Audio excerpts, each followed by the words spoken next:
Okay, all right, so we'll go ahead and get started here.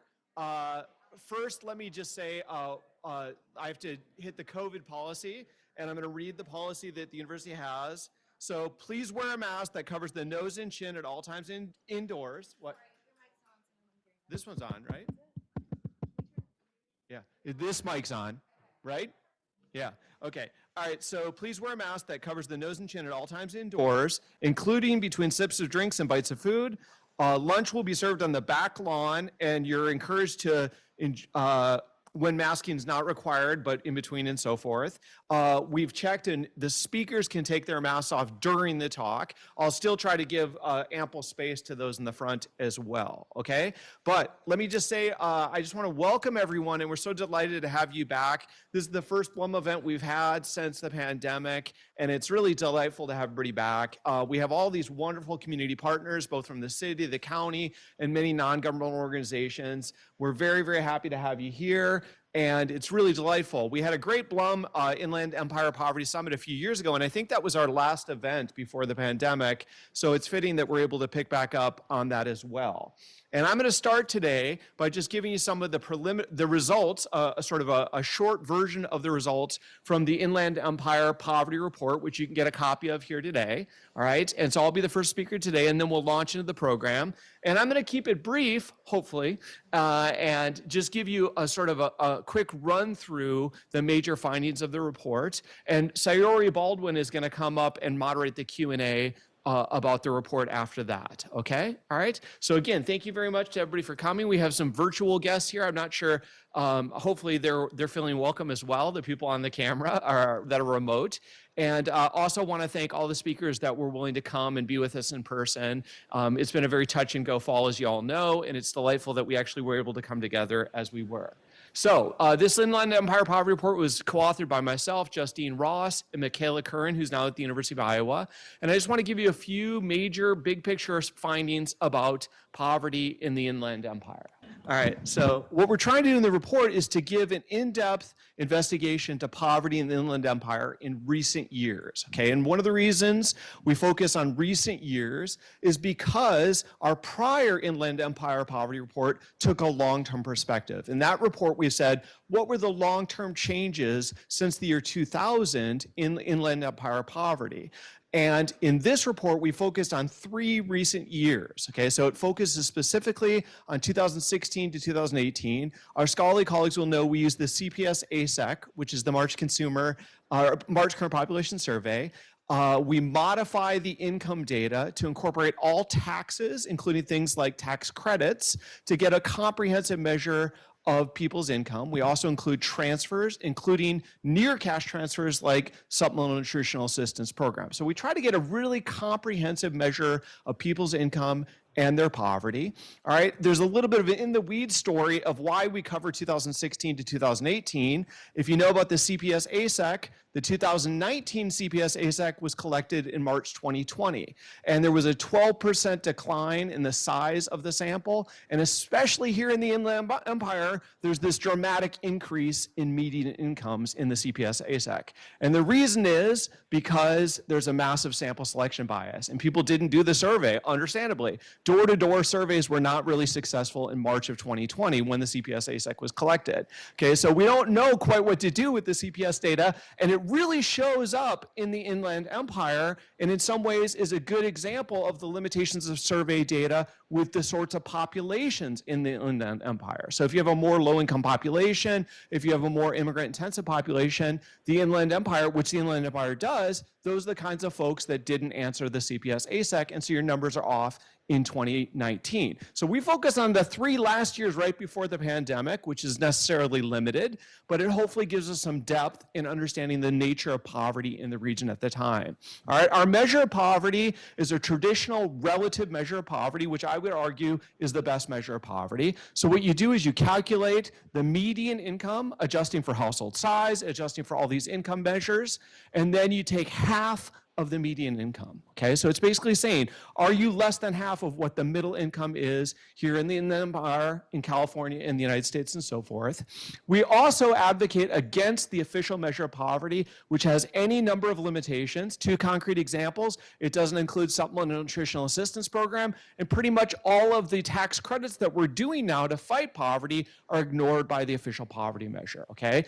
Also, the official poverty measure just sets the threshold way too low for what it means to be poor. Okay, so we have relative measure of poverty. We use the CPA's ASEC. Okay, and any luck, guys? Now I'm running out of my memory. I'm going to have to actually see a slide. Yes, okay, good, perfect timing. All right, advanced it a couple there. So I could do some of this from my memory. Okay, good. Okay, so you get the definition of income. And really importantly, I mean, think about how important tax credits have become to American social policy. If you're going to measure poverty, you got to factor these in. This is the principal way we're fighting poverty. The budget debates going on right now include debates about whether to incorporate the expanded and fully refundable child tax credit in the next budget bill. So that's really our key weapon that we're using to fight poverty right now. So your poverty measures have to incorporate that, and ours do. Go ahead to the next slide, fellas. Okay, all right, so here we get the first 2 findings. First of all, Inland Empire poverty rates range between 17 and 23%. I'll tell you about that variation in a second. But this essentially means you have something like 688,000 to upwards of 1.1 million poor people in the Inland Empire. So it's a massive quantity of people, and it's really remarkable when you think about that. We're talking about roughly 1 million poor people in the Inland Empire. It's a really remarkable level of poverty. Now, you can see there's 3 different ways to measure it. I'll explain that in a second. But I would just say there's a range of estimates, but all of them credibly put the poverty rate close to 1 million people. Okay, so you're looking at about 1 million people. Okay, if you go to the next slide, I'll explain that one. So the 3 different ways we measure poverty. Next slide, fellas. Okay. Oh, it's working now. Okay, all right, good, no sweat. Okay, so 3 different ways we're going to measure that. First of all, we're going to say, are you below 50% of the Inland Empire's median? So the very local incomes and local costs that go with that. We also look at California's median, and then we look at the United States as a whole. Okay, so it depends. If you're going to say poverty is relative, which I would say you should, well, then relative to what? And we can look comparison to the Inland Empire, California, and the United States as a whole. And again, here's what these thresholds of poverty look like. So we're defining someone as poor if you're in a family of 4 and your family income is below $37,000 to $43,000, okay? And an individual would be poor if your income is below $18,000 to $21,000. And again, by comparison, the official poverty measure says that a family of 4 is only poor if they're below $25,000, basically, okay? And that's dramatically lower. And I think we can all agree that trying to make it with the housing costs, transportation costs, and all the other costs in the Inland Empire, $26,000 is just probably too low of a threshold, or at least I would argue it is. Okay, so those are different ways to measure it. Those are our big picture estimates of how prevalent poverty is in the Inland Empire. Okay, now, the next thing we can say is that in the Inland Empire, you have higher poverty rates than you do in California or the United States. Okay, so using the California median first on the left, you can see that the orange bar shows you the IE's poverty rate is significantly higher than California's poverty rate. Okay, using the national median, you can see again that the IE's poverty rate is higher than both California and the United States as a whole. So the IE does have a higher poverty rate. Poverty is more intense here than it is elsewhere in California and elsewhere in the United States. Okay, 5th. Now, one of the things we show is we try to estimate. We say, well, wait a minute. What if we could get the IE's poverty rate to be the same as California or the same as the rest of the United States?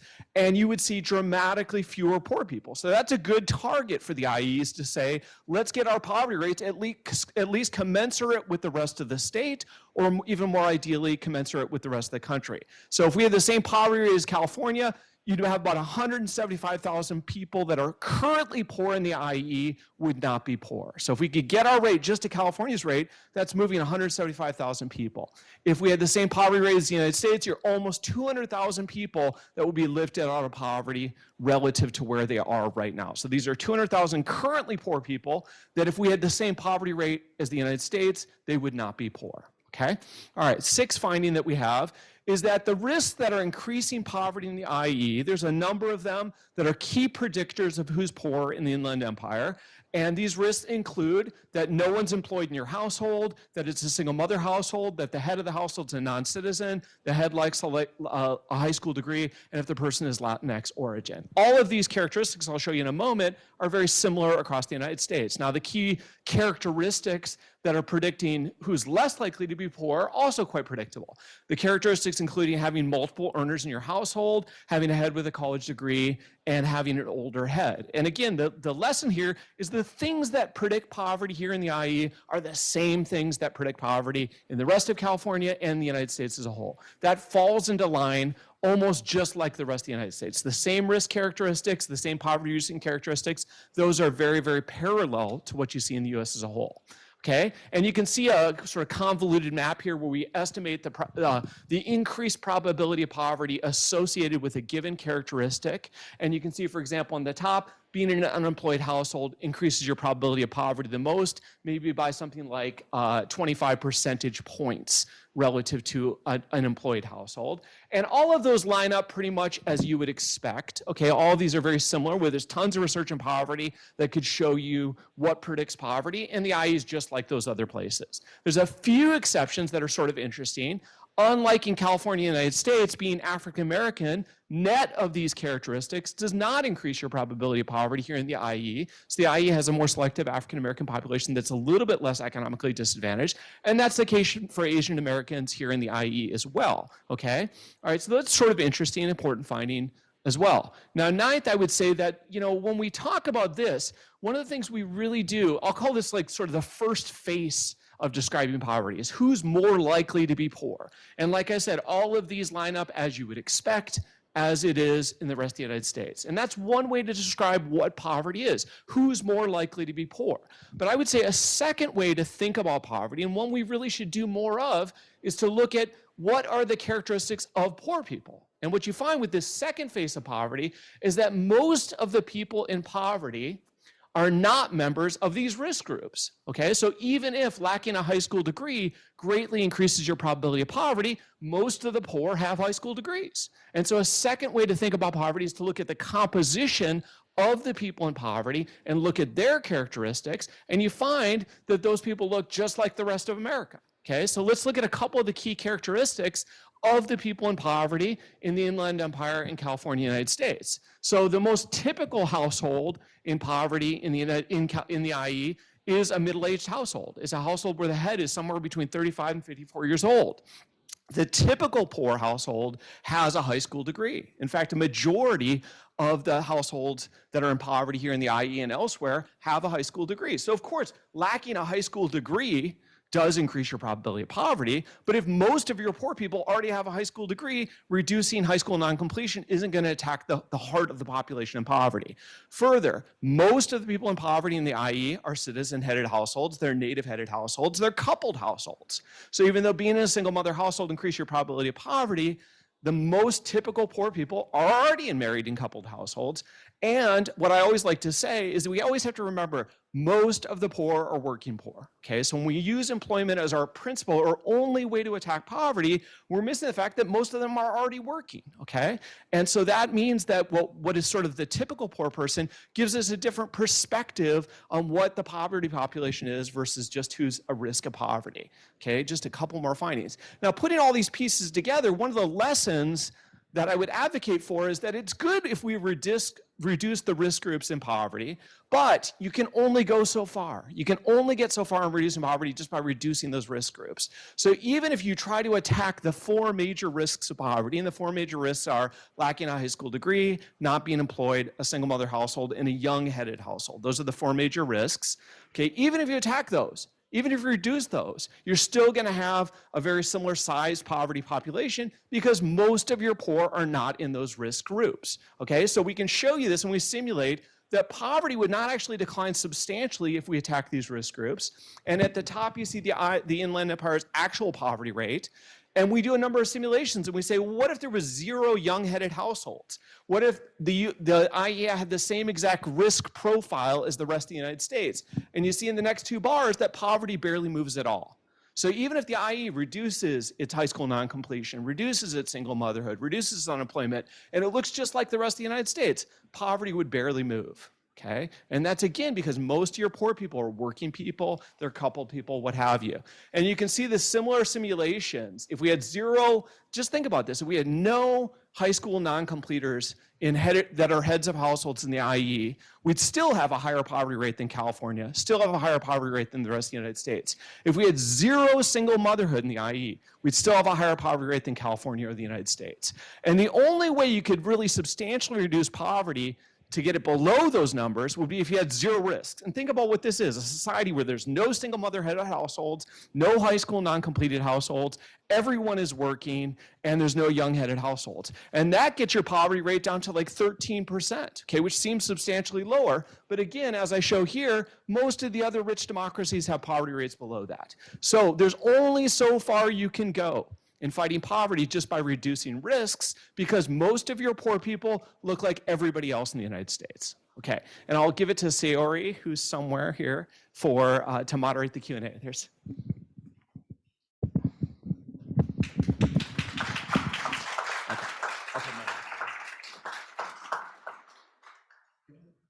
Hi, I'm Saori Baldwin, Riverside County Assistant County Executive Officer, Director of DPSS.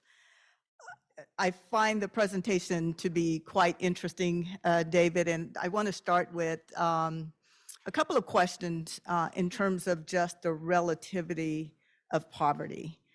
So when I look at the overall factors and things like you said, affordable healthcare, transportation, housing, the availability of childcare, and then I also look at poverty as being regional. I do think that there are things that we may be able to do more to impact the poverty rate. And so with that being said, I would be curious to hear just some additional thoughts about that. Do you want me to respond? Or no, I think we can hear from the audience too.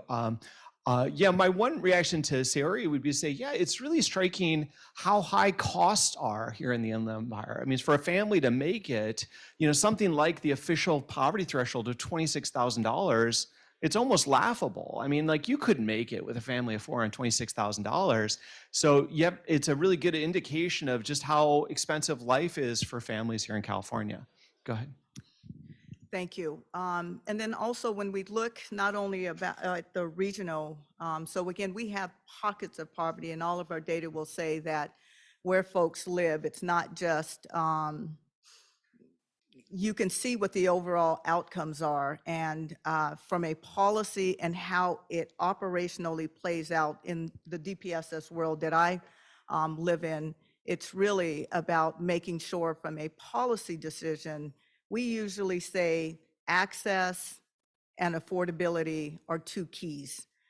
But I think we have to go a little further than that. And we also have to look at availability of quality things that need to happen in order to move the needle. And I would be curious, about what some policy implications are in those particular areas. And so I know I'm here to moderate. I know we're playing this out as we have this discussion, but I do think if we're really going to talk about poverty, and I'll give you an example. So during CARES or during the COVID timeframe, there are millions of dollars that are available for housing. Rental assistance is always key to a lot of things that we do to stabilize households, but there is a lack of availability. And so when I look at the dollars that we're putting in, the policy perspective, it's real easy to put the dollars out into the community. But if you cannot find affordable quality, either childcare or housing, people will not be stabilized from either an educational or an employment standpoint. And so I think that has to be a big part of our discussion when we talk about stabilization and moving the needle in terms of outcome measures. Should we take further comments from the floor? Okay. Yes. Does anybody have any comments or questions? Yes.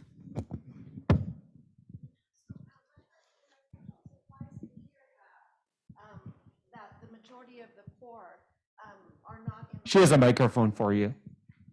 There you go. I was actually surprised to hear that the majority of the poor in the IE are not part of the high-risk groups. So, and that you mentioned that most of them, in fact, are working, and in some cases, dual work. So that leads me likely to believe that it's probably one factor, maybe just low wages in the Inland Empire because of the types of working sectors that we have in the IE, and sort of any thoughts or further comments related to that specifically. Yeah, I mean, I completely agree. I think, yeah, it's definitely a story of low wage work. I mean, most of poverty in the U.S. is a story of low wage work. So, yeah, it's the sectors in which the economic development is happening, but it's also the lack of collective labor organization. The lack of labor unions makes a big difference. It is true. I mean, I don't want to be ambiguous. Of course, getting a job is still always the best way to fight poverty, employing people. But when everybody's already working, you can move the needle further. You can increase the quantity of work people have, give them more full-time employment instead of part-time employment, give them more stable and secure scheduling. So increasing employment is good. It's just, I always describe it as like it's leaving your car in first gear and flooring it. You can only go so fast, right? And at some point you got to change gears. So yeah, I agree with everything you said. It's a story of low wage work.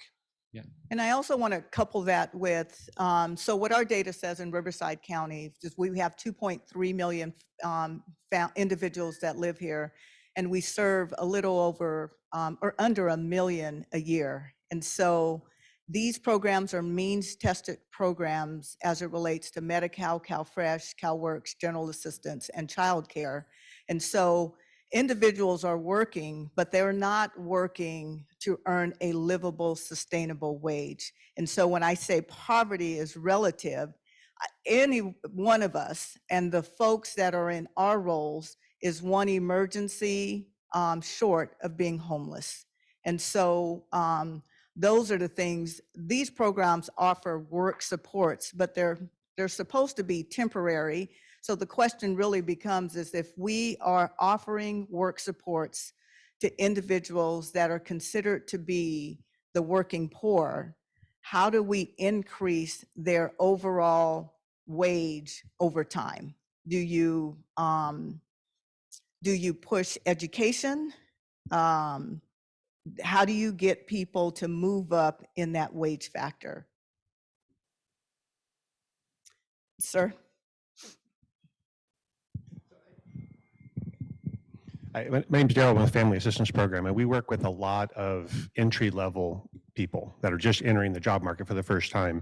And looking at the numbers of what you've determined poverty as, most employers, any employer over 26 has minimum wage is $14 an hour, which comes to about $29,000 a year if they're full-time.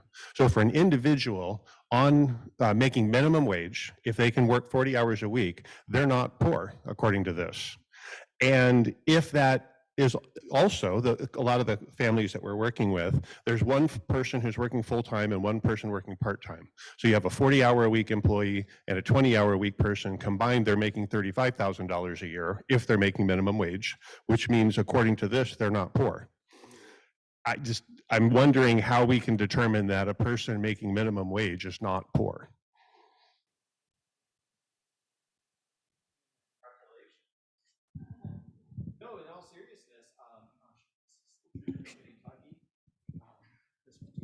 This is okay, sorry. That's great. Thank you for doing that calculation. I mean, I would say that's a good argument that raising the minimum wage has helped in California. Costs go up as well, but I don't know. I mean, I think I would welcome that debate. And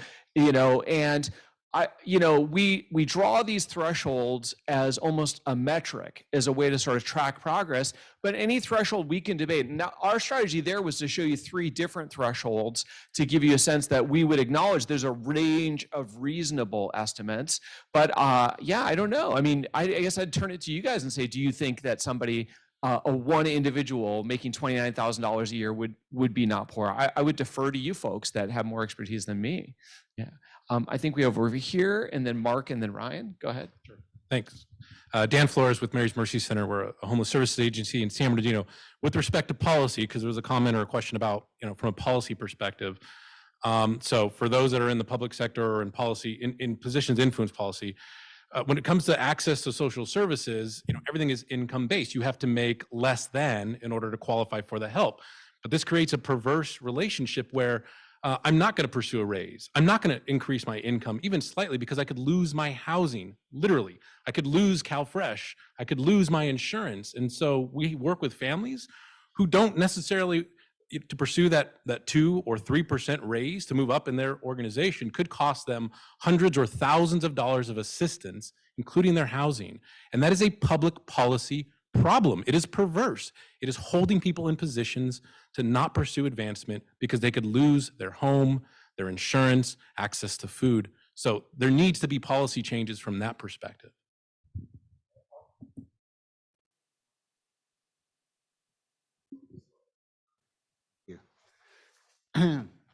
Yeah, I noticed in your findings that it was pretty much, even if you reduce the risks or the characteristics, it still won't reduce the poverty level or poverty rate.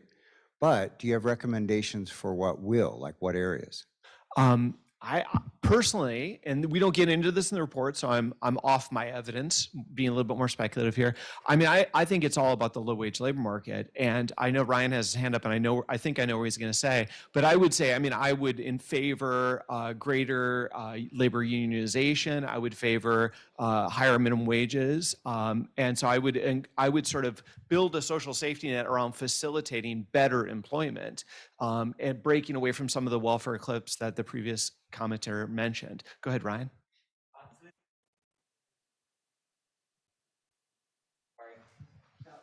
And so the reason we're doing the mics too is to make sure the virtual folks can hear us. Right. So the it's just maybe like a clarification on the measurement for the employment calculation. So I think that's exactly right. It would be 30,000 for a full-time work at $15 an hour, but that's 30,000 pre-tax.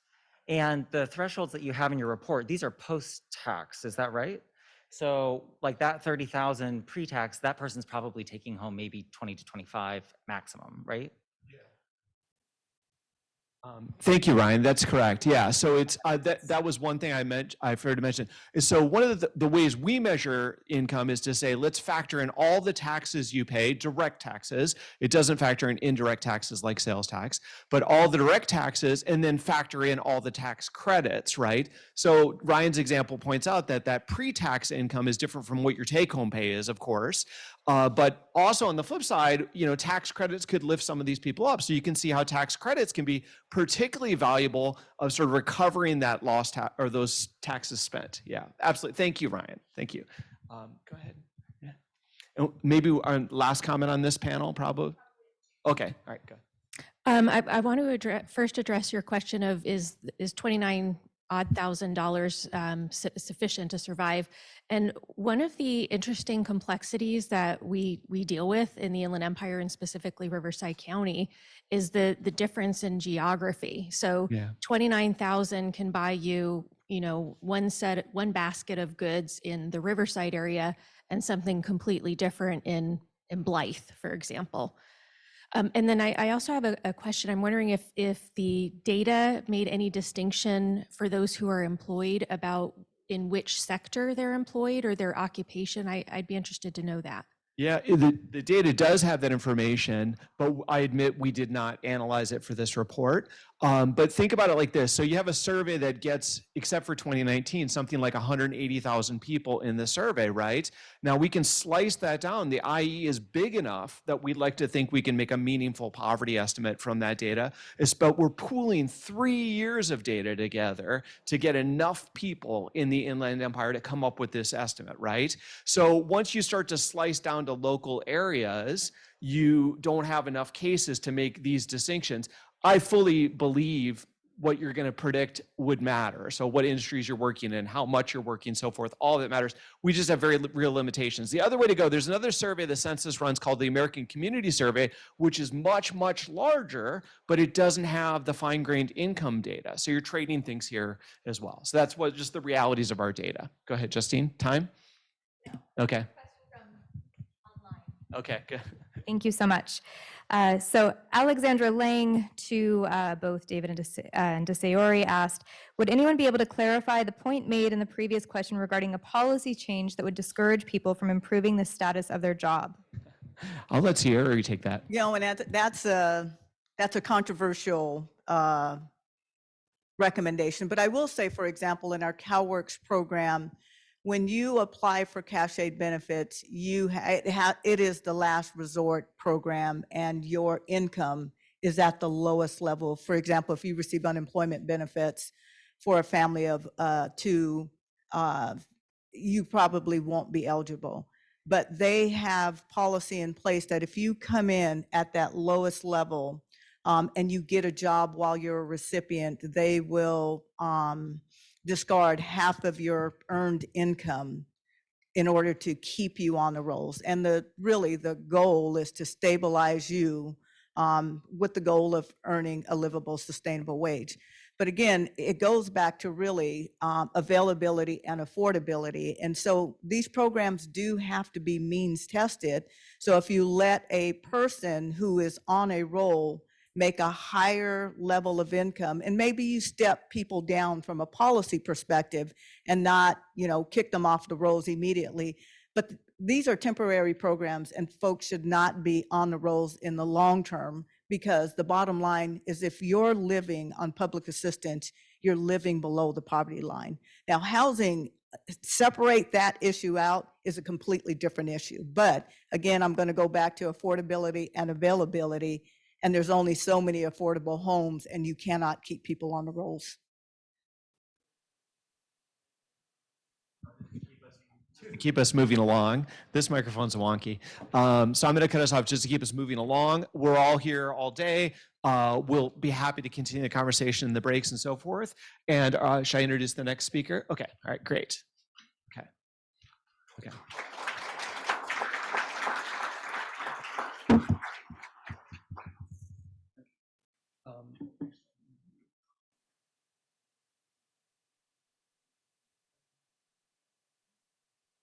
You have the sheet? Okay, thank you, sorry. All right, sorry. Too many pieces. Okay, all right.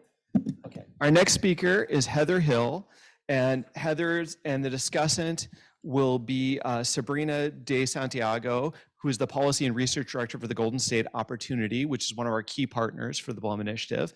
And I'll just introduce each speaker very briefly. Heather Hill is a professor and PhD program director at the University of Washington Evans School of Public Policy and Governance. You can come on up, Heather.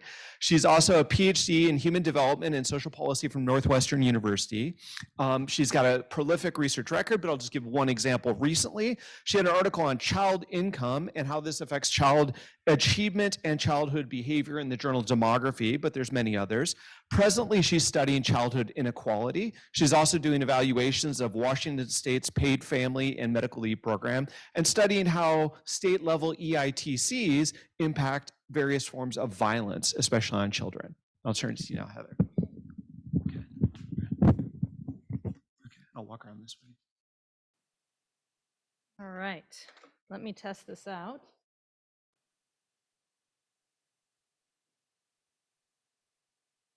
Aha, we're in business. Can you hear me? I can take this off. Thank you so much to Dave and Justine for inviting me, and thank you all for coming today. I'm already really excited about the conversation that you all are having. I'm going to zoom us out to the US, not as focused on the Inland Empire. Apologies for that. I'm an out-of-towner. But I look forward to hopefully in the discussion bringing it back to how this resonates for you here in this region. A lot of my work is focused on economic instability, and particularly the instability of income. And so today I just want to talk about the rise in economic instability and its implications for children and families. So first, I thought it would be useful to show you my definition of economic instability, because obviously it could mean different things for different people. And this was laid out in an article that I wrote with collaborators a few years ago. And we say that economic instability is repeated changes in employment, income, or financial well-being over time, particularly changes that are not intentional, predictable, or part of upward mobility. So 2 things to point out here. We're trying to differentiate instability from just a single change in circumstances. You know, one job loss may be difficult and detrimental, but we're trying to pick up like what happens for families when they're experiencing repeated changes in work schedules or repeated changes in their employment status. And then the other thing is we're trying to differentiate that to move up and to sort of experience social mobility requires changes too, but we don't think that's likely to be detrimental, right? So it's the changes that are unpredictable, we think, and not what the family was hoping to have happen that are most likely to be detrimental. So this, just to further the definition a bit, is a figure that we created in the article, and it tries to display the fact that across many areas of family life, particularly for low-income families, instability marks the day-to-day reality of what they're experiencing. So you see in the center, in the circle, there's 3 main areas that we describe as causing economic instability: employment, family structure changes, and benefit instability. And the audience member's question earlier about benefits being lost when you have an increase in your wages is exactly what we're talking about here, is the fact that benefits, you can become ineligible for benefits at times when you don't expect it to happen. All of this leads to income instability, instability in the actual amount of resources that families have to work with. And it also can lead to what we call material instability, the loss of housing, of a child care provider, et cetera. At the bottom, you'll see that we do think there's some things that can buffer this instability. For instance, having savings or assets or having family support that can either keep the instability from happening at all or at least reduce its effects. So one of the key points I want to make is that we often, and by we I mean both researchers and policymakers and program practitioners, we often assume that families are more stable than they actually are financially, economically. So actually, David's wonderful presentation and the report you have is a good example of this. It describes economic hardship in terms of a definition of a family as being poor or not poor, right? And so to do that, we sort of are imagining that families have a very stable situation, that they are all year long, they are either poor or not poor. And so that's a very common way that we think about poverty. And it doesn't necessarily reflect the actual experience of families that may be moving in and out of poverty throughout that whole year, right? Our safety net also, some of the programs that have already been mentioned, primarily focuses either on helping to pay basic needs for those who are persistently poor, or as the prior discussant said, promoting movement up the socioeconomic ladder, right? Trying to reach self-sufficiency is what it's often called.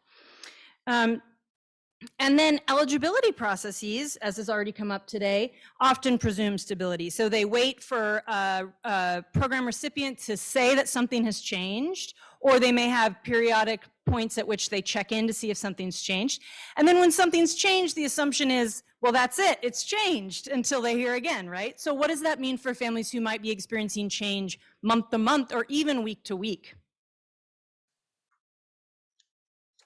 So, I think I've already said this, but I don't think that this represents the reality for low-income families.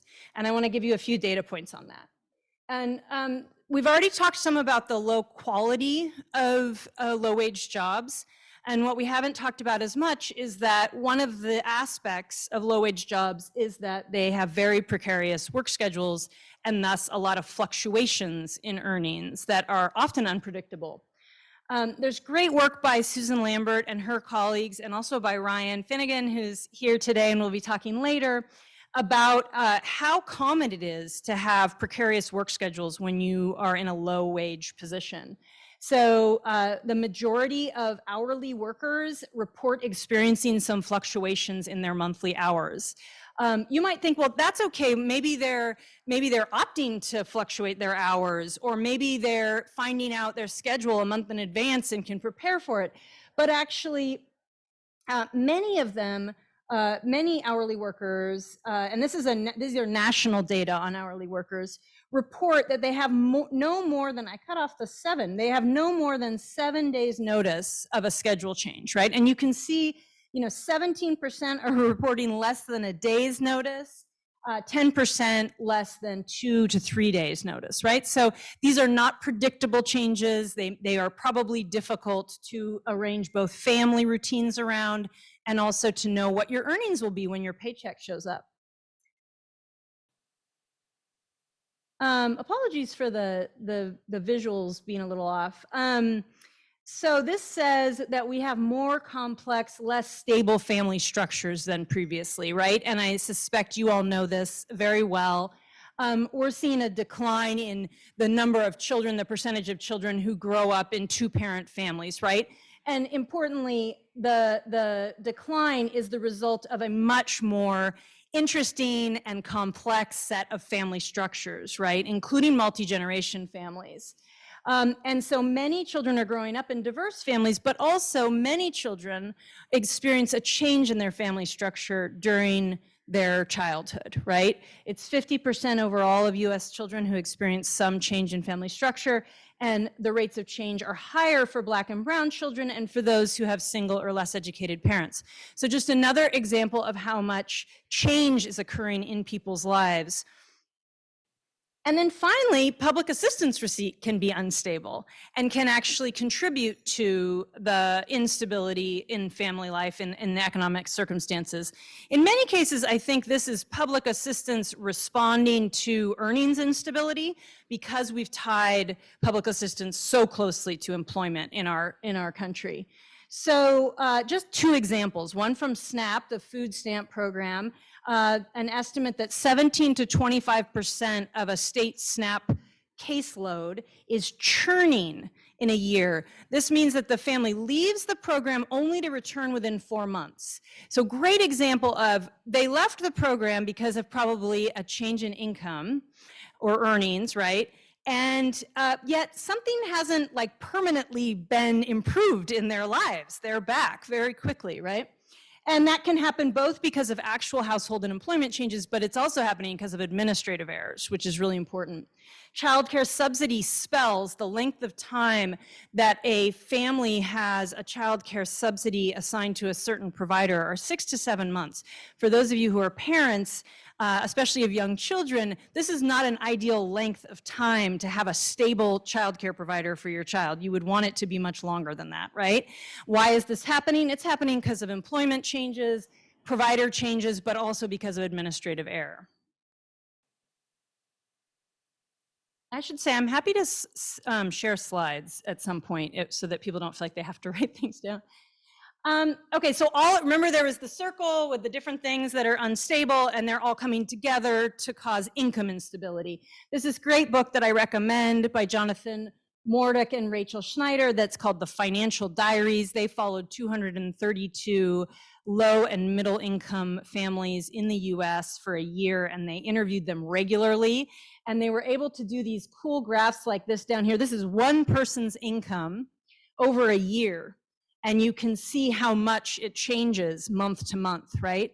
This was some of the first evidence, really good evidence that we had at the monthly level of how much income changes. So you can see, just going back for a second, that 1/3 of all people in this study reported that they are having change in their income month to month. For some of them, it's income varying every month, like never really knowing exactly what it'll be. And some of it, it's just having a spike that they know, maybe seasonal work or something that happens during the year, right? And you can see that the variability is much higher for low income families. How am I doing on time? Okay. This is some of my work. I'm showing here a measure of income variability across years. And what we see here is that income variability has been increasing since the 1970s. It's been increasing for all education groups, but it's always been higher for those with less education, and it's increased more for those with less education. So the problem of income variability, of income instability, has become greater in our society generally, but it's particularly disadvantaging lower education families. And there's also race differences. That's what you think.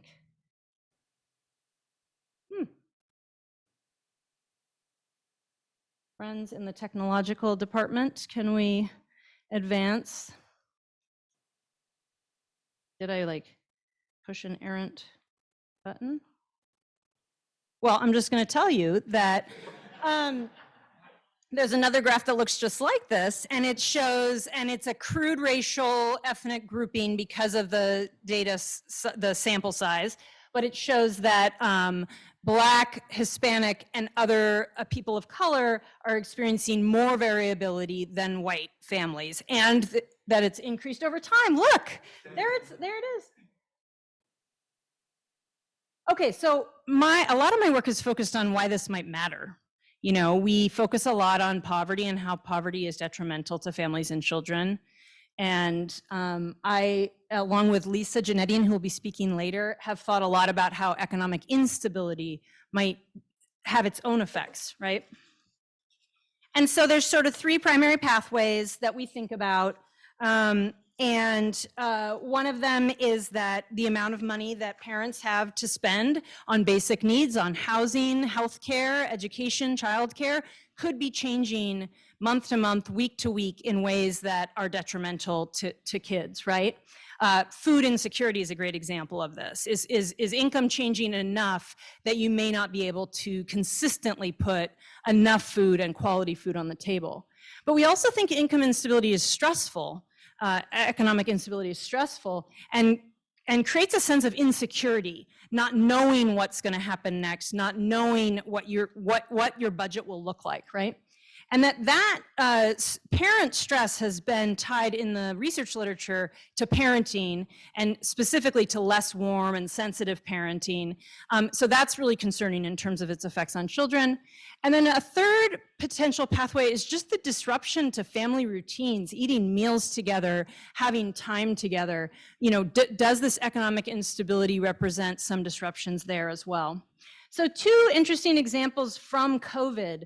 So you can see, not surprisingly, during COVID, this is from the Pew Research Center, a survey they did, higher rates of material hardship when someone in a household took a pay cut, right? So when you have a pay cut, this is sort of the resources path that I was talking about, spending.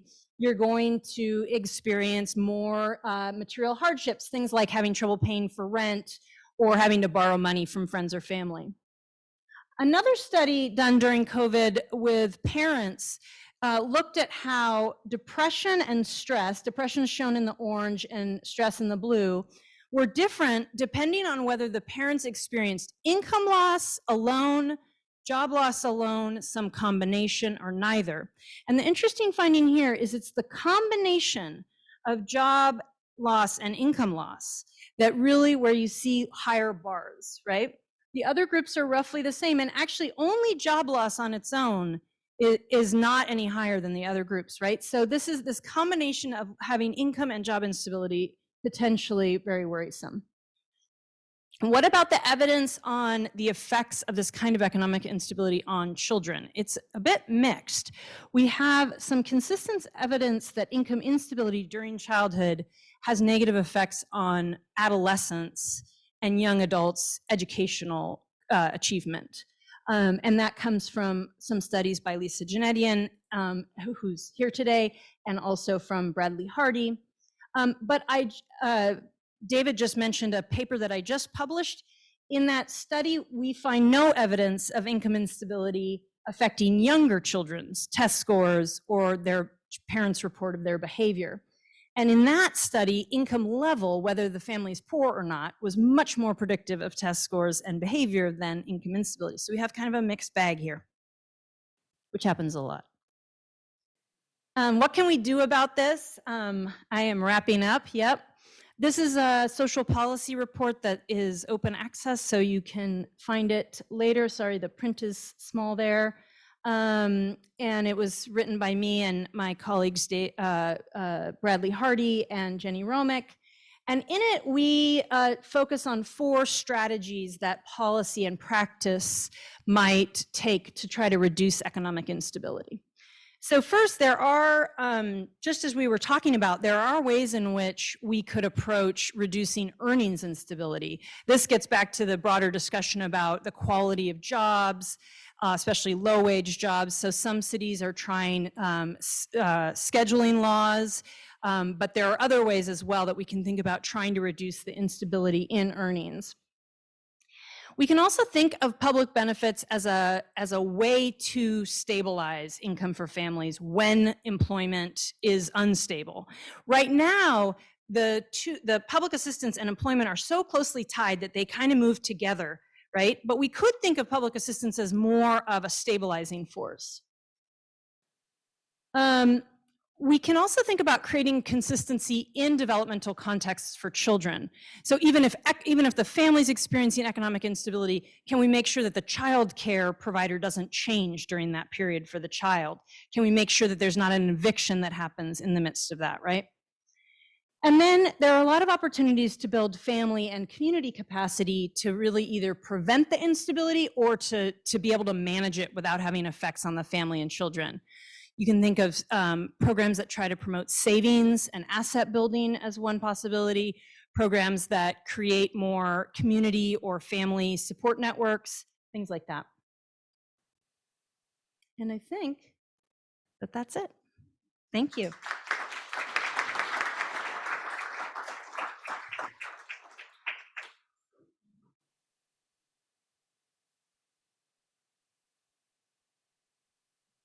I'll just introduce the speaker and the discussant the first time. The discussants can just come right up like you're doing right now. Thank you so much. Thank you so much, Dr. Hill, for that presentation. I was of 2 minds as I was reading this. My background is I'm in policy. So I did 15 years in congressional circles working on policy and economic policy. And there was a part of me that was like, yes, okay, I know these things are problems. It's always great to have research because you hear people on the ground who are telling you what the problems are and you're like, how do we fix them? And then the other part of me is I'm a fairly new parent. And so I was like, oh my God, what are we going to do to make it right for all the children? And I think COVID has given, and the last couple of years have given us a real example of what we can do, right? The child tax credit, everyone has been talking about it lately. There's been some wonderful changes over the past 6 months where we've had an example of a stabilizing economic force that we can give to families. And we've seen results from the Census Bureau that these dollars are going to 2 big categories, childcare expenses and food. So those things that often defined how children experience instability. So to me, I was like, great, it sounds like we're on the right track, but there are lots of things that could go wrong. Child tax credit expires at the end of this year. There's hopefully something in the works that will extend it for at least 1 more year. But that is a lot of instability for all the children who are, under 18, right? And we can talk about 18 being the right age to transfer people off. That's a whole discussion in and of itself. But I wanted for us to center part of our discussion on the child. I think so many times when we talk about economic stability for families, we think about, well, what could the parents be doing better? Or what can the guardians and their families be doing better? And that's certainly a question for policy to try and answer. But what we really need to think is that the child's fault? Should the child bear those responsibilities, really, that burden? And is that the kind of policy we want our country to reflect? What does that opportunity cost mean for our country when we're not providing those kinds of examples? And I want to turn it over to you all who are in the field, because I want to hear, and I think what's useful for Dr. Hill and myself and some of the other folks in the room is, what have you seen work? Have you seen the CTC work? We've talked a little bit about a benefits cliff, so we know that's a problem. But maybe what are some ways that we can pull things together to work?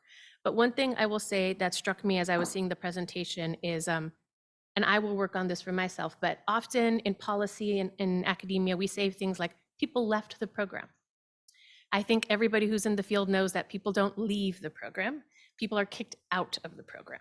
And they're often kicked out of the program before they've really found the feet under their ground to give themselves that stability. So with that observation, I want to ask you all, how did this presentation land? What did you feel are the good things about what we're doing now and what we could be doing better? Any hands?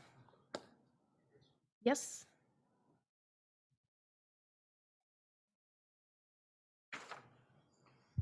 Good morning, and thank you for your presentation. I'm Patricia Nichols Butler, and I'm with Community Action Partnership in San Bernardino County. You mentioned about one of the actions we could take is to build the family and community capacity. One of the programs that I've seen work is the Individual Development Accounts Program. That is a program that is evidence-based. It is focused on building assets for low-income families. It allows them to save funds, so it has a huge component of educational on financial literacy, building their credit, and at the end of the program, after they've completed the educational components, they're able to either purchase a home for their education or to be able to, I just drew a blank on the third one, to purchase a home or to be able to further their education. And with those abilities, I think that program is significant. Under one administration, it was cut. And so a lot of agencies that operated those programs and even had grants in the works, for some reason, were not funded to do that. So I think a public policy, it would be to encourage administrations to continue programs that we know are proven to lift individuals out of poverty. And anything that will give them assets will do that. I'm sorry, the third one is to purchase a home. It came back to me. So it gives that ability for individuals. And sometimes that's very difficult. So when we have families coming through the program, if they're not able to purchase a home because we know the affordability is an issue, then we focus on them further their education so that they're able to increase their income, better their credit score, and then hopefully at the end of that, be able to purchase. We also did an we did a debt reduction program, and that is focused again on them saving. If they do, we match it 6-to-1, and they're able to pay off their debts. Those are programs I believe that are helping families. Can I take a moment to respond? Thank you so much, Patricia. So I just gave a talk earlier this week on wealth inequality. So I'm thinking a lot about these same issues. It's something we don't talk about as much. We focus on income and income poverty, but as Patricia's describing, wealth inequality and specifically the lack of assets and high levels of debt for lower income families is a huge issue. Wealth inequality is far worse actually than income inequality in this country. And it's been getting worse over time. So the programs Patricia's describing are great models for how we might do this differently. And I agree with her, they are evidence-based. There's been quite a few really strong studies that look at child savings accounts or independent development accounts and find positive effects on savings, on mental health, on the children's outcomes later in school. The big thing we haven't done with those types of programs is to scale them up to a much bigger level, state or federal. And there's some proposals like baby bonds, which you may have heard of, that came out of Cory Booker's run for president.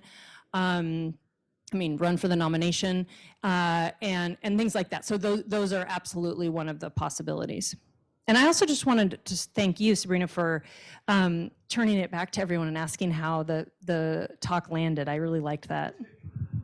They're the experts, right? They're the folks who do it every day. So eager to hear more.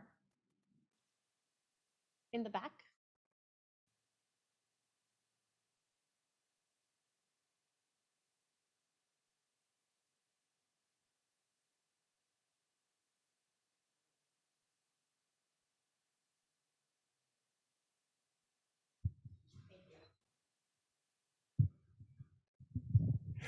I was curious if there was any research that was done about extracurricular activities and how instability affects the lack of extracurricular activities for young people. I spoke at a meeting recently, and the room was filled with attorneys and accountants, and they were all very successful and wealthy, and almost every one of them had been involved in Boy Scouts. And when I work with the young people, and if you go to the Boy Scouts or Girl Scouts, they will tell you all about how this changes people's lives. But the young people that we work with don't have access to that because they move constantly. They don't have access to AP classes in schools because they move constantly. So I'm wondering about that instability and how that changes the trajectory of their life. I think your theory, your hypothesis is a good one, that might matter. I don't know of any evidence that shows that specifically. We do see evidence in some work that I mentioned that Lisa and I did together that income instability affects adolescents' school engagement and their attendance at school, but that's sort of a different mechanism than what you're talking about. I think it is really important to think about all the ways in which middle and higher income families are sort of actively able to spend resources to produce the most opportunities possible for their children. And there's evidence that they're doing that very intentionally. I should say we're doing it because I'm definitely in that camp at times.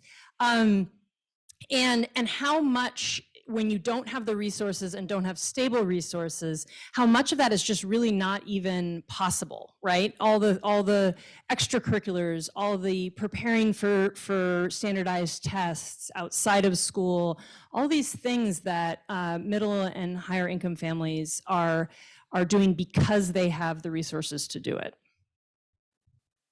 And I'd like to thank you for pointing out that while people are moving, that's part of the issue. Because I think that from the policy perspective, we often think things like, well, we'll offer them at school. You know, school is where it's going to ground folks. But school districts and school boundary lines and school, you know, where you can be assigned changes so often.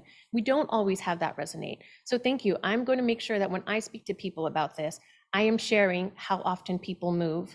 And I will look into some data and happy to share it with folks who are part of the conference so that you can make it part of your talking points too, as we talk to people who affect change. Thank you. We have time for, I think, at least one more question.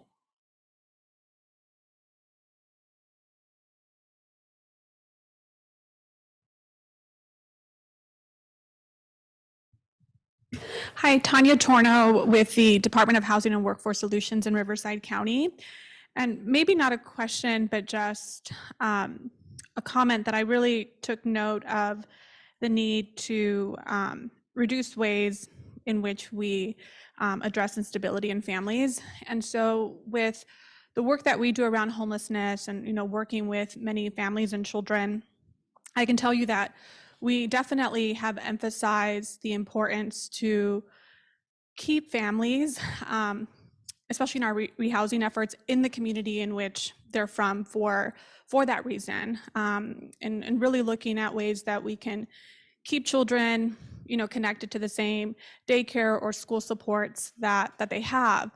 But I just want to stress that you know, there's a challenge in being able to do that for the reasons that my colleague Leslie Traynor spoke about, that right, a family may experience instability in housing in one community, and the ability for that housing navigator to help them find new rental housing that's affordable is really, really challenged. So a lot of times we're forced with the challenge of moving families across different communities in one region. So the other, you know, just looking at it from a public policy perspective, I think the one thing that just like I wrestle with at night is, you know, looking at how as a community we can sort of help create awareness, because whether it's across jurisdictions, sometimes there's this, you know, I'm going to use the word perverse belief because I got that from somebody else, but sort of this idea that with low-income families, like housing choice is a bit more restricted. And certain jurisdictions feel that, sure, we will help a family if they're from our community, but this idea that, right, I guess just in general, like that's not very much accepted when you look at homeless families or people that are very, very low income. So just sharing that that's a constant challenge. And I know that on the program side, we're certainly encouraging our workers to, you know, do your best to keep a family within a community. They understand the importance, but because of all these different challenges, it's, it's sort of a hard battle. Oh, I think housing navigation is probably one of the most challenging. Housing navigation is casework, right? I used to work in homeless services. And so I think what we owe the families who are experiencing homelessness, but also the workers who are on the front line who help carry that emotional labor with them, is to advocate for more moderate and low income housing, and to have those tools for local policymakers to actually make it real. I can't speak for I don't know the numbers off the top of my head for San Bernardino and Riverside, but in Los Angeles County, 60% of the people who are homeless had lived there for more than 20 years. So it's not that you're helping outsiders when you're helping folks who are homeless. It's that kid you went to high school with. It's your neighbor who you don't know is living in their car. But absolutely, thank you for bringing that up. Dr. Hill, is there something?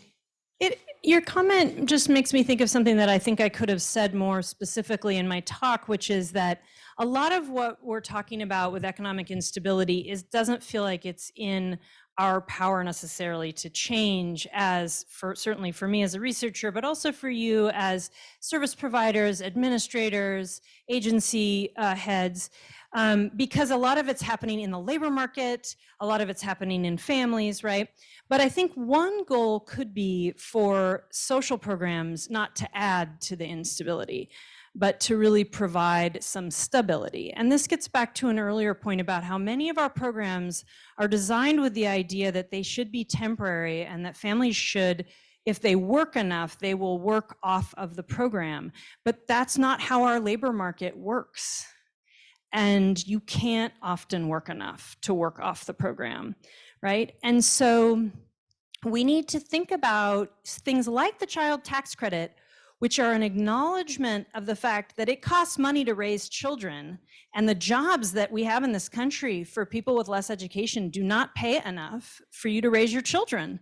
That's what that credit acknowledges, in my opinion. And so I'm getting away from my specific point, which is that things like lengthening recertification periods so that families are not having to recertify their benefits as often have been shown to stabilize. This has been shown in childcare subsidies. Make the recertification a year, 18 months instead of 6 months, you're not having as much churn. And so that's the kind of specifics we can do within programs to really create more stability. Thank you so much, Dr. Hill. I think we have one virtual, or I shouldn't say virtual, I should say remote question. Wonderful, please. Can you guys read it? So Lawrence just asked if childcare and healthcare shifts to offer free childcare and healthcare and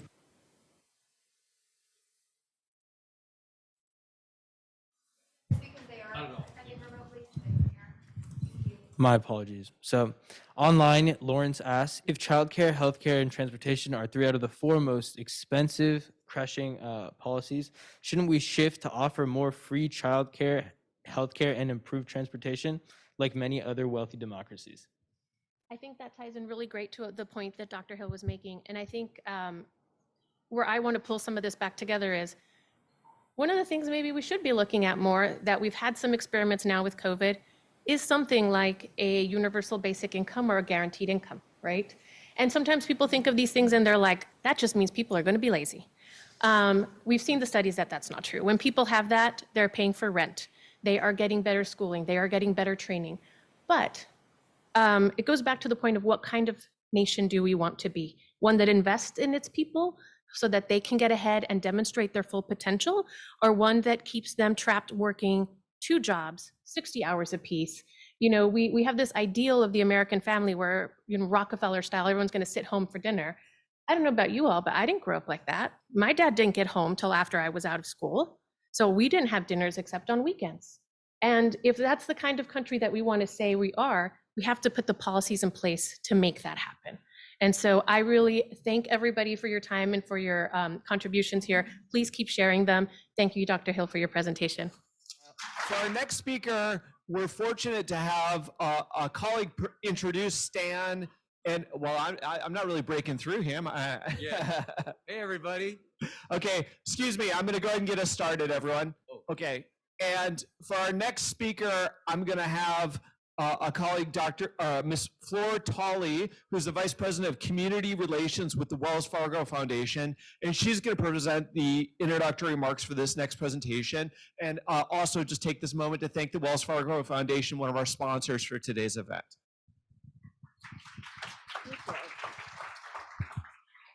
Does this one work or? Okay, very good. So first of all, it's really nice to see the networking that's taking place. And frankly, it's just nice to be out in the community. I mean, it was a little bit weird, but so thank you all for being here.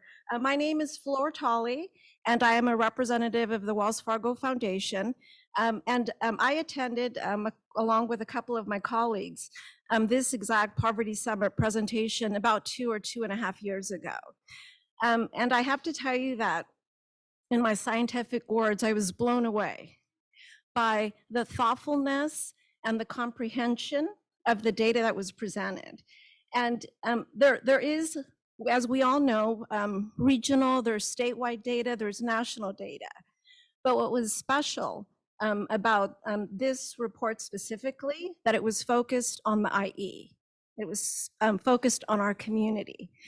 And we used, the Wells Fargo Foundation actually used this report to be able to validate the development of our local giving plan within the IE. And we use the Poverty Summit data as validation for how we were funding efforts within the IE.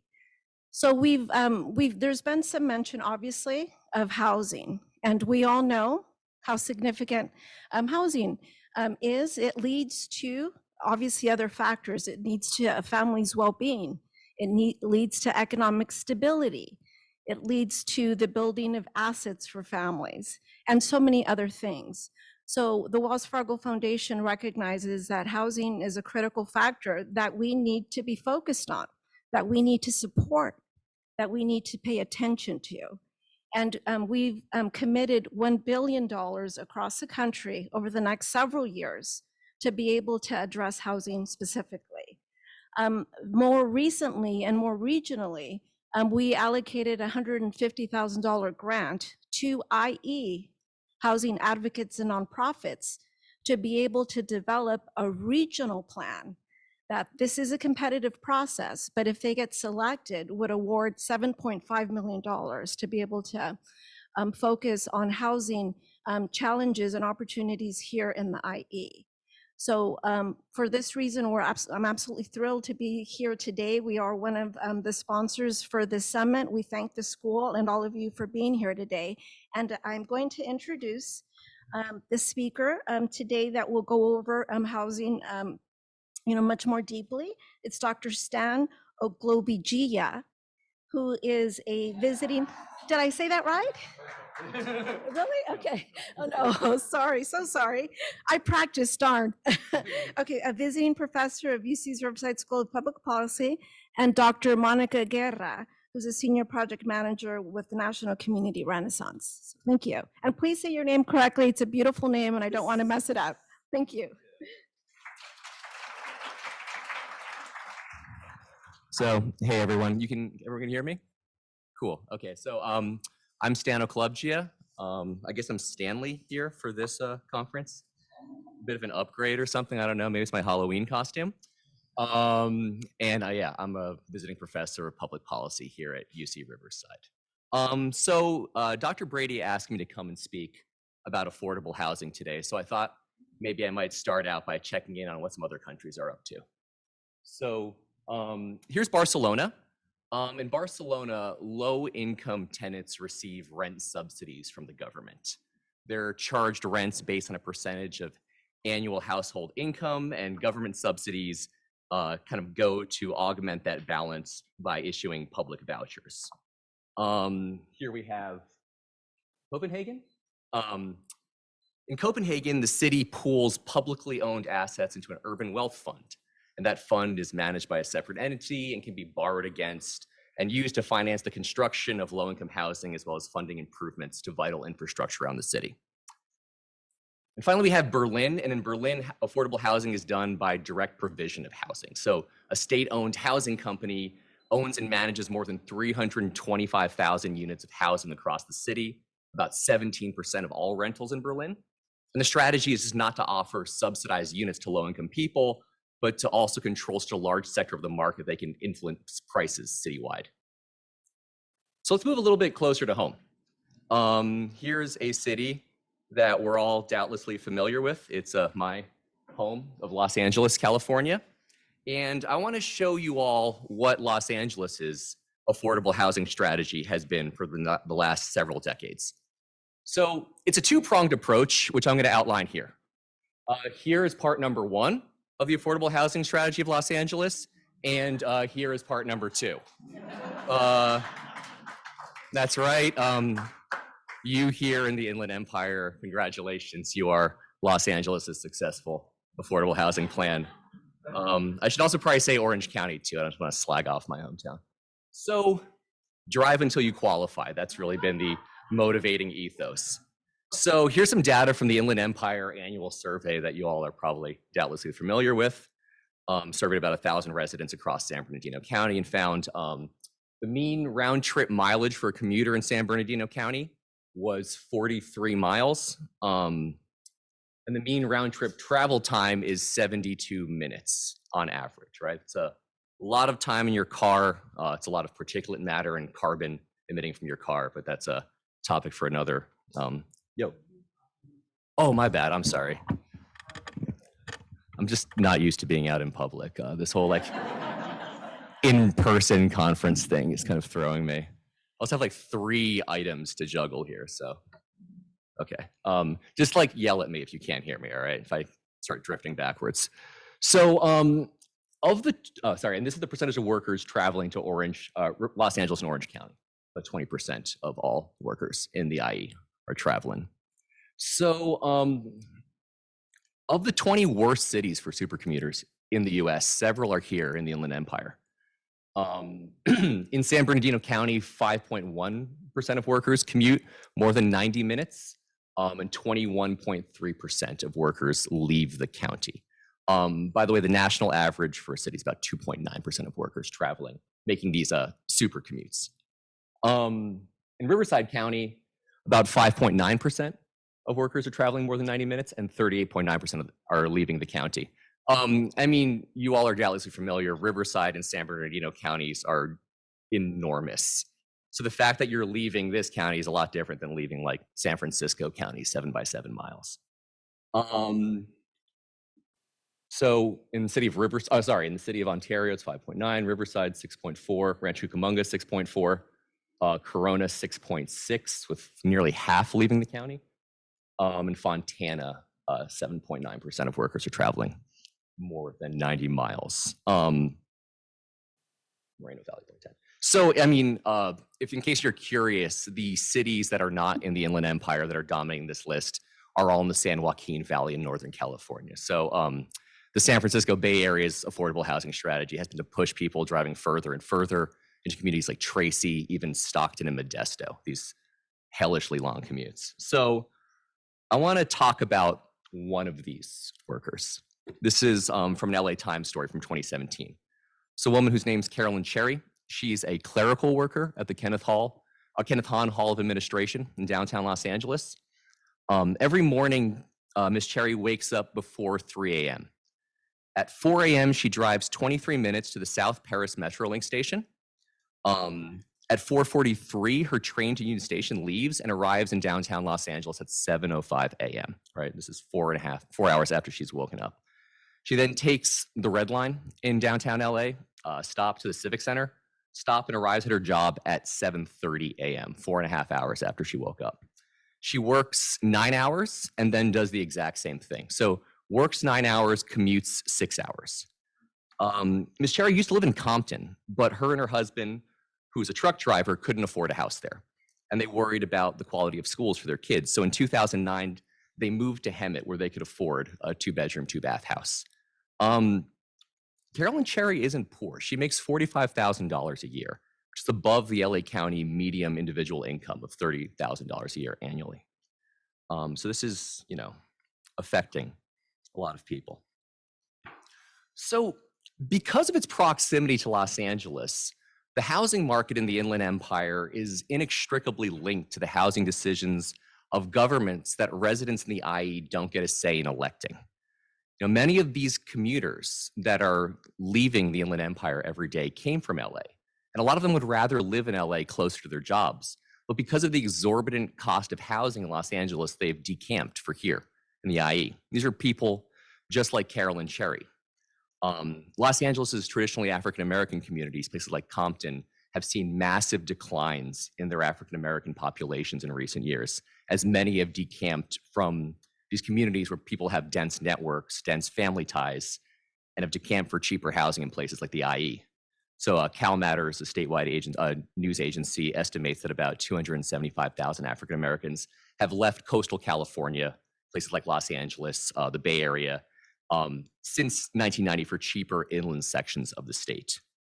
And so this demand at the lower end of the housing market has partially led to the Inland Empire becoming one of the hardest hit regions in the nation during the global financial crisis of 2008. 16% of homes in this region went into foreclosure, with a concentration of these foreclosures happening in districts with many Latino and African American home buyers, right? So people being essentially victimized twice, displaced from their community, and then sort of pushed into sort of predatory lending out here. But unfortunately, there's really not much appetite to recognize the scale of the crisis in a lot of these affluent areas. So these are just some sample headlines. If you Google, "We don't have a housing crisis plus California," you get these. This is like, I mean, you know, I'm not cherry picking. I just literally grabbed the first four. You know, did not put a lot of work into this. It's interesting. The second post here is from Howard Wayne, who was the former Democratic Assembly member from San Diego. So it really shows how pervasive this thinking is in a lot of people who should, I don't know, maybe know better. So with a fixed housing supply, increased demand coming from both population increases and massive job growth in California's coastal communities creates an extreme upward pressure on the price of housing, right? Housing is a real inelastic good. You know, you have to occupy some sort of structure relatively near to where you work, right? It's not perfectly substitutable. And as a result, more affluent newcomers are bidding up the price of housing that was once occupied by lower income communities, right? Housing's become this pervasive game of music, or perverse game of musical chairs in California. And it works a little something like this. This chart is from a former professor of mine, Dal Myers at USC's Price School of Public Policy. Dal is a demographer, and the discipline is, I think, really important for understanding why California is stuck in such a dire mess. So these are figures from California from 2017, but the numbers really don't matter. It's just really talking more about the dynamic. And the dynamic here is essentially the same for the state and an individual region. So if there's not enough housing being built, those who would have moved into ownership in prior generations stay in the rental market. And because they're more affluent, they're occupying the newest construction, right? The nicest sort of new 5/1 buildings I'm sure you can picture in like a downtown, some sort of like anodyne name, you know, like Lux DT Riverside or something like that, right? I don't know. I just made that up. If there is one, apologies to Lux Corporation. But the presence of these people occupying these new rentals pushes the second most affluent rung of renters down a notch, right? They're occupying sort of late 90s, 2000s units, all of which were built in numbers far too small to accommodate demand. And so these people being stuck in this rung pushes people down another rung, right?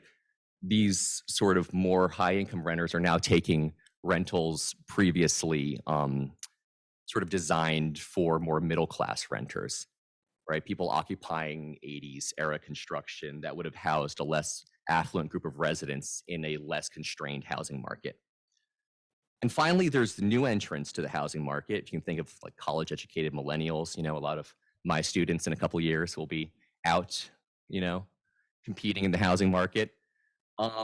These folks are taking the 60s and 70s era's apartments that once held the working poor, right? When you think of gentrification, this is mostly what's coming to mind, right? But it's really not the result of a fancy coffee shop coming in. or anything like that. What you're seeing is the result of decades of systematic underbuilding. And at the bottom of the ladder here, and I guess we're going to talk more about homelessness later on, are the people that are suffering the worst from our housing crisis. And these are the people in RVs that you see parked everywhere. These are the tent cities you can't take 5 steps without seeing in any of California's city. You know, and for a lot of people in the Inland Empire, a lot of these folks displaced from the LA and OC markets are heading here and increasing the pressure on your housing supply. So, as a lot of folks have talked about, the Inland Empire has experienced stunning job growth in recent years. It's now the 14th largest labor market in the nation, and currently the Inland Empire is doing slightly better on unemployment than the state at large, as recently as last month, according to an analysis from economists at Claremont McKenna College and Cal State Long Beach. However, in contrast to coastal California, something a lot of people have touched on in the first 2 presentations, most of the IE's job growth has been in less well-paid work, industries like government, logistics, or healthcare, which tend to pay less in the professions with higher education requirements that dominate coastal economies. So right now, the Inland Empire is pairing this boom in both population from those seeking, oh geez, that's really, I needed to talk so much faster. Sorry. So yeah, they're seeing this boom in both population from people looking for these new jobs and from people leaving the more highly impacted markets along the coast, right? Single-family permits, though, have yet to reach their pre-2008 crisis levels in the Inland Empire, and compare that to increases in Orange County and San Diego County, right? So this increase in housing prices is more acutely felt in a region like the IE than in coastal California. God, I should so fast. So more importantly, since it's the talk of affordable housing, the Inland Empire has lagged far behind other Southern California counties in multifamily construction. So even Los Angeles, which is notoriously bad at building, has undergone a relative boom in the 2010s. But the IE, by contrast, has just begun to return to global financial crisis levels about a year before the COVID-19 pandemic hit and stopped the economy. So I think this is probably a good graph to go on. So this is a graphic that shows the growth in average rents in Southern California's 3 main regions. And in contrast to both LA and Orange County, rents in the Inland Empire jumped during the COVID-19 pandemic and continued their upward climb as California businesses began to reopen. And a particular concern here are the vacancy rates. Prior to 2020, prior to COVID, these 3 regions had vacancy rates hovering around 4%. And it's kind of wild to me that the Inland Empire has half the vacancy rate of an impacted market like Los Angeles. I mean, I think policymakers really should be running around like their hair is on fire because of this statistic. You know, there were just 39,000 multifamily units under construction in this region as of May of 2021, with just 2,400 of them in the Inland Empire, right? So the multifamily stock of the Inland Empire was already low, and construction isn't making up this difference, right? It creates this horrible, horrible, perverse pressure, this low supply. And so as a result, 20% of households in Riverside County are considered severely housing cost burden, which means 50% or more of their take-home income goes to housing costs. That figure is about 19% for San Bernardino County. How am I doing on time? Oh, okay. Sorry, I talked a lot slower than I thought. Again, like I'm not used to being in public. I guess we can stop there and just go to the discussion. I don't want to take any time with that, and we'll just do some Q&A. Does that sound good? Let's do that.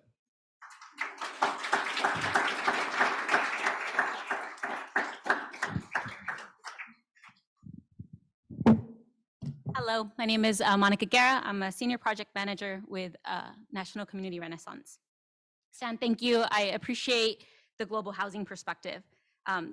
I agree, there's a lot of lessons that we can take from cities around the world, large and small, in addressing this housing crisis.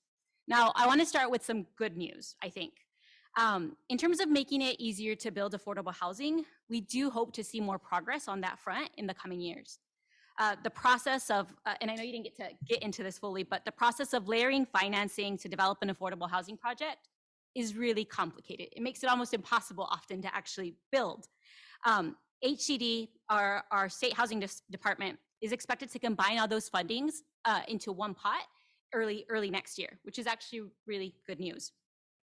Additionally, I'm sure you've all heard in the news, the state has been actively supporting, sorry, I hope I'm not moving that. Okay, the state has been actively supporting legislation to promote density, infill development, and in some cases, ministerial approval of projects. There are also many promising models using private capital, excuse me, to fund affordable housing that appear to streamline the process. However, one of the greatest barriers that we're still experiencing is resistance at the local level. So first, it's no secret, Stan started with this, it's no secret that existing commute patterns need to be reversed. Between housing and transportation, on average, households in this region are spending about 63% of their income just between transportation and housing. However, and I know there's people in the room that represent this, those costs extend far beyond the pockets, right? The amount of time we spend on the road translates not only into sprawling land use patterns, but also it impacts physical and mental health, along with increasing gas emissions. I think one of the biggest takeaways from Stan's presentation, and I want to affirm this because it's a common misconception, is that we only need to build affordable housing. The reality is that building more housing, any housing, does reduce pricing over time. Now, I want to stress that over time. This crisis did not develop overnight. And while we need to build more units, there are fundamental flaws with our land use system. Zoning regulations need to be transformed in order to expand housing diversity, increase housing supply, and ultimately to ensure that land use laws are more inclusive by design. You all still here? I want to make a final observation. The Inland Empire is a really broad geographic region. And I really think there's value to having a more nuanced understanding of place. Any discussion about affordable housing needs to address the history of exclusionary land use patterns. People of color were literally pushed out of Los Angeles communities through redlining and segregation. Regulatory tools, state regulatory tools, prevented people of color from securing a basic right to housing. These are systemic failures that go beyond Los Angeles not building enough housing. And while the conversation around housing is top of mind, we need to also have a conversation about the location and quality of jobs in this region, including construction labor shortages and improving access to transit. So thank you, Stan, for your presentation today. I want to actually open it up with a question to all of you, which is, how do we center place and equity in these discussions of policy change, especially when we consider the context of changing zoning regulations from city to city, right? So even though we have a lot of state legislation, these zoning regulations change from city to city. But also, how do we hold local leaders accountable when that's one of the biggest battles that we're confronting day to day?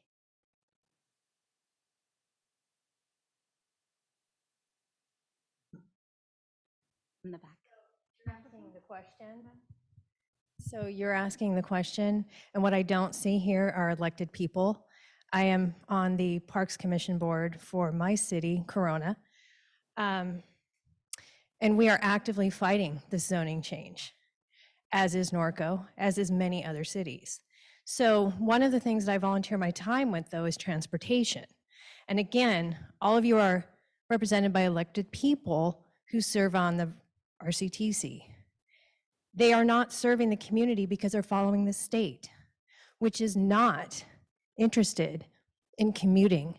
That is something that we can sustain through building more freeways. The regressive tax is the toll lane, and they're happening everywhere. So the commutes are just getting worse. Our elected leaders in our Inland Empire are going with warehousing. They're not going with high-paying jobs. My husband commutes to Orange County. He's one of those numbers. And the reason we live in the Inland Empire, as I graduated from UCR, so did he, is because we can afford housing. What I'm doing on the Parks Commission is looking at how do I help my community. We provide after-school care, tutoring, assistance at the library. There's lots of things that we need to do better. But what I don't see in this room are the elected people making those decisions. And what I've fought for with my community is better transportation. They cut the public transportation and the bus routes, and they install the toll lanes. And all that's doing is hurting the working people in this community. They come to your community, RCTC, the elected representatives, the 15, they promise 4 free lanes with 2 toll lanes. They take away the free lane and put the 2 toll lanes in, so there's just 3 lanes. Our commute times in the Inland Empire have actually increased with the projects that RCTC has done to improve our commute. They've lengthened our times simply by design. So I ask you at the state level, it's got to be more comprehensive. It's not just housing, it's the commuting, it's everything together. You're right, it's the zoning. We're not building up, we're building out. We're not investing in education. The Inland Empire, 1 UC, you know, how many state schools per population? We're not educating the workforce, and we're bringing low-paying, low-wage jobs, and we're not holding our elected officials accountable for these major changes that need to happen. They don't have the power they need in Sacramento. Sacramento looks at the Inland Empire and writes it out. They fall in for San Francisco, San Diego, and LA counties. So that's where I see the failure. Thank you. Respond to that? Then try the other one.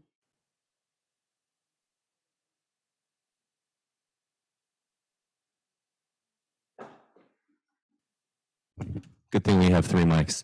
No, so I thought there would be some actually more elected officials in here, and you're absolutely right. There was a slide that I didn't get to that talked about a development in Norco, which would be about 400 and something apartment buildings that went through regulatory hell through the discretionary process because it was going to ruin the low-density rural charm of Norco. This was a vacant lot that was next to a Les Schwab auto dealer, or Les Schwab Tire Center, an RV dealership, and the 15 freeway. Right, so these sort of arbitrary abilities of local electeds to sort of stall development, especially desperately needed multifamily housing, has really contributed to this. You know, there have been a lot of pushes at the state level to sort of streamline and sort of make more uniform land use policy around the state. We just ended single family zoning for the most part in California with the passage of SB 9. SB 10 allows local jurisdictions to upzone for up to 10 units and make that ministerial, right? So exempt from CEQA review, which is an extreme impediment for a lot of development. But the fact is, you know, California has hit a point in population where it's just really not feasible to have these commute patterns of decades past, right? I mean, in Los Angeles, we spent $1 billion something, or I guess the Fed spent $1 billion something widening the 405 freeway just to teach us all a lesson in what economists call induced demand, right? So more people getting on a freeway results in slower transit times, right? And so average commutes in the 405 went up. So, I mean, we really need to rethink and sort of change our mindset 180 degrees on how we zone and how we site housing in the state. We actually do have a bunch of representatives from elected officials here. Actually, at least 8 in person and probably 20 also online. Did you want to make a comment, Rachel? No, okay. But I was just going to say, so actually, I'm very delighted we actually have a lot of elected officials representatives here. So that's worth noting. And Supervisor Hewitt, you want to make a comment? Go ahead. And I'll just say we're trying to keep on a tight time schedule, so I appreciate if you can keep your comments brief, especially when they're not quite questions. I'll try to talk like I do when I'm on the radio, okay? How's that? Yeah, here's the problem, and I've been on a city council of a small city of Calamasa before sitting on the dais of the County Board of Supervisors. The problem is this. When people are elected, they get a new development coming in, especially if it's multi-family housing. And whether they have this charm like Norco has or whatever else, you get a whole lot of neighbors coming there and saying, we don't want that, for myriads of reasons. The people that would love to have those houses, unfortunately, they're not there. They can't come there. They're out looking for a job. They're looking, whatever. If you could get the same amount of those people coming into the chambers and saying, hey, we really need these apartments, we would love to have them, and by the way, we're good people, then you might see some of the NIMBYism go away. And that's the problem in every one of these. I mean, the state sets down RHNA numbers. Sometimes they're pretty unrealistic, especially having affordable housing in coastal communities like Huntington Beach. But there's lots of places to put these. And the problem is local electeds want to get reelected. And they can't get up there and make a hard decision, getting 3 out of 5 or whatever, and say, we need these units. We need them for, if nothing else, your kids and your grandkids come in there. But until that change happens, until we get that, because it's awfully painful to sit there and listen 2 to 3 minutes at a time, everybody basically threatening you and calling you every name you've been. And that's the problem we have. That's exactly right. My first job was a newspaper reporter, and I sat through all of those meetings and heard people calling electeds every name in the book until like 1 in the morning. And I just always wondered like why people would volunteer to do this for free. They're just much better human beings than I am. But it's true. And that's, the supervisor brings up this fundamental disconnect, and really sort of like what's at the crux of what's wrong with land use policy in California is that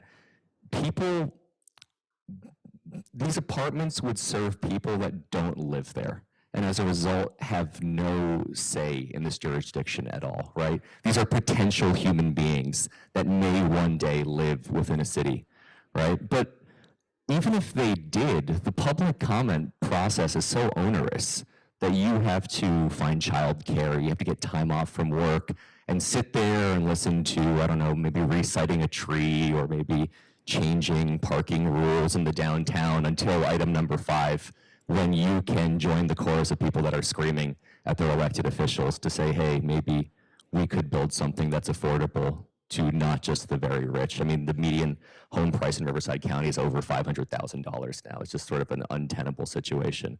And there's a lot of moves to fix that by sort of taking away a lot of local control. But I know that engenders a huge backlash in a lot of places. To what Monica was saying, especially given the racially fraught history of zoning and land use in not just the United States, but California particularly. Okay, I'll let Monica have, if you have just a very brief, anything you want to add, or should we move, can we move on? Oh, okay, all right, sorry, just trying to keep us on time. Thank you, Stan and Monica. Cheers, thank you. Okay. And yeah, the first rule of conference organizing is like you have to be kind of really, really strict on time or we run 3 hours late. So I apologize if I'm cutting anyone off. Our next speaker is Lisa Ganeshian, who is the Pritzker Professor of Early Learning Policy Studies and Professor of Public Policy at Duke University. She has a PhD in economics from Cornell University. And Lisa is a scholar of poverty, economic instability, decision-making. And you can fast forward. Yeah. Yeah. We don't need experimental methods, and she's published on a wide variety of economics, public policy, and demography journals. Presently, she's part of a large experiment we've talked about today on unconditional cash benefits to low-income families, and our discussant will be Tammy Graham, who is the executive director of Riverside County First 5 Commission. Go ahead, Lisa. All right, excellent. I'm between us and lunch, and I have a lot of really great slides, I hope. So let's get started. I wish I had put a slide up that said these 3 things. I do not have a slide that says this, so I'm going to say it out loud. First is cash is about giving low-income people and families in particular, which is my focus, choices, right? It's about options, just like we give middle-income and high-income people options, or that they have options. Second is what we're doing now in the United States in terms of supporting from a public policy perspective children is not enough. It's not enough. And third is that poverty is a policy choice. And I think the discussant earlier who talked about and recognized racism and lots of exclusionary policies, it is this history that has landed us in part where we are for many, many groups of children. Okay, so I'm going to try to set the context. I'm going to zoom back in to focus on children and talk about cash transfers to families with children. And then I am going to talk to you about a study that I'm part of called Babies' First Years. So let's start going back to some statistics.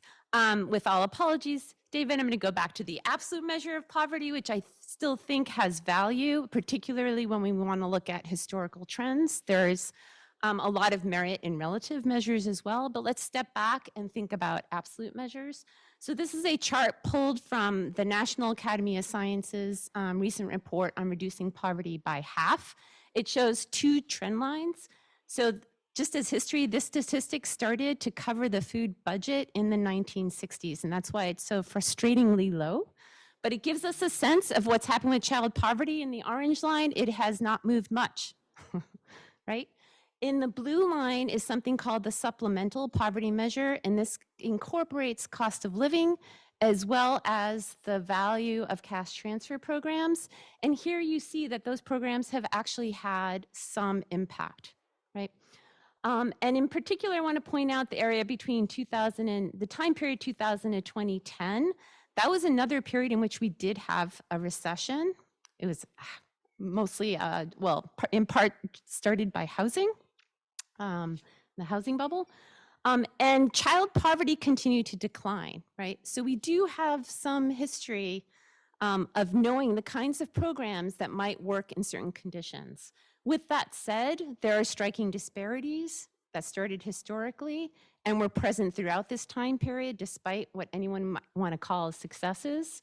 So Black and brown children are much more likely to be living in circumstances of poverty. There's enormous geographic concentration of poverty. Some of this is due to public housing. Some of this is due to redlining and other exclusionary policies. There is a pretty decent literature at this point that shows that poverty has negative impacts on child well-being. Most recently, most exciting is developmental neuroscience, actually showing some associations with children's brain development. There are some gaps in evidence, and the study I'm going to talk about is an effort to try to kind of fill that gap. So here's one of my favorite charts. It actually mimics a time period, David, that you presented on statistics specific to Inland Empire. So this is colleagues, Marianne Bittler, Diane Schausenbach, and Hilary Hoynes, using similar data. And this shows the various programs that would be considered, right, anti-poverty programs. So these are things that offer cushions for children in the US. And you'll notice a few things. I'm not gonna have time to go through all of them. I do want to applaud the woman who has the EITC on her mask over here, because you'll see on the far left, in fact, the earned income tax credit is and has been our strongest anti-poverty strategy for children in the US. But there's a dilemma, right? You don't get the EITC if you don't work in a formal job and file for taxes, right? And so that's an important context for understanding things like the child tax credit and the expanded child tax credit that's happening now. So nearly all US safety net benefits are conditioned on work or targeted for certain goods. On the left, you see that our most successful anti-poverty strategy for children can reduce poverty at most 6 percentage points. And on our right, and this is where I think the really important comparison is, if we look at strategies targeted to elderly poverty, we've come up with something that's called Social Security. It's monthly and it's predictable, and it's had dramatic effects in reducing elderly poverty. And that's what you see on the right. I've gone through and had the chance to do a review of what we've learned about cash transfers. So cash benefits, child benefits, unconditioned cash to families. And the reality is there's a large global presence, right? The US really, really does stand apart here in not having and including some kind of unconditional cash benefit to families. It makes good economic sense, certainly in almost all the global contexts that it's been implemented. It offsets underinvestment in children when jobs and formal earnings are insufficient. We've heard a lot about those challenges in the US context earlier today. It also fills in gaps of public or private infrastructure, and I can talk more about that as there's interest later on. The global evidence also has very strong, points to strong directions about the impacts. And this includes systematic reviews of over 200 studies. So cash transfers reduce poverty. We see expenditures increase on basic needs such as food. We see reductions in violence against children, improvements in infant health and growth, increased school participation, little evidence of increases in, I put in quotes, temptation goods. So this is the idea around careless or irresponsible spending. I don't agree with either of those terms, but the idea is spending on things like alcohol and cigarettes, gambling. And we see little evidence of large long-term reductions in work. How about the US? In a recent paper that my colleague Catherine Magnuson and I are putting together currently, we make an argument. We talk about 3 reasons why cash to families with children is a sound policy investment. And I can practice those 3 arguments here today. Cash offers targeted cushions of support, especially important during the early years of children's development. Costs are high for raising children, especially costs of childcare. And this is when children's development is most sensitive. Cash can offer an economic buffer to families with children, providing a minimum floor of predictable income that protects families against unexpected expenditures or negative income shocks. It doesn't replace wealth, but it does offer another kind of economic component that's a cushion. And 3, cash allows parents to act and spend in the best interests of their children as trustworthy decision makers. And I think this 3rd point is a really important one that almost always gets lost, right, in the political debate, at least, around cash and cash policies. Thank you, Lisa, for your research and your presentation today. I'm Tammy Graham. I'm the Executive Director of First 5 Riverside. You also have a First 5 in San Bernardino County. So my colleague Karen Scott is the director there. We work closely together. If you know Karen, she often refers to me as her twin. And I really am the one standing between you and lunch. So I want to share with you a few data points. One is there are more than 30,000 children born in each of our counties a year. So that's more than 60,000 children that need support, right? They need a strong start and they need to have quality early learning experiences. Earlier, you heard a lot about workforce and poverty, and the early education workforce as of 2020, based on the UC Berkeley study, the average median income for them is $13.43 an hour. So those are your staff that are working with children during the most critical time of brain development. So we are working hard at First 5 and with all of our colleagues to ensure that that wage is increased. The County Board of Supervisors recently allocated funds to supplement their wages while the state is working on rate reform. So think about that in the work that you do and support your early educators. They make about 7 times less than a kindergarten teacher. And they are in those trenches with our children and our families and our moms, and many of them qualify for subsidies. So I would like to hear from all of you and see if you have any questions for Lisa. Yes. Thank you for that. I think, like my colleague Sabrina, I'm also a new parent, so a lot of these things are top of mind. And my just after you wrapped up your presentation, I was wondering if the study's going to continue to see how losing that monthly cash reward, how that will impact, mom, baby, and all the other pieces that you discussed. Thank you. Very good question. We get this a lot. I will confess our team is in a very confused place right now about whether we continue to fundraise to give the families ongoing support. Specifically until the children turn age 6. But I want to offer, so that's, it's still a conversation happening on our team about how along we continue the monthly cash gift. Of course, there are many elements of this that are mimicking a bit the child tax credit and the expansions. That's evolving in real time as our study is moving forward. But here's what I want to say. One of our hypotheses is about starting with some economic resources, how that will support families to potentially be in a better place, right? At a point when their children are slightly older and there are other kind of supports ready for them at age 4, age 5, age 6. I'm thinking preschool, I'm thinking public school, I'm thinking about a variety of other programs. We will be letting families know very clearly, well in advance, about the timing of the cash gift. They know that all along. We've been updating them about increasing it to 52 months. I think it's an excellent question and one that we will definitely be tracking. The qualitative study and the ongoing data collection will continue far after when they stop receiving the gift, when or if they stop receiving the gift.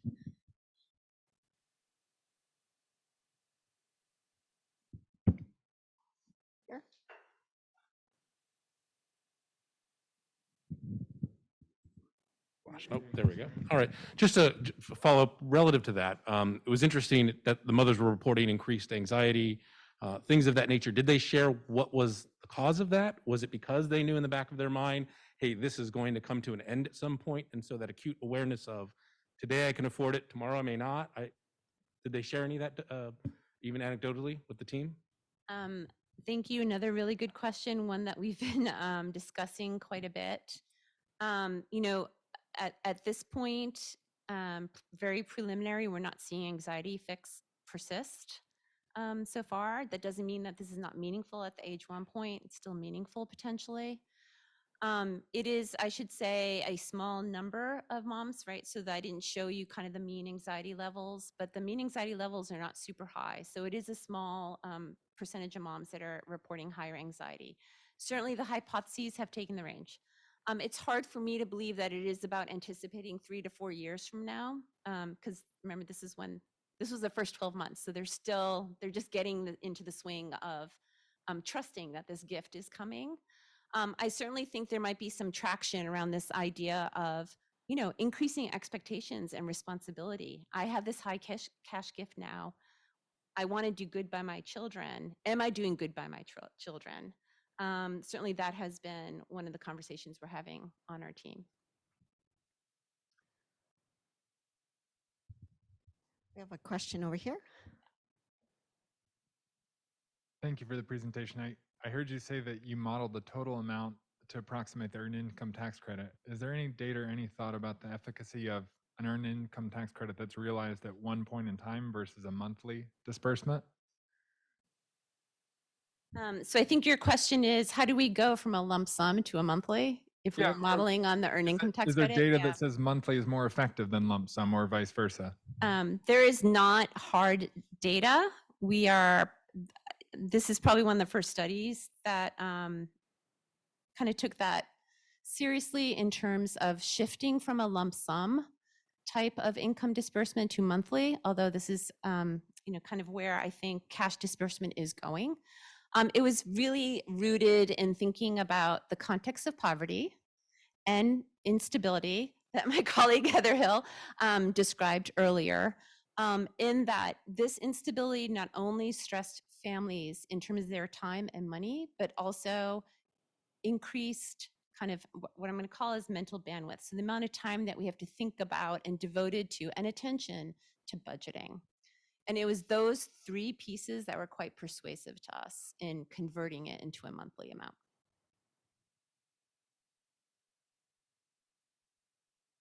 I think we have time for one more question. Oh, does somebody else have a question? Can I ask my question or yes? Okay. Oh, sorry. It's okay. So like others have mentioned in the room, I also have young children, and I have often wondered why we do not have a structure for universal childcare. We already have it in place for primary education. So to me, it would seem a logical thing to have childcare. I mean, we already have schools. There's already zip codes that are assigned to schools. Why not have childcare centers at these elementary schools and have these teachers have the opportunity to be a part of these teachers' unions, to have that representation so that they do have advocacy in terms of pay. To me, it seems like a logical solution to this problem. The child would start at the child care center and transition into kindergarten and then move on to primary education. You know,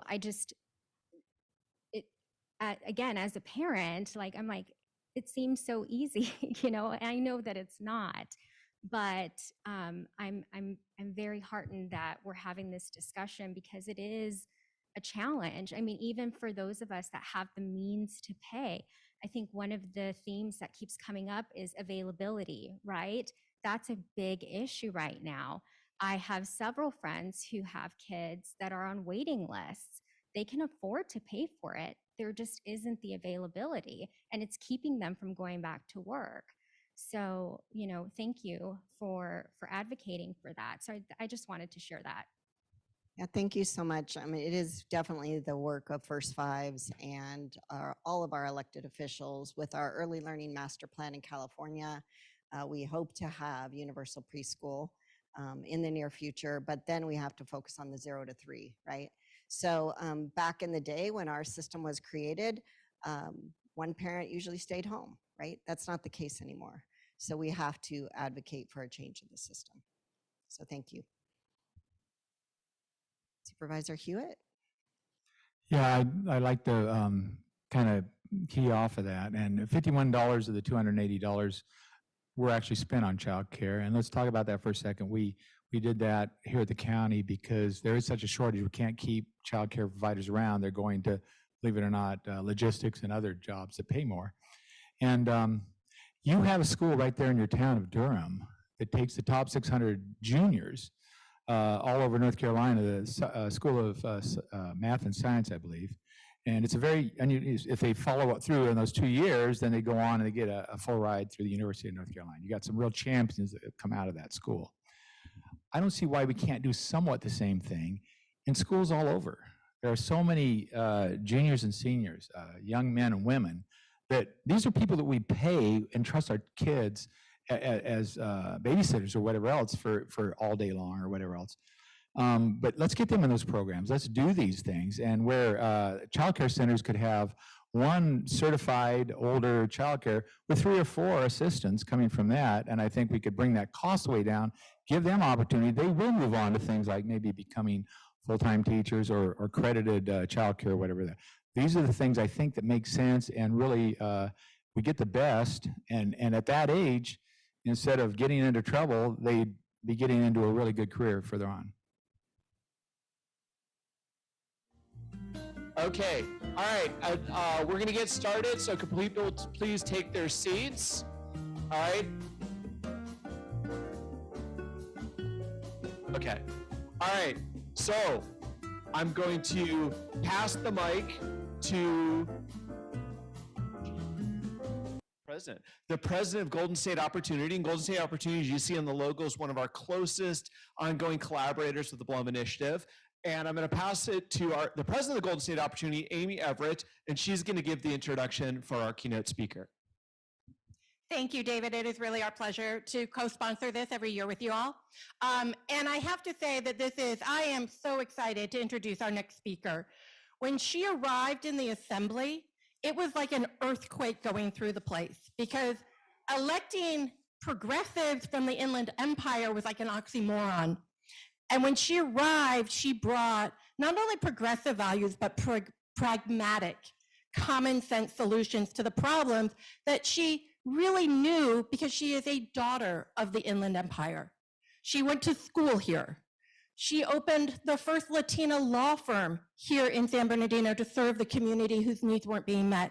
She was she is the first Latina to be the majority leader in the Senate, in the Assembly. And so earlier when we were talking about power and who's going to do this, well, one of the most powerful people in the state legislature is your representative. And it is my great pleasure to introduce you to Assemblywoman Eloise Reyes.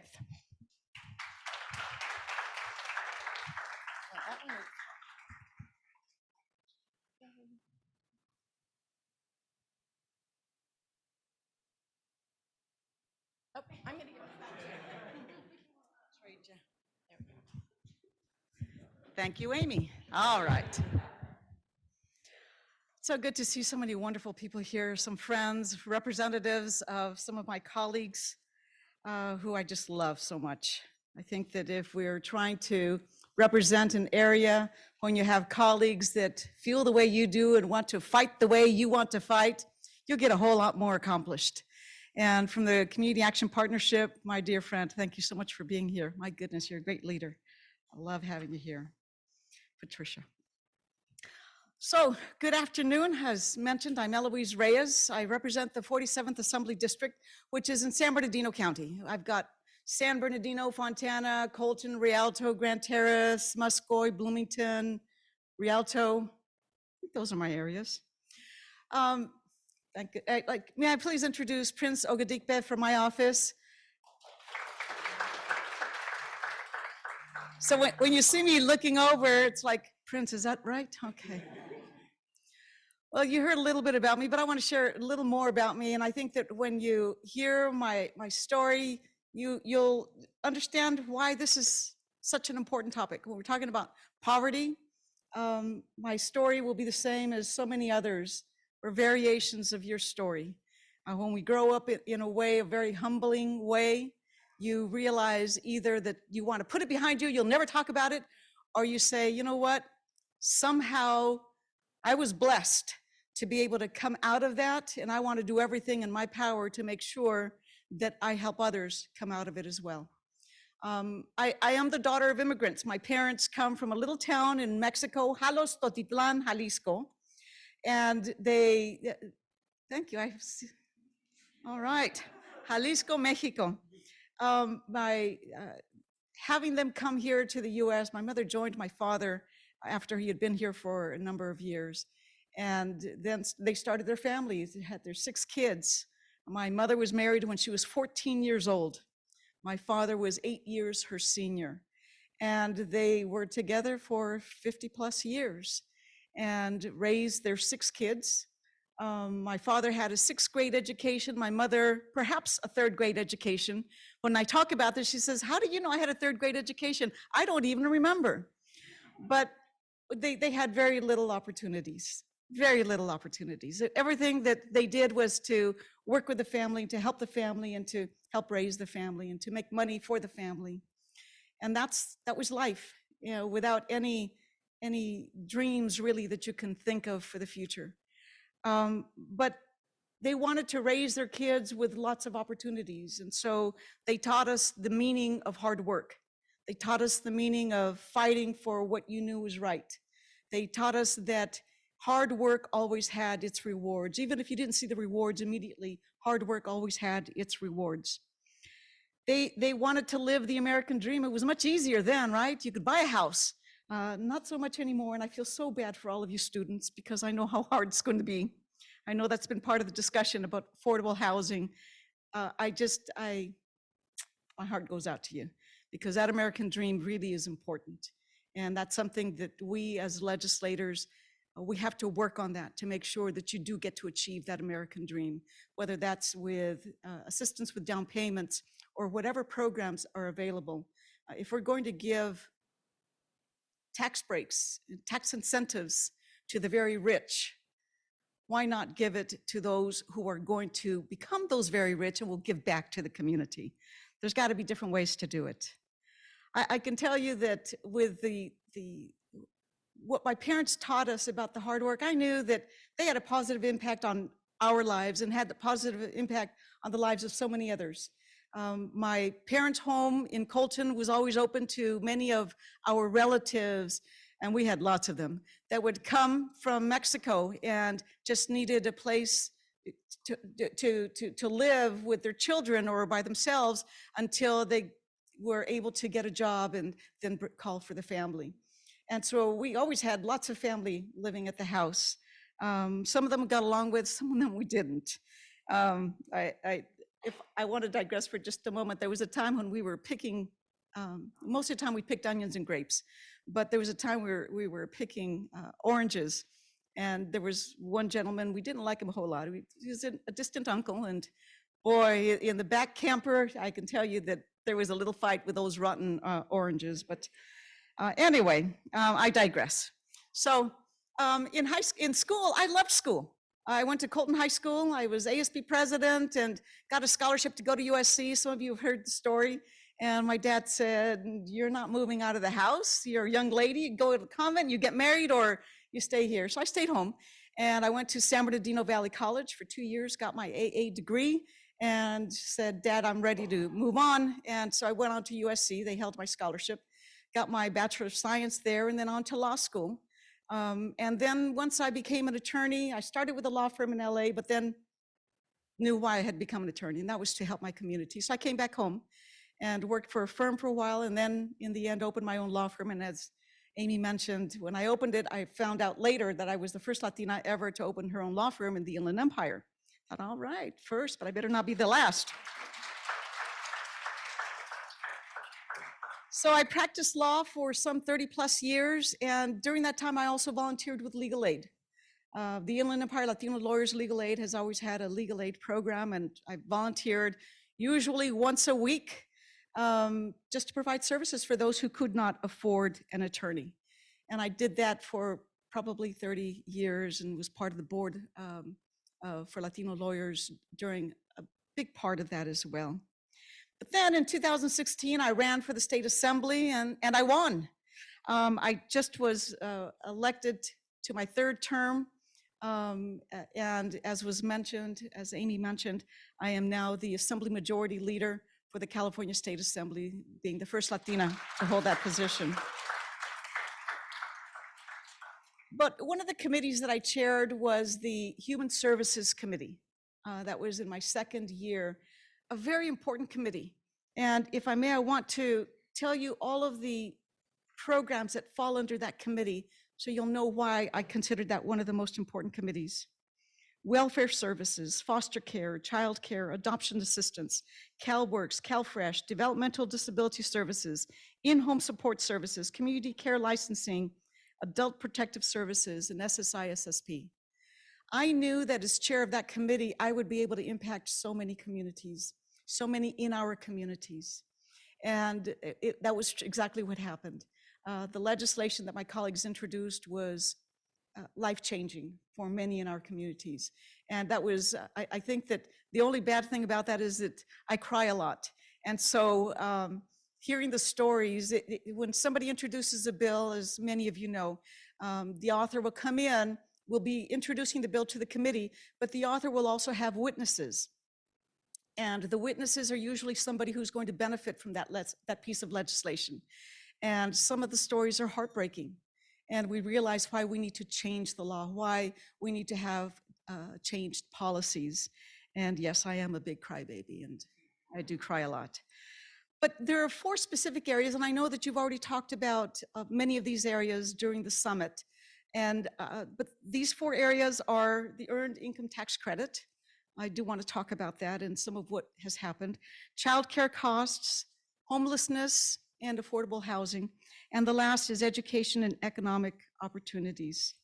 And, you know, I don't think I thanked the people I was supposed to thank. I want to thank UCR, the Blum Initiative on Global and Regional Poverty, and Golden State Opportunity. I want to thank them all for the invitation today, for being here. All right, so Cali ITC, we know at the federal government, at the federal level, there was an earned income tax credit, but California also started this program.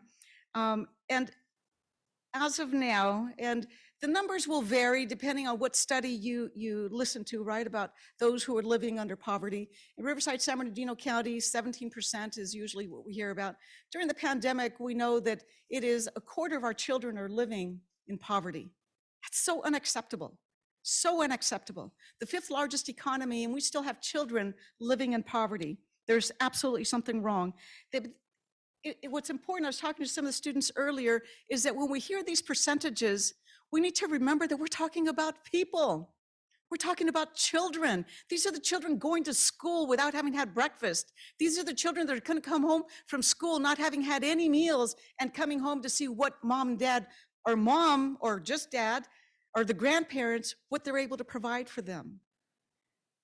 It's the children, but it's everybody else, but it's the children that we need to do so much for. There are different ways to combat poverty, and we know it. And one of those is the Cali ITC, the Earned Income Tax Credit.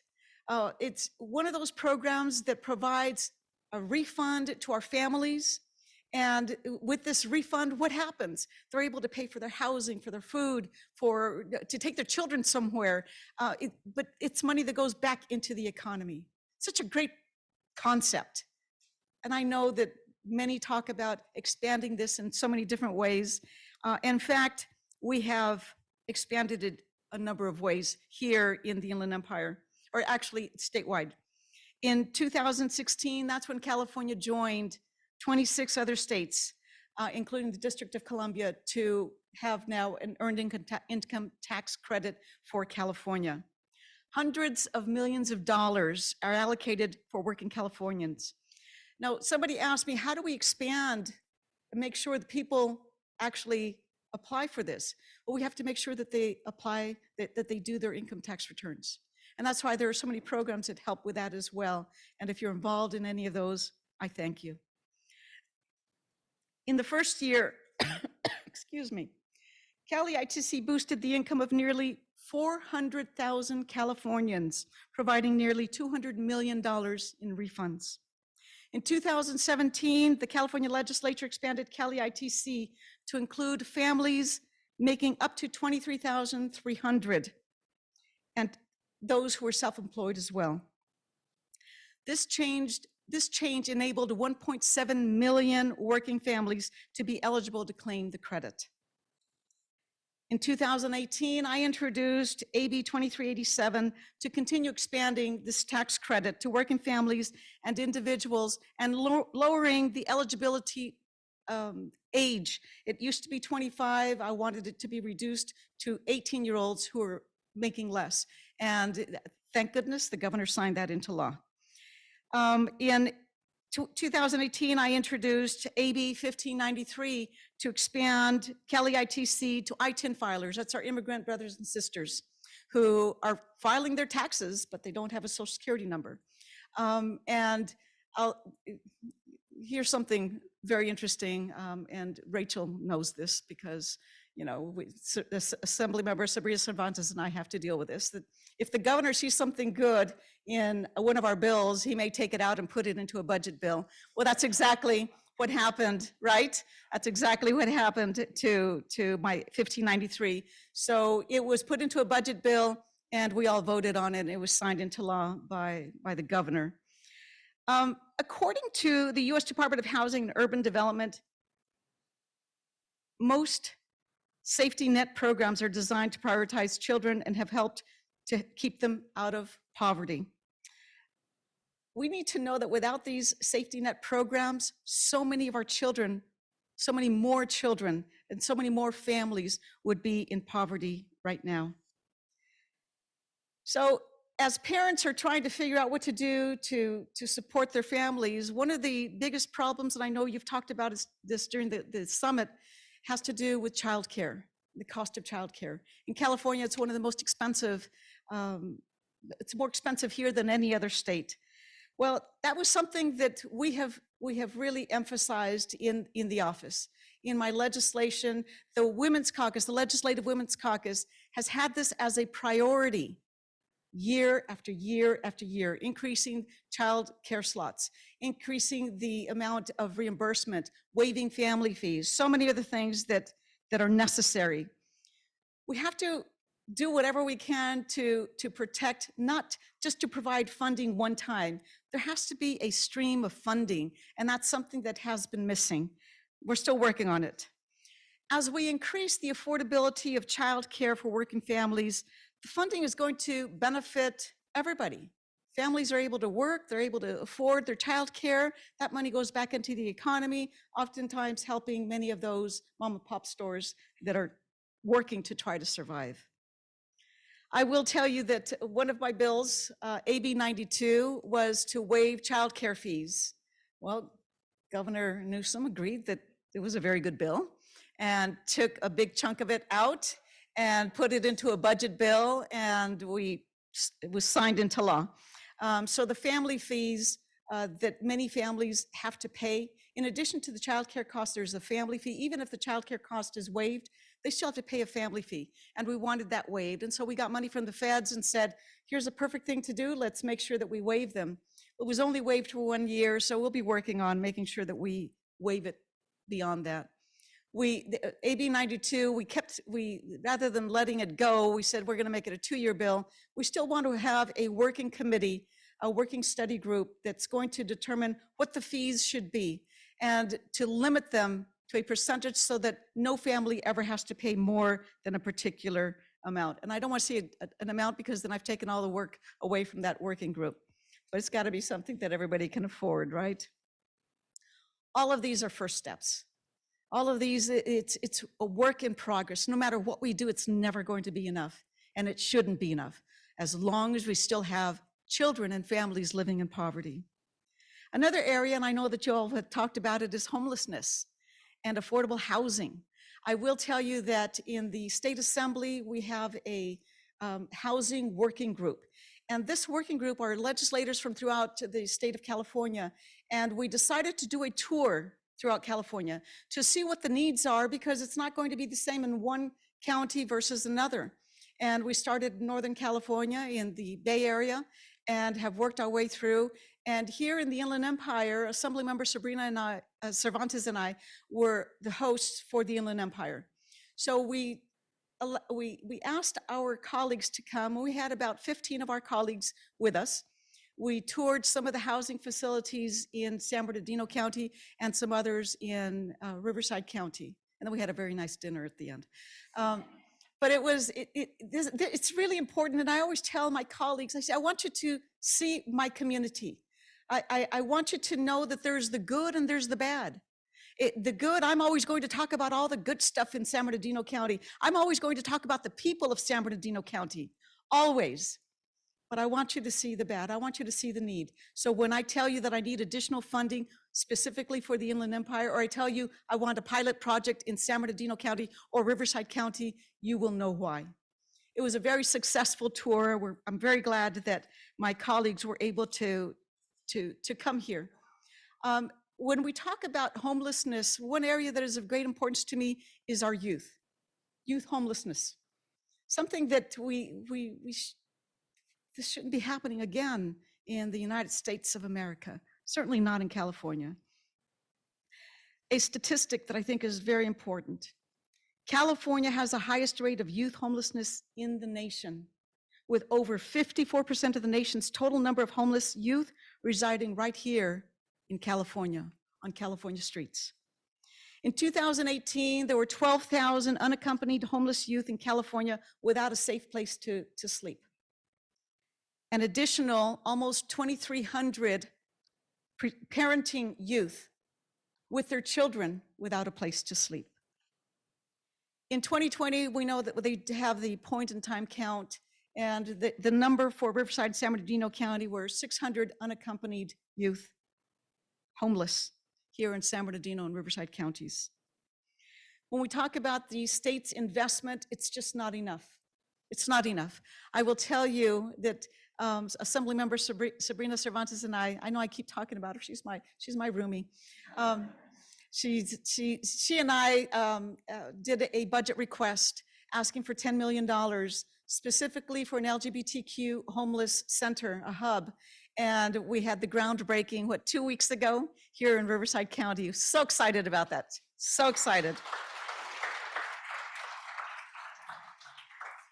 I do want you to know that only 20 of our 58 counties have direct services for homeless youth. Only 20 of the 58. Certainly, that doesn't mean that the others don't have homeless youth, right? But they don't have direct services for our homeless youth. I did introduce a bill that unfortunately didn't make it through that would have provided grants specifically for youth homelessness. It got stuck in the Senate appropriations. Doesn't matter, we're gonna go back and we're gonna try this bill again. As I said earlier, there's no reason we should have homeless, especially homeless youth, in the 5th largest economy in the world. There's no reason for that. We have to continue to find ways to combat homelessness, and that means money. And that means partnering with the organizations, with our community-based organizations that are already working on this. Oftentimes, government thinks that they can solve everything. People say, why do you say that? You're part of the government now.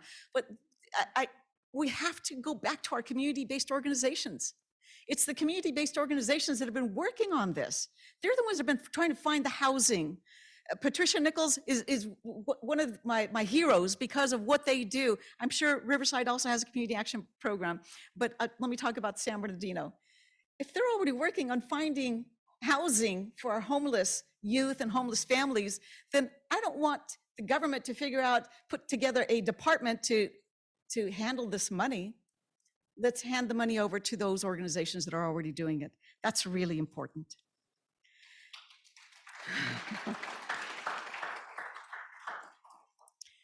And the final area that I want to talk about is education and economic opportunities.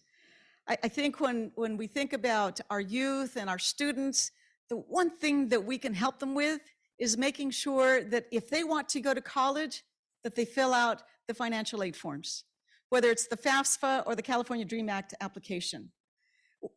If that is filled out, they are 63% more likely to go to college. I love that statistic. And because of that, I introduced legislation that would require the filling out of the FAFSA or the California DREAM Act application as a requirement before graduation. When I introduced it 2 years ago, I got lots of pushback, and so it was amended a few times and ended up, the bill said that in the social studies class, they had to provide at least 1 hour so that they can help the students fill it out. We weren't satisfied with that, although that one got signed into law, and I was happy about that. But we came back last year and introduced it again, making it a requirement. Valverde School District here in Riverside County already requires that, and their success rate is unbelievable. So what more do we need? Here in the Inland Empire, we already have a school district doing this. So I introduced the legislation again, and bless his heart, Governor Newsom loved the language of my bill and included that in one of the budget trailer bills because there was a budget request associated with it. And it was signed into law. So, we still have another part of it that will include the collection of data and data sharing to make it more effective. So my bill was actually signed into law. I take full credit. I tell the governor, Governor, I know you like my bill, and I know you put it in there, and then it was easier to get all the money that we needed for it, but I'm still going to claim credit for that. He said it's okay.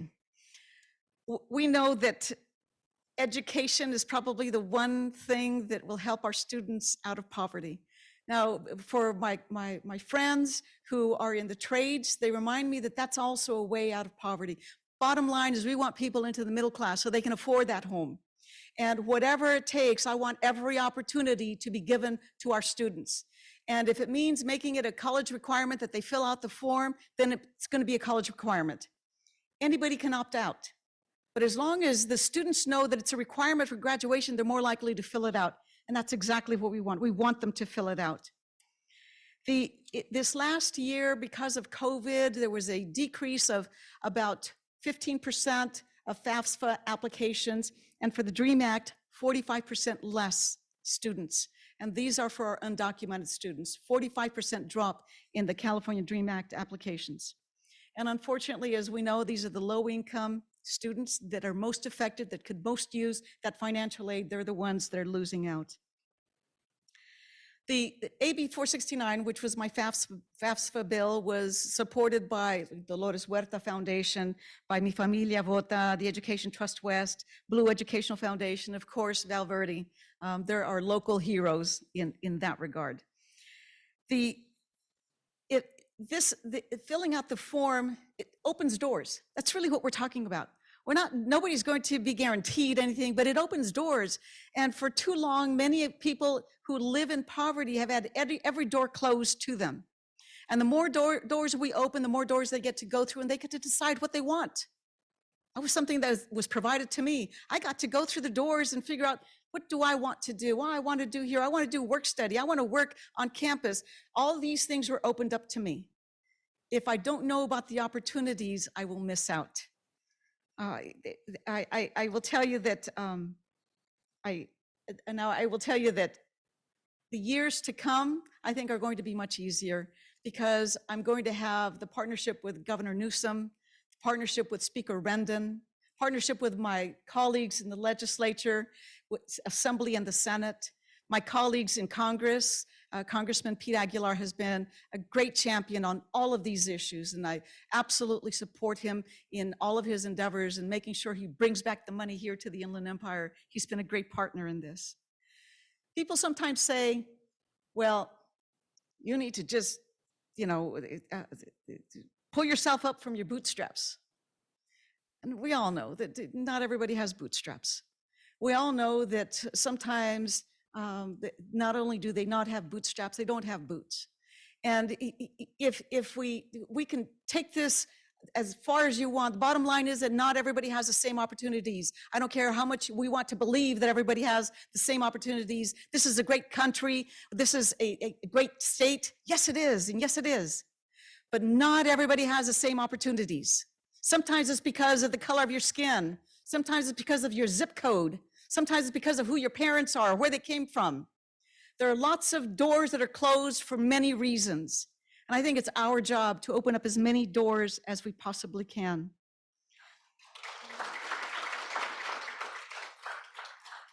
And I will tell you, this is going to take lots of will and lots of courage. This is what we need. And that's why I'm so excited to be here in a room full of people that I know have that will and have that courage. Some of us are elected officials. Some of us are professors or the faculty that are teaching our students coming up. Some of us are the students. Some of us are the homeowners. Some of us are the business owners. Whatever your role is, it's an important role. It's a really important role. We have to find economic opportunities for everyone, whether it's through education, through the trades, whatever it is. Maybe it's an internship that allows you to finally see what that particular job was all about. Whatever opportunity you can give is an opportunity that opens doors. And not only for the person that you opened the door to, that you gave the opportunity to, but for their cousins and their brothers and their sisters and the neighbors, because they're going to talk about it. I know that we can do better. We've done a lot, but I know that we can do better. And I know that together we will do better. Again, I look at I just look out at those of you who are here, and I know that you are committed to this. I want you to know I am committed to this. I want to be sure that as many people as possible are brought out of poverty. We're not going to tell them, you need to get yourself out of poverty. They didn't get themselves in there. It's society, it's what we've done. That's what put people into poverty. There's lots of history to this. Lots of history to this. And I can tell from those of you who are here, you've read that history. So it's not something that just happened. It was created. And we have to create those opportunities. Help me. I want to open those doors to opportunity for everyone, because everybody deserves those opportunities. Everybody deserves open doors. Thank you so very much for this invitation.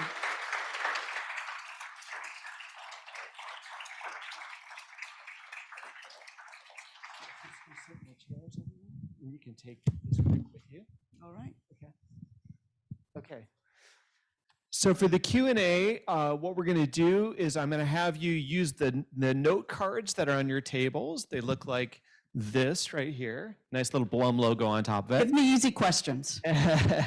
And Prince will collect them or be distributed to Prince, and he'll pass them on to me, and we'll run the Q&A through here. And I'll get us started first with a number of questions that we have prepared to help us think about these issues. So Assembly Member Reyes, Congress is presently debating a budget that would expand poverty relief.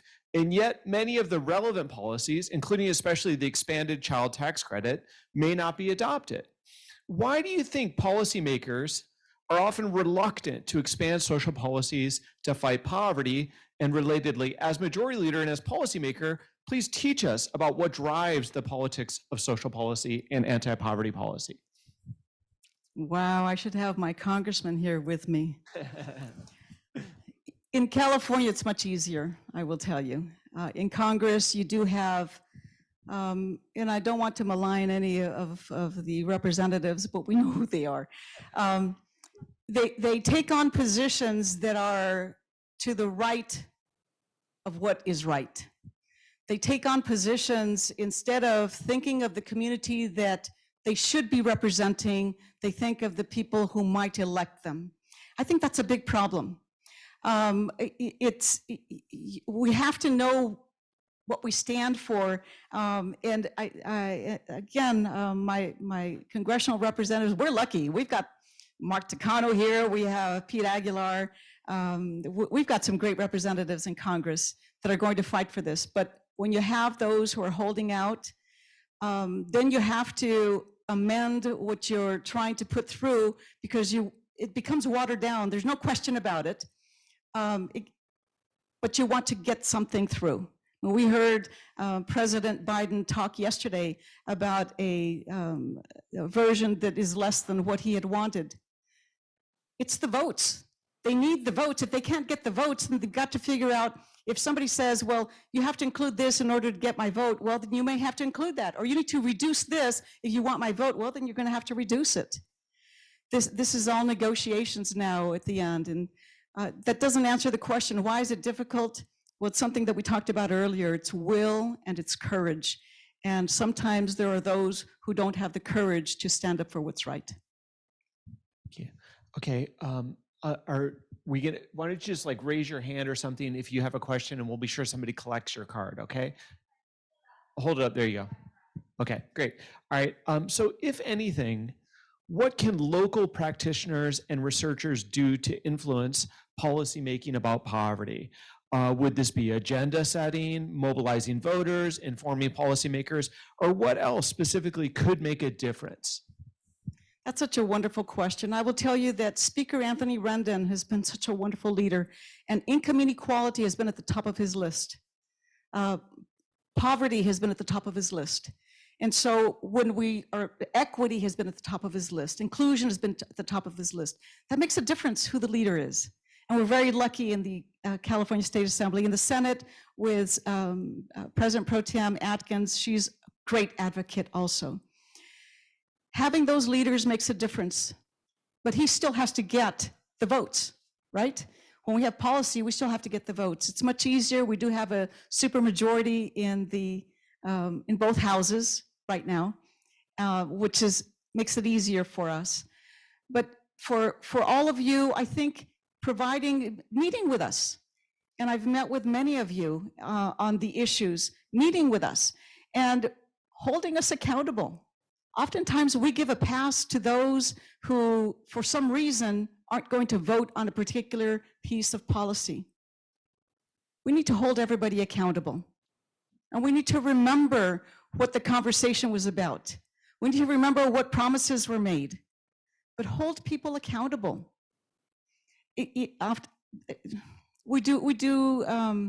We're sometimes very soft with some people. I find that as a progressive, sometimes our colleagues, we're way out there, and sometimes we have to be reined in, and I get it. But then when we're reined in, we also expect those who are on the moderate side to also come to the progressive side so that we can get bold policy through. That's what it's going to take. So as you talk to representatives, figure out ways that it relates to their particular district. The numbers that are in the number of people living in poverty in their district, the programs that work in their district. I think these are all things that would probably help. Thanks, Prince. Okay, if Congress enacts policy that aims to reduce the cost of childcare to no more than 7% of a household income. How can California ensure the long-term success of this policy, given federal funds are short-term? I think if we pass the policy, then we've got to find it in the budget. So the first thing is to pass the policy. Initially, the money is going to come from the feds, which is what happened with the waiver of the family fees. So if, as President Biden said yesterday, that no more than 7% of the income should go to childcare. If that becomes our policy, then the money has to follow. I will tell you, and you all know, depending on your age, you all will remember, or you've studied about it for those younger ones. In 2008, many of the programs that had been funded before had to be cut, because that's what happens all the time. Not all the time, but most of the time. When we have less money, we look to the programs, usually social service safety net programs. They're the first ones that suffer. And that's exactly what happened. And that's why this year we had this great surplus. And so we're all sending in our requests for money because now we have the money. But we do have to have a stream of funding for programs like childcare to make sure that no more than 7% is used. And again, I will defer to our working group that will come up with the percentage, but our president did talk about the 7%. Next question is, how do you perceive the challenge to secure funds for Riverside County, San Bernardino County, as we are often overlooked in comparison to Los Angeles County to secure the needs of our community? I love the question. You will know that when I first went up to Sacramento, then Governor Brown met first with the Latino caucus, and I'm a member of the Latino caucus, and everybody introduced themselves. And when he came to me, I said, Governor, I represent an area with the highest pollution rate, highest unemployment rate, highest dropout rate, but the best people. All we want are resources and opportunities. Next time, the next group that he met with all the caucuses, and then the Women's Caucus. I'm a member of that one too. So he went around the room and everybody's introducing themselves. I said, when he came to me, he says, I know, you're the one that wants the money. Yes, I want the money. I want the money to come to Riverside and San Bernardino County. Just yesterday, I was on a panel and with some of my colleagues, and the moderator was Pat Harvey from CBS News. And that was one of the things that she said at the end, is there anything else you'd like to share? I said, yes, we're a desert in the media. You guys never talk about us. We have lots of needs, we have lots of stories, we have lots of wonderful people. Come talk to us. She says, I'm gonna take you up on it. So what I do is I try as much as I can to remind people I am from San Bernardino County, I'm from the Inland Empire. Assemblymember Sabrina Cervantes does exactly the same thing. Assemblymember Jose Medina, Freddie Rodriguez, James Ramos, all of us from the Inland Empire, Senator Roth, Senator Leyva. That's one thing that we continuously tell people in Sacramento. We remind them about the Inland Empire. We tell them it doesn't go Bay Area, Los Angeles, San Diego. It goes Bay Area, Los Angeles, Inland Empire, and then San Diego. So they make fun of us, but I don't care. They can make fun all they want. As long as they keep saying Inland Empire, I'm okay. Okay. Thank you for all you do to support our community. I'm quoting the question, although thank you. And I'll welcome, whoever said it. The next sentence echoes a theme that a bunch of us have been saying this morning. I believe poverty is a policy choice that reflects our values. What do you recommend for solutions to increase our ability to view and treat everyone as worthy and deserving? Run for office, come join me, please. Honestly, that is something that is so important. We've talked about making sure that every policy that we introduce and that we send to the governor's desk, one thing that we've talked about is to look at it through an equity lens. If we do that, then I think that we're able to lift up, able to lift everybody up together. But it's one thing to say it, it's another thing to do it. There are organizations, well, let me put it this way. In Sacramento, and same thing in Washington, D.C., you have high-paid lobbyists that are talking to the policymakers, to the legislators, telling them a particular position, representing a particular group. When we're talking about poverty, there isn't a high-paid lobbyist coming in to talk to us about the people. So we rely on all of you to remind us of this. And maybe I need less reminding than some of my other colleagues that are voting against some of these policies, but even I need to be reminded sometimes so that I can be more courageous, so that I can be more willing to introduce that piece of legislation. Even with my Kelly ITC bill for ITIN filers. Juan, you remember, we fought hard on that one. And the discussion on the floor about, why are you, those are undocumented immigrants. Why are you trying to give them a tax break? Because they file tax returns. They go to the franchise tax board, they get an ITIN number, and they're filing their tax returns and they're paying their taxes. So the fight continues.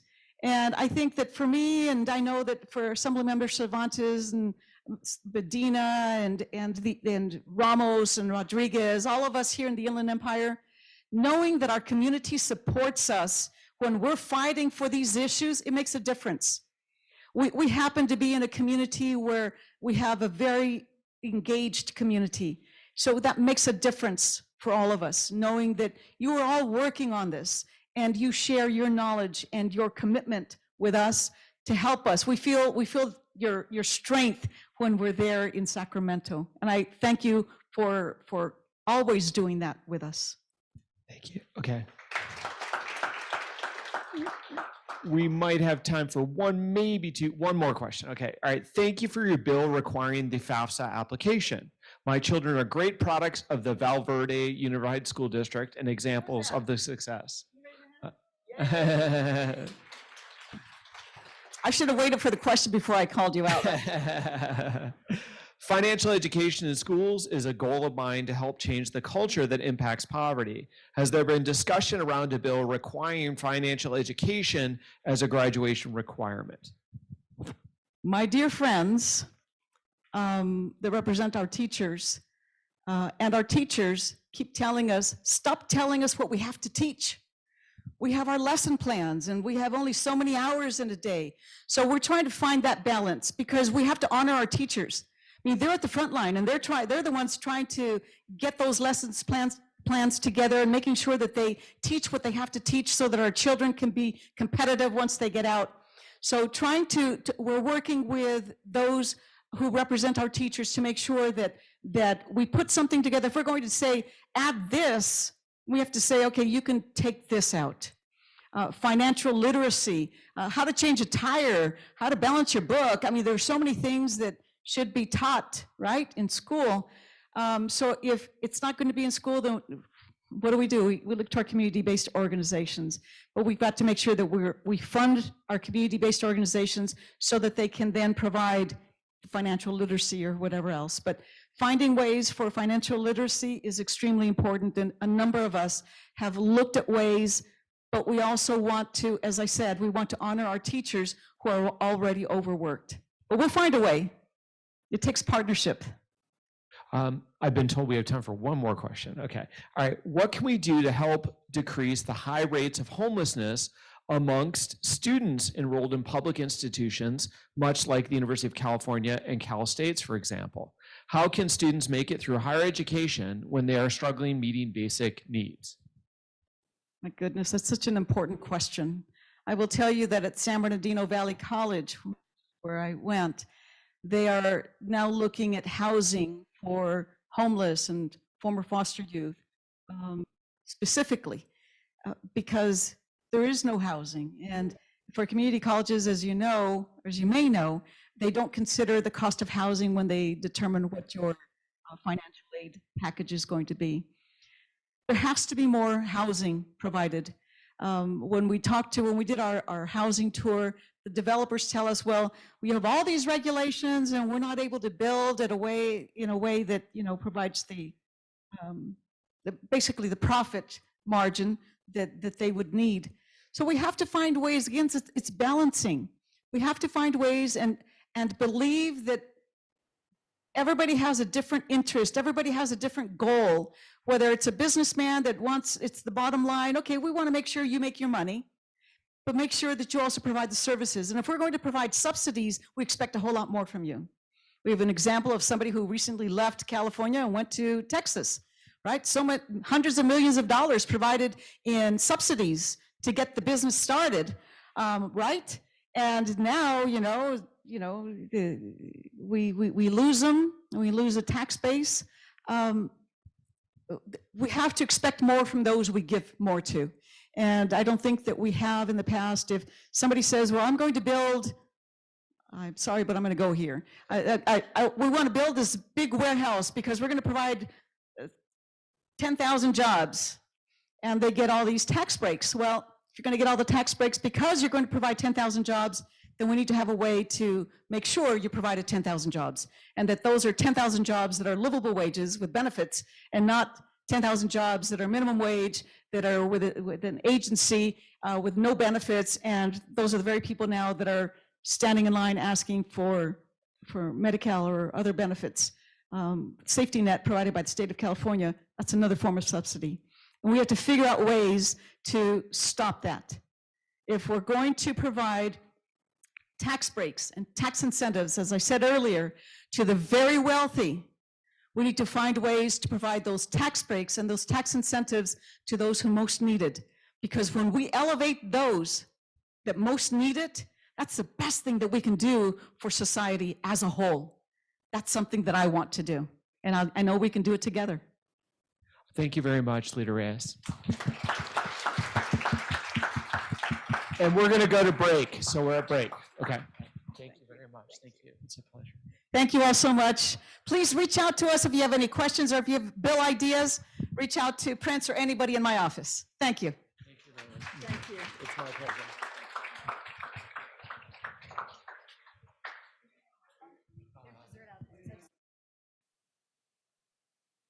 Okay, important announcement.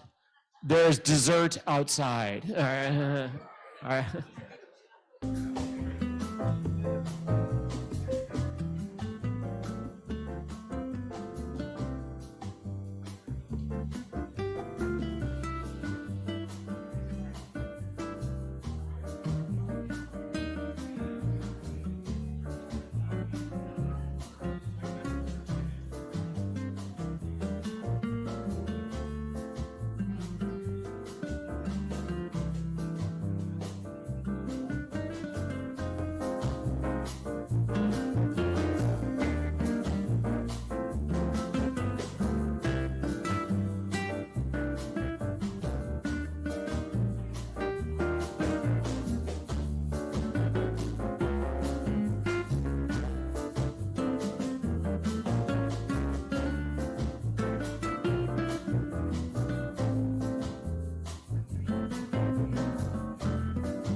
Can people take their seats so we can get started again, please? I may have to push harder outside. Yeah.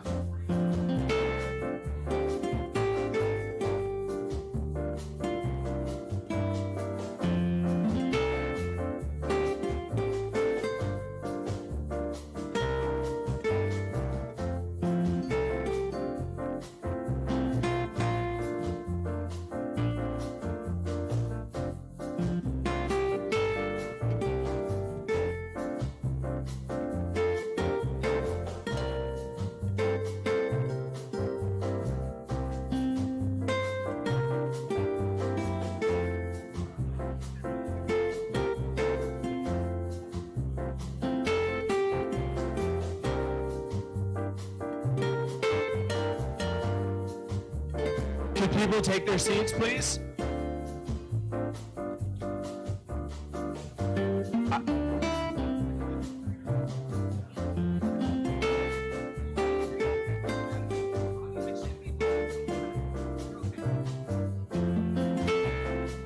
Okay, could people take their seats, please?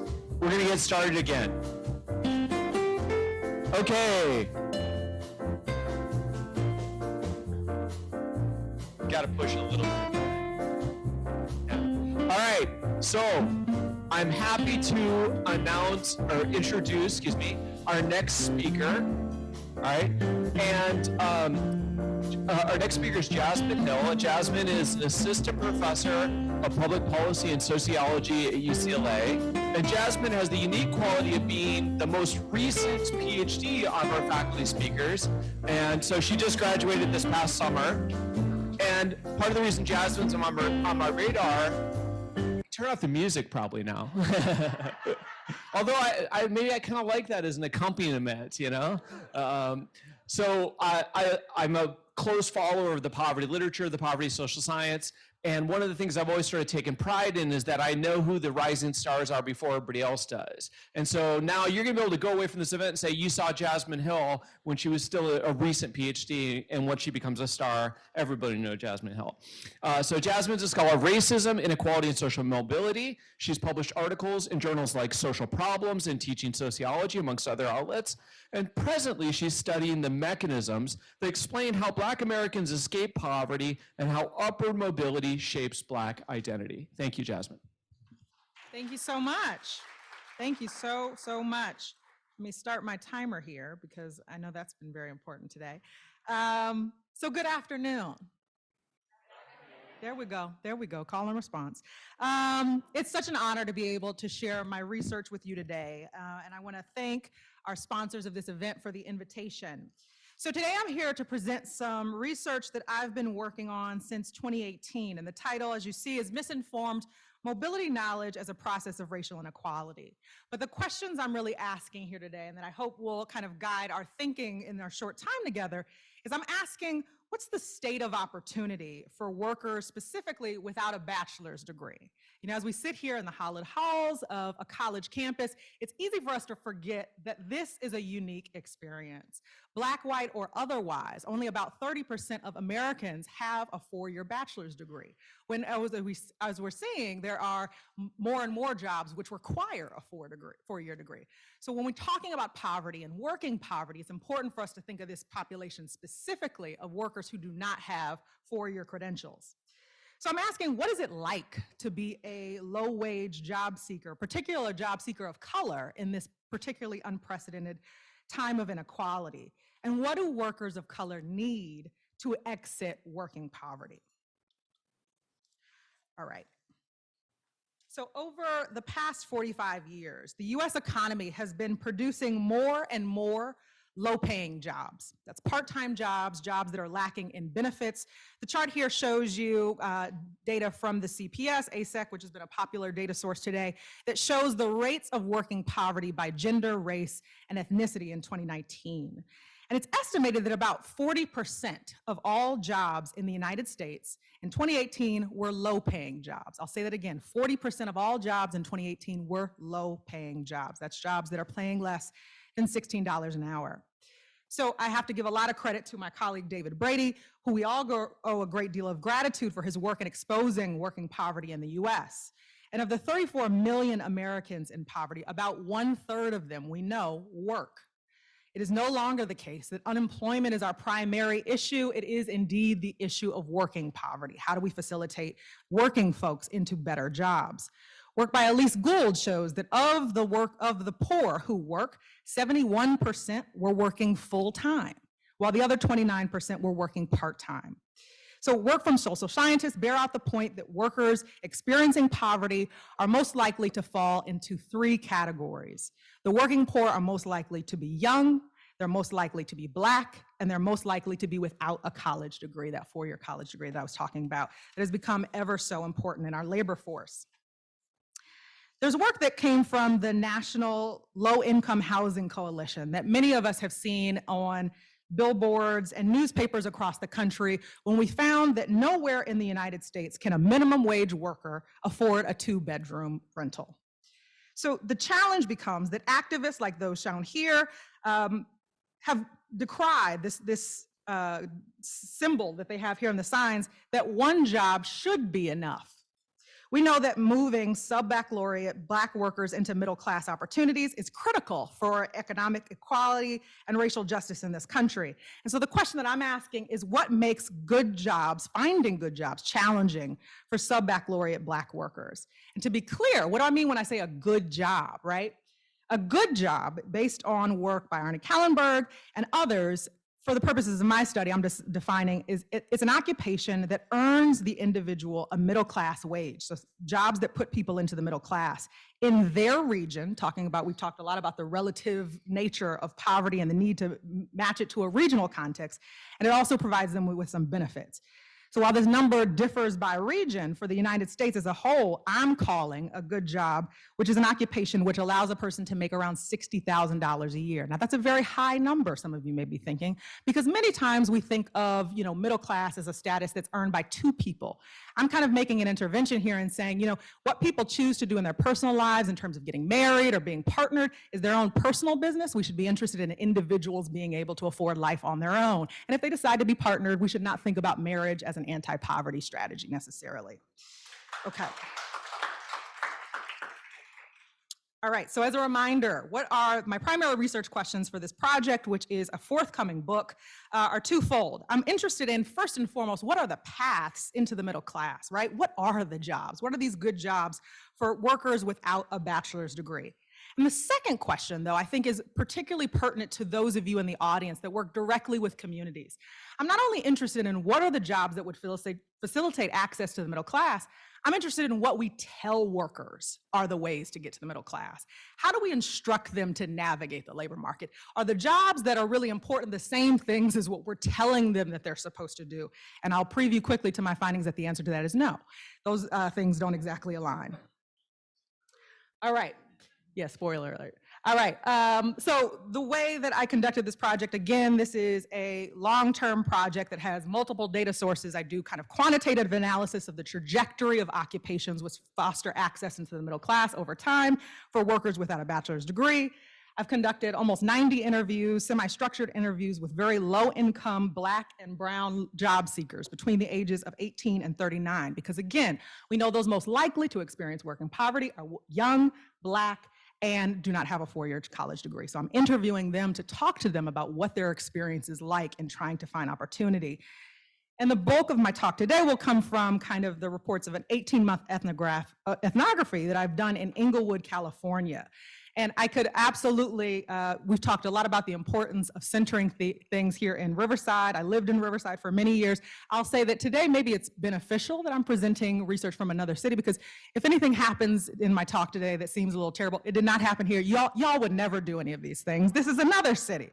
But I'll talk, I've done a lot of observations at workforce development sites. So that includes one-stop job centers, high schools, and thinking about their role in facilitating the process from kind of school to work, city hall, as well as community events. Okay, so the first thing we want to know is what are those jobs, right? Thinking in Los Angeles County, which was the site of my study, what are those pathways into the middle class for folks without a bachelor's degree? And again, our threshold here is $61,000. I'm looking particularly at those occupations from the American Community Survey where 51% or more of the workers don't currently have a bachelor's degree. And just so you're aware, the census categorizes about 500 jobs that any one of our occupations would fall into. There's about 500. And in Los Angeles County, and really in the nation more broadly, the unfortunate news is that all of the opportunities that foster access to the middle class for sub-baccalaureate workers can unfortunately fit on one slide. So here you see 32 options, and I'm currently building a dashboard with a team of undergraduates at UCLA where you can be able to manipulate this and see what this looks like in your region, but this does not differ quite significantly from place to place.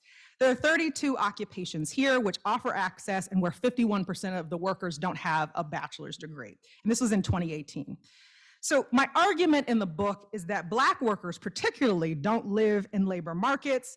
We often live in labor deserts. That is, places and spaces where access to these good jobs are extremely hard to get at. A couple of things that I want to point out about these occupations. The first is the number. It's a very small number. When I do this analysis for the 1970s, you could actually throw a dart at that list of 500 jobs, and it was easier for you to find an occupation that would get you to the middle class than it was harder. It was about an 80% chance, where now you have less than a 20% chance of finding yourself in one of these middle class jobs if you don't have a bachelor's degree. So the number has declined over time, and this is absolutely a story about unions, right? The decline of unionization in this country, many of these occupations are those trades jobs that are still highly represented by union wages.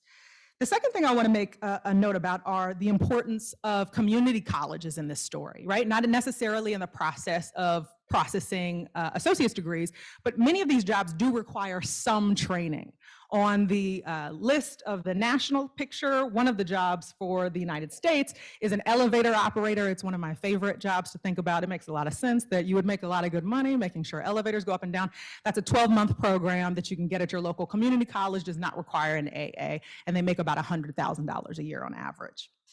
Okay, so the last point I'd like to make, right, some of you are like, maybe I should do that.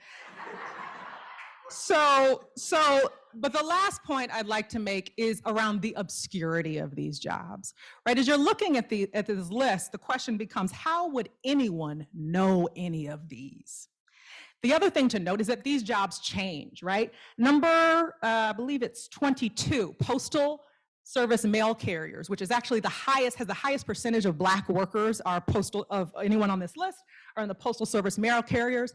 The Bureau of Labor Statistics estimates that by 2050, this job is expected to decline by about 50%. So this is a changing list, right? From year to year and certainly from decade to decade. This look shrinks, it protracts, it changes. The industries that are represented here, they differ quite significantly. So when we're thinking about the workforce, it becomes imperative in this state where there are only 32 options. My question then becomes, is the Workforce Development Center helping folks to find these jobs, to identify what is going to actually facilitate themselves into the middle class? We'd hope and expect that our schools, our Workforce Development Center is sharing this information, but in my interviews with folks, less than 15% of my sample could I effectively name even one of these occupations. And when they saw the list, many had no sense of what any of these jobs meant. I think many of us look at it and are like, what is a tire builder? Kind of a similar process. But the problem is having what I believe, this is quite obscure information, but it matters a great deal for disadvantaged workers. So now I'll turn to the question of how our Workforce Development Center is helping to steer or not steer workers into these jobs. And I'll talk a little bit about my findings in doing ethnographic observation at a one-stop job center. So for those who are unfamiliar, one-stop job centers, also known as American Job Centers, are federally funded programs designed to provide a full range of assistance to job seekers under one roof. So it was established and reauthorized in 2014 by the Workforce Innovation and Opportunities Act, belovedly known by many as WIOA. And these are physical centers. There's more than 3,000 of them across the country that offer training referrals, career counseling, job listing, and similar employment-related services. The one in Inglewood, where I observe, has an annual budget of about $47 million, and has the task of placing workers, getting workers into jobs. And this kind of strange graph is plucked directly from their annual report in 2019, where they're celebrating their success rate. Here they show that they had a goal of placing 64% of the adults that came into their office into occupations, and they're celebrating the success rate that over 100, they beat that goal by 129%. It is absolutely the case then that if you're interested in finding work, America Job Center do an incredible job of placing people in opportunities.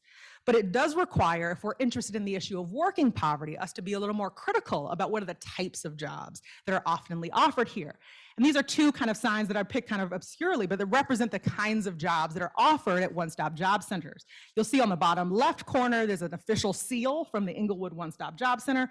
But as most of us, we've talked a lot about warehousing today, know that both Amazon and working at Panda Express offer precarious hours, minimum wage salaries. And so the problem that many researchers study, which is how is the problem of working poverty really being funneled, we see that the Workforce Development Center plays some role in that by making it really easy for workers to find these very low wage jobs.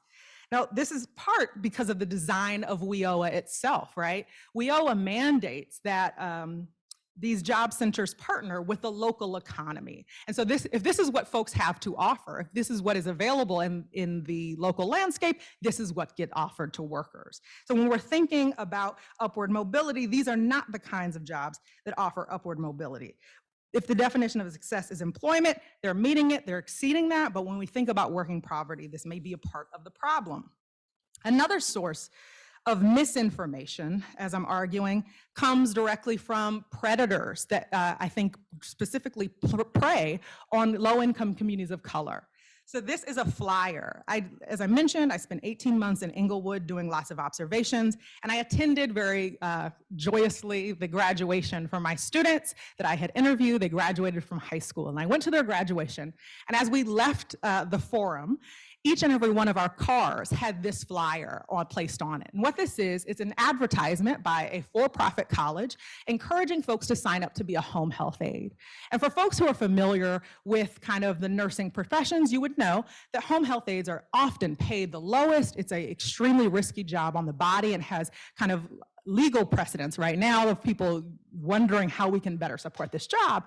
But to think about a predominantly Black and Latinx community as being targeted on literally their graduation day, is that this was an important next step as they entered the workforce, kind of transforms the way we might think about the labor market as not just a passive, but perhaps in some ways predatory. There's work by sociologist Tressie McMillan Cotton, which calls us to think about the predatory nature of certain players in the labor market. And so for those of us who work directly with populations, we have to be thinking not only about the opportunities that are available or unavailable, but some of the kind of entities that want to pull workers into jobs that don't really serve them well. Schools are scared many times to say, you know, don't take this particular job. We want to make sure that people have access to unemployment. But the challenge with that is that we may need to warn students about that some jobs are good and others are not so great. And we have maybe a responsibility to do that. I'll go quickly to how this process plays out into schools. Again, people often ask me the question, why do workers of color find themselves disproportionately into working poverty jobs? And I'll show you an excerpt from a field note. I was given the opportunity to observe kind of in-class dynamics at one high school session, and this was a class specifically for high school seniors as they were thinking about their post-high school plans. It was just a few weeks before their graduation, and their teacher, Andrea, is asking them to think about what they're going to do next. Andrea, the teacher, is trying to get students to do a worksheet, and she questions to the class, what types of business do you want to get into? There's a girl in the class who says she's interested in jewelry. Andrea responds by saying that's a good business and shares the story of a friend of hers who sells bracelets. A Latino student interrupts the question and asks what I think is the operative question, that for workers, when they're trying to prepare themselves into the labor market, need this information. He asked, well, how much money do I need? Which in a county as expensive as Los Angeles or even the Inland Empire, we know that this is the kind of information that workers need to be equipped with in order to make responsible and kind of self-interested decisions. Good question, Andrea said. What do you all think? the conversation moves on without ever answering the boys' questions about the cost of living. Andrea then asks if there are students in the classroom who like computers. 2 Black boys raise their hands. Good, she says, you might want to work at GameStop or Fry's. So yeah, everybody reacts to that. So many people are questioning, when I write this, there's a literature that talks about the ways in which, college counselors or school teachers can have low expectations for students. That might be the case here, but it also might be the case that we as a society have a limited infrastructure of knowing how do we support students beyond the college path, right? We know exactly how to send folks to a 4-year college, but the reality, particularly at this high school, is that the school had not been very effective in sending students to college. And so what that promoted was that many of the students were extremely aware of very low wage work and knew very little about alternative paths. So I'd like us to think about this particular societal moment we're in with the recent assassination of George Floyd and Breonna Taylor. As a society, I think many of us would believe we are certainly in a diversity, equity, and inclusion moment where it's top of mind for all of us to acknowledge historic and current racism kind of permeating through our society. The challenge I saw, though, is a constant kind of across the board of different sectors of the Workforce Development Center being hesitant to share that with their populations of interest. So the irony is there's this hesitancy to share with workers who are most likely to experience systematic racism the fact that it exists, that they, when navigating the labor market, will come against kind of discrimination or other types of challenges. That was something that folks didn't really want to see shared with the populations that they served. So I developed this concept called mobility knowledge, which is where I'll leave us.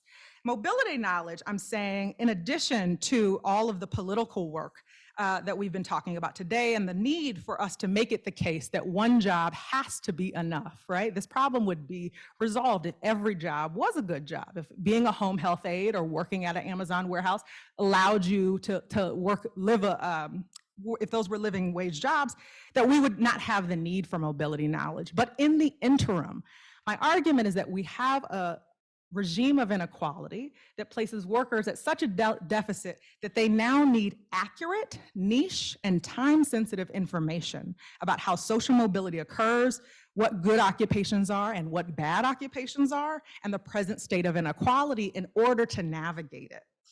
We may have once lived in a time where workers didn't need this information, but now, because there are so few good jobs and there are predatory influences, we need to support workers, especially sub-baccalaureate workers, in finding those good jobs because there are too many forces that are sending them to other directions.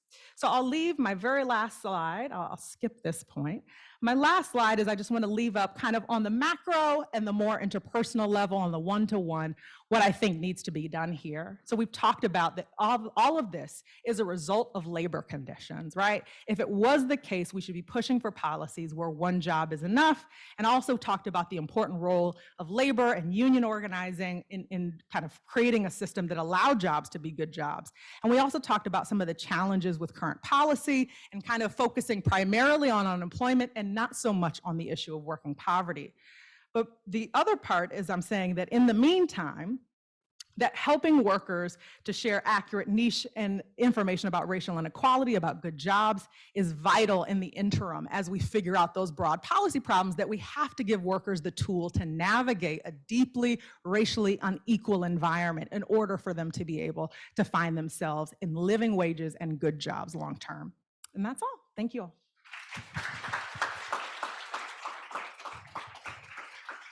I forgot to announce our discussant, who's Tamara Martin, who is the Administrative Services Supervisor from Community Action Partnerships of Riverside County. Well, thank you, Professor Hill, for enlightening us today on ways in which we can work with our program participants and teach them, the occupations that will help them succeed. I just want to share with you that I'm probably the poster child of Dr. Hill's discussion today, her topic. In the early 80s, I left my debt education at USC for a position at Xerox Corporation. They had wages of like $50 an hour. So I said, okay, I'll go join them. And one of the things that resonates most with me was that corporations back in the 80s, and I'm interested to know if you still found this, they really placed an emphasis on the value of people. So what they did is they took people like myself that had no experience in sales or actually manufacturing or whatever. We were selling copiers at that time. And they trained us robustly. They took us to Virginia, and we spent 6 weeks learning all about negotiations. We learned about budgeting. We learned how to talk to CEOs of corporations. We learned the ins and outs of the equipment. And they spent a lot of time educating us so that every year we would know all about their products and services. And so I utilized that knowledge that I gained and I became quite successful in Xerox. And when I came to the Inland Empire, I was able to use my skills and my techniques that I had learned and help the agency that I was working with. So my question to you, Professor Hill, is that do you see with the occupations that you identified as upwardly mobile, or that it provided a pathway to middle class, do you see that those occupations provided training to the people that they employed? Really great question. And your work is right in line. There's a phenomenal scholar, Jacob Hacker, who writes about the great risk shift and the ways in which, workplaces have sort of divested from the process of providing workers with training, that it's become kind of pushed to the community colleges, somebody else do that. So the reality is that many of the occupations, as I mentioned, most of the training is happening, and community colleges are such like the MVP of this story, are providing such a resource, because a lot of that training is happening at the community college level. There is, though, training providers, I'm sure, who are in this room who do work to support apprenticeship programs. And so for those of you that do that work, be it in construction or other kind of trades type thing, those are sources. But by and large, we've seen across kind of the social science literature, we've seen that in large part, many employers are pushing that responsibility of training to other providers, whether that be nonprofit organizations or kind of the educational system more broadly, unfortunately. Well, that's sad to hear, because our biggest asset is our people. And we know that equitable workplaces, they're critical to us recovering, not only from the pandemic, but from this economy. So it's important. Does anyone have any questions they'd like to ask Professor Hill in this area? I see that Ms. Trainer has a question.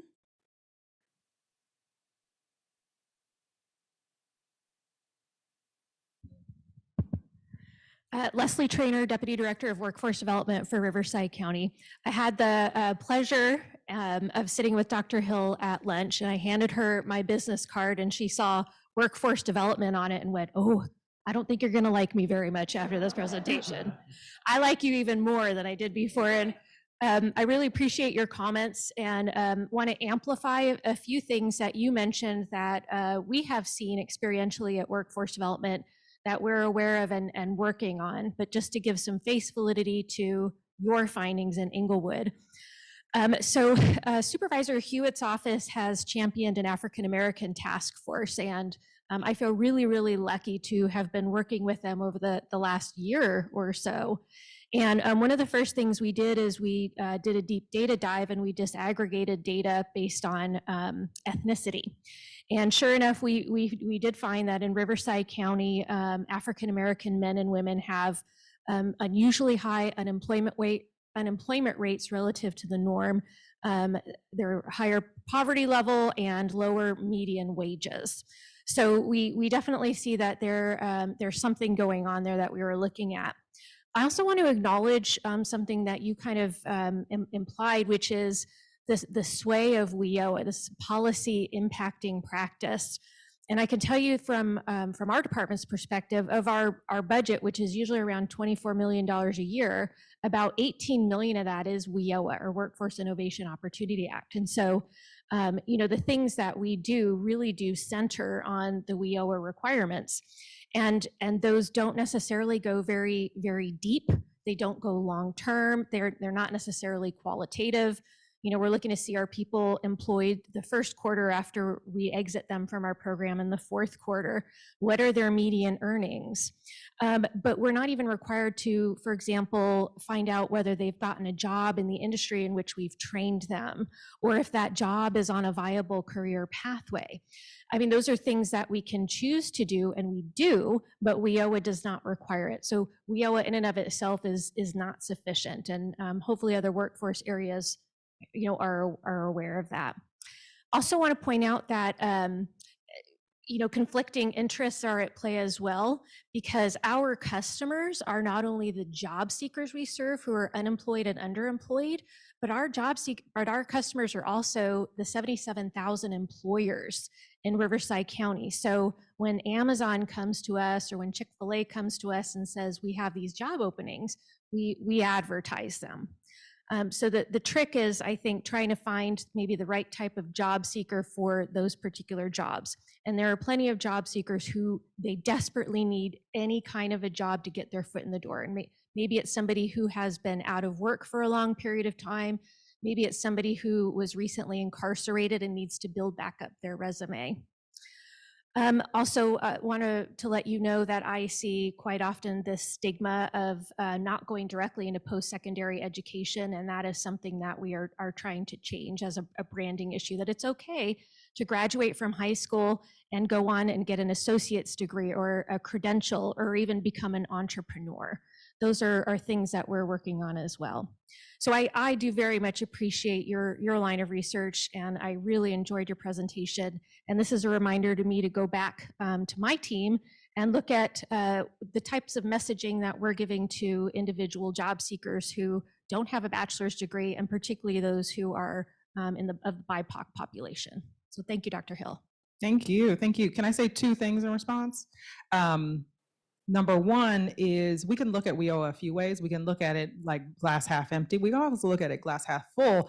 Again, I'm very clear to say WIOA generates the placement into jobs really effectively. Like if we were to realign the emphasis to being around solving the issue of working poverty, like think about how much more powerful it would be. And I think we could do that. I think we could do that. So it's thinking of it in that term. The other thing is, I want to make a comment on being very clear on how do I think this is a story about race, right?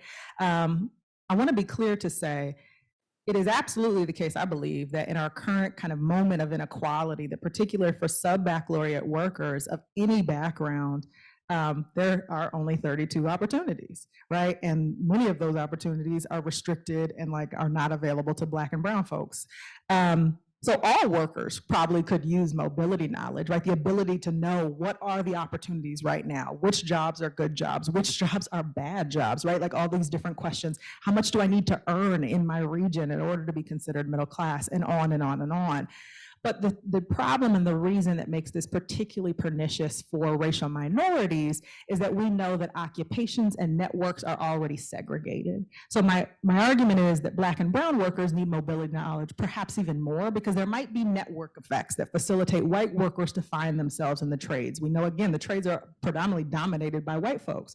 So there might be kind of network effects that you didn't hear about it in school, you didn't hear about from the Workforce Development Center, but perhaps you have an uncle that would tell you, look, come to the construction site. And that just simply isn't a process that's happening for Black and brown workers. So it's nothing that's cultural or racial that's happening here. It's about existing racial inequalities are exacerbated by an already deeply unequal labor market, and it impacts Black and brown workers even more.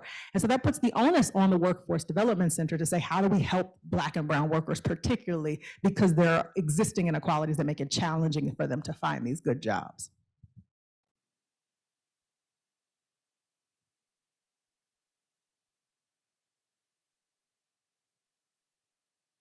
I'm Sayori Baldwin. Thank you for your presentation. Over a number of years in Riverside, we've done a number of demonstration projects in our Welfare to Work program. And we started with any job is a good job attached to the labor market, and then we will assist you with supports in order to help you earn a livable, sustainable wage, and looked at the profiles of folks. The second phase to it is we get the education and we'll look at your profile.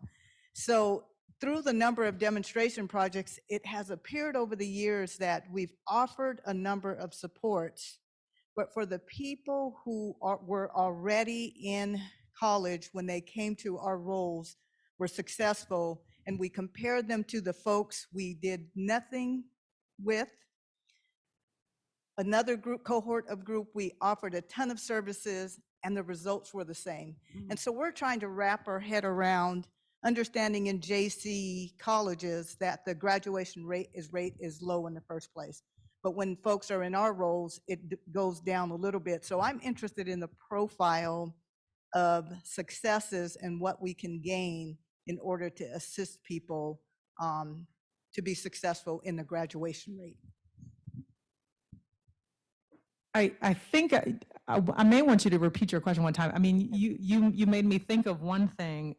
Part of that issue is, decoupling. I think you're sort of alluding to this issue that we know that college credentials, be they community college, be they a certificate, that employers often use them not necessarily as a credential of whether or not you can do the work, but as a signal, right? As a signal of like, oh, something else. And so have a preference for bachelor's degree, even if, it does not correspond at all to like something you learned in a 4-year college curriculum as being required, but that there is this bias of preference for people who attend 4 years. But I want to make sure I actually get at your question. I'll give you an example. So we meet with our community colleges on a regular basis, and we look to see what wrap services to include counseling to assist folks to be successful in their graduation success rate.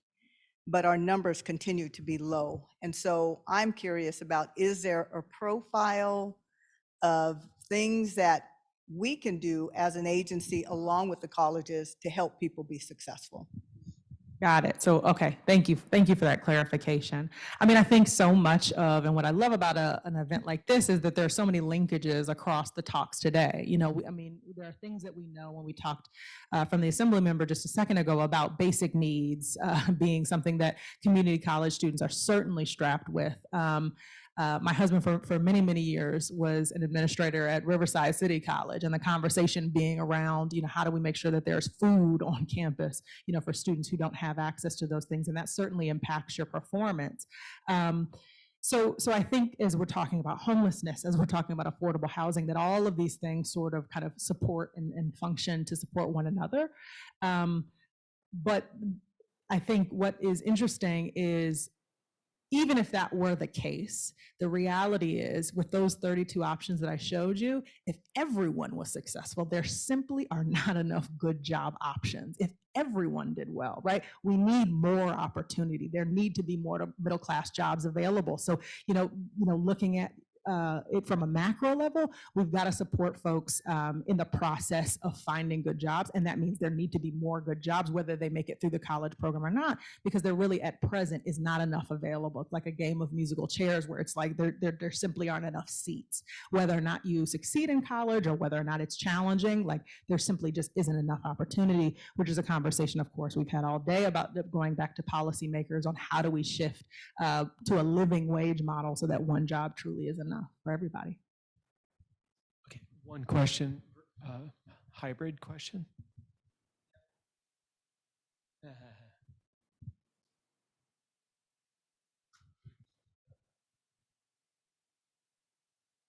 Just shout it out. Can you guys hear me? All right. Okay. So we have another question from our virtual audience. They say 1 in 3 African Americans and 1 in 6 Latinos will be incarcerated. This is a major barrier. Data stated formerly incarcerated people are 25% unemployed before COVID-19. Stigma continues to hold back their opportunity. What can be done to address this?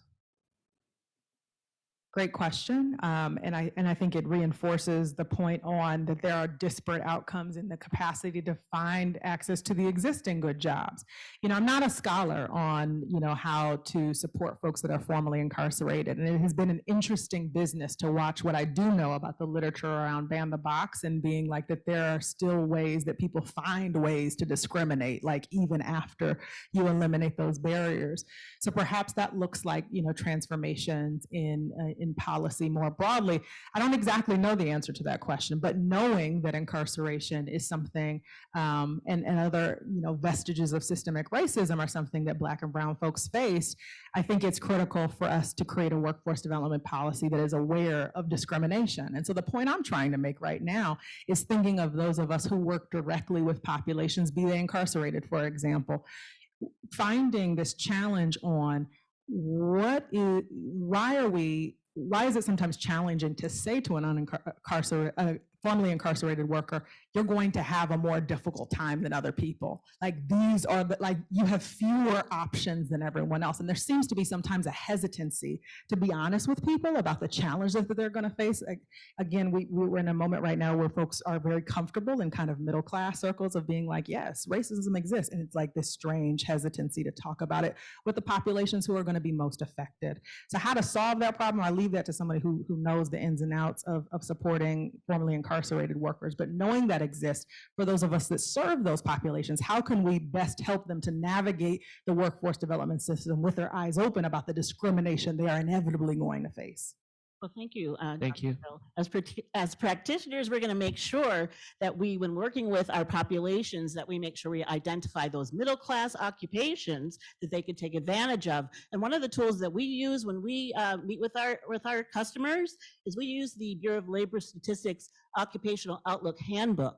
And it talks about the emerging industries so that we can share what those tasks are, what it takes to become one of those people, and encourage our customers that way. So thank you for your time today. Thank you.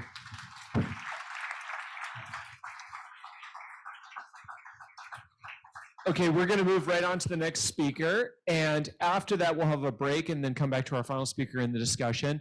At the break, if we could get all the speakers and the discussants to find Justine, we're going to try to take a group picture at that point. We'll see how that goes. Okay, I'm pleased to introduce Jennifer Karras Montez as our next speaker. And Jennifer is, she has like 10 jobs at Syracuse. She directs a policy, place, and population health lab, directs the Center for Aging and Policy Studies, and she's now the Distinguished University Professor of Sociology. She has a PhD in sociology from University of Texas, Austin. And Jennifer, early in her career, she published really, really pivotal work about what we call the long arm of childhood. And that shows how growing up with disadvantage has these long-term health consequences much later in life. But what's even more impressive to me and why I'm such a big fan of Jennifer's work is that in recent years from the field of public health, she's sort of invented in some ways, or at least reinvented, studying, as she puts it, the troubling trends in population health in the US since the 1980s, and the growing influence of at the state level, policies and politics on those trends. Thank you, Jennifer. And our discussant will be,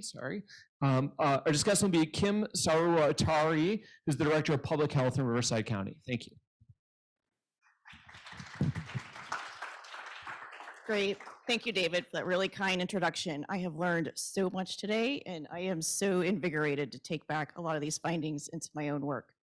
So I'm going to talk to you about the growing importance of socioeconomic resources for our health. And I'm going to start by spending some time reiterating, emphasizing, underscoring the importance of education as a key resource for health and how its importance has grown over time. And then as the sections of the presentation go on, I'll weave in the importance of economic adversity and the role that it plays. So why am I starting with education? Partly because that's the type of socioeconomic resource I study. So I'm very familiar with what's going on with the relationship between education and health, but also because the disparities in health across education levels are larger now than they've ever been. And because one of the most disturbing health trends in the last 40 years is the declining life expectancy among some education groups, and I'll talk more about that. Okay, so what does the relationship between education and health look like? I'm just going to give you a few examples. I could put in here 100 different health outcomes and show you the relationship. So this just shows here, according to our education level, what's the chance that we'll develop physical limitations in our lifetime. So you can see that those without a high school degree, about 42% of them will develop a functional limitation in their lifetime, but only about 25% of adults with a high school degree will, about 15% of those with a bachelor's degree will, and the probability just keeps declining with each level of education.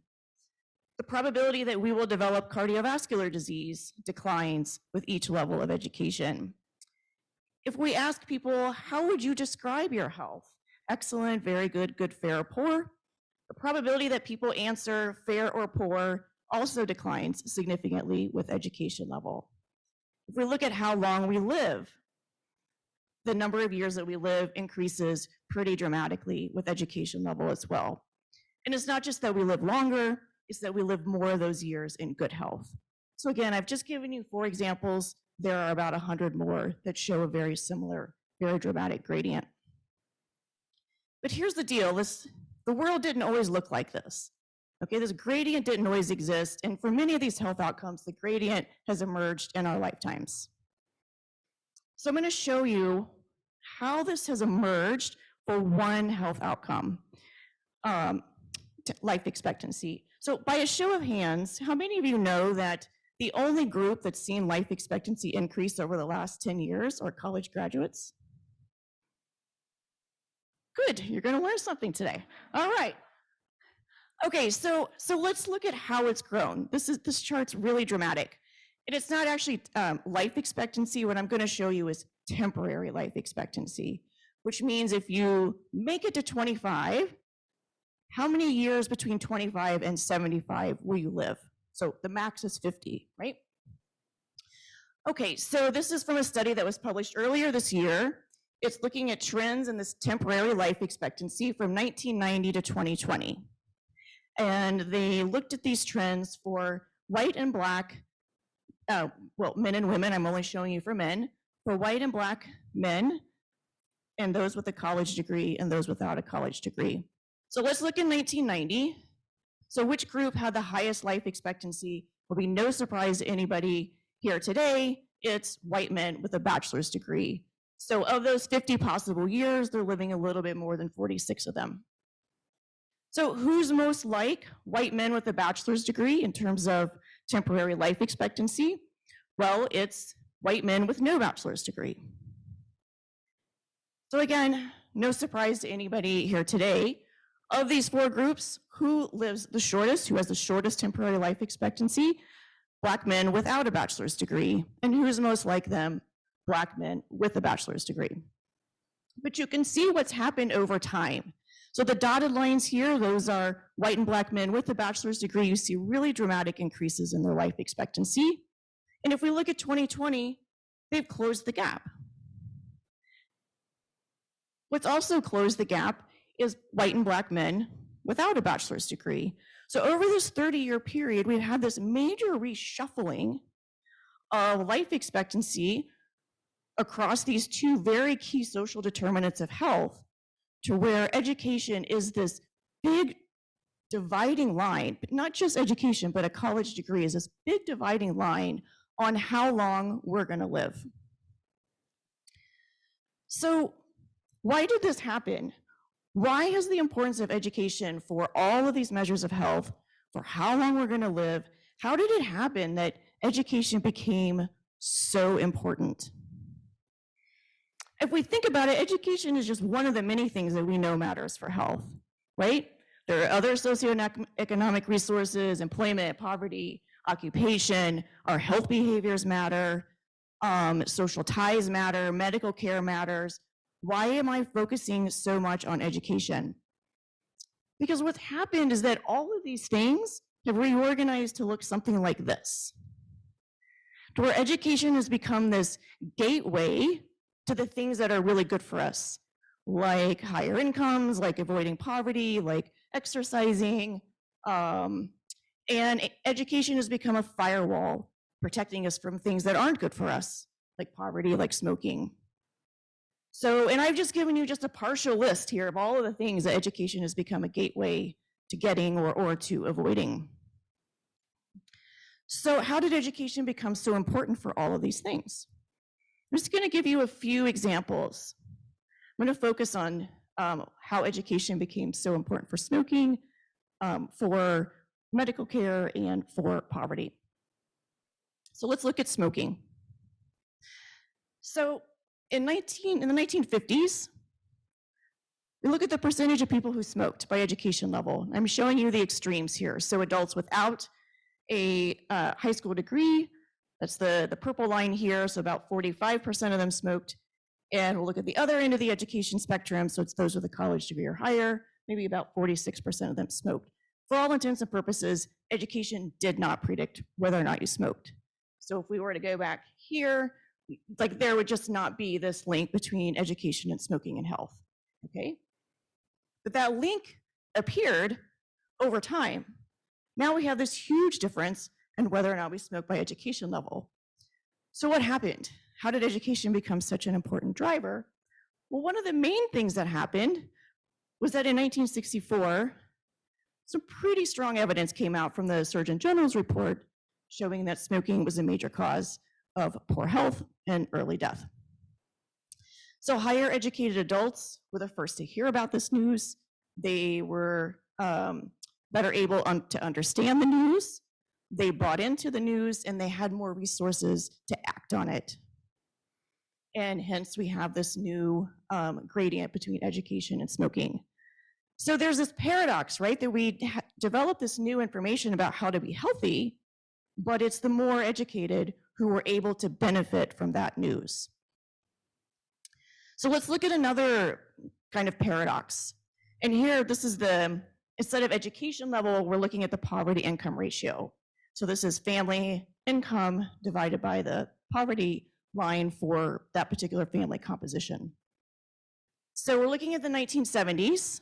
We're looking at cholesterol levels. And so what you see here is that actually as the poverty income ratio increases, so as people are better off, cholesterol is higher, right? So which is not what we would think of today. So well, partly because a lot of the things that have high cholesterol, like steaks, right, are expensive, and so higher educated, higher income adults consume them. So in the 80s, we have the introduction of statins. Who do you think was more likely to find out about statins, be prescribed statins, be able to afford statins? Are you with me here? Right, higher educated, higher income. Okay, so then what happens? So now the gradient flips and it goes the other way.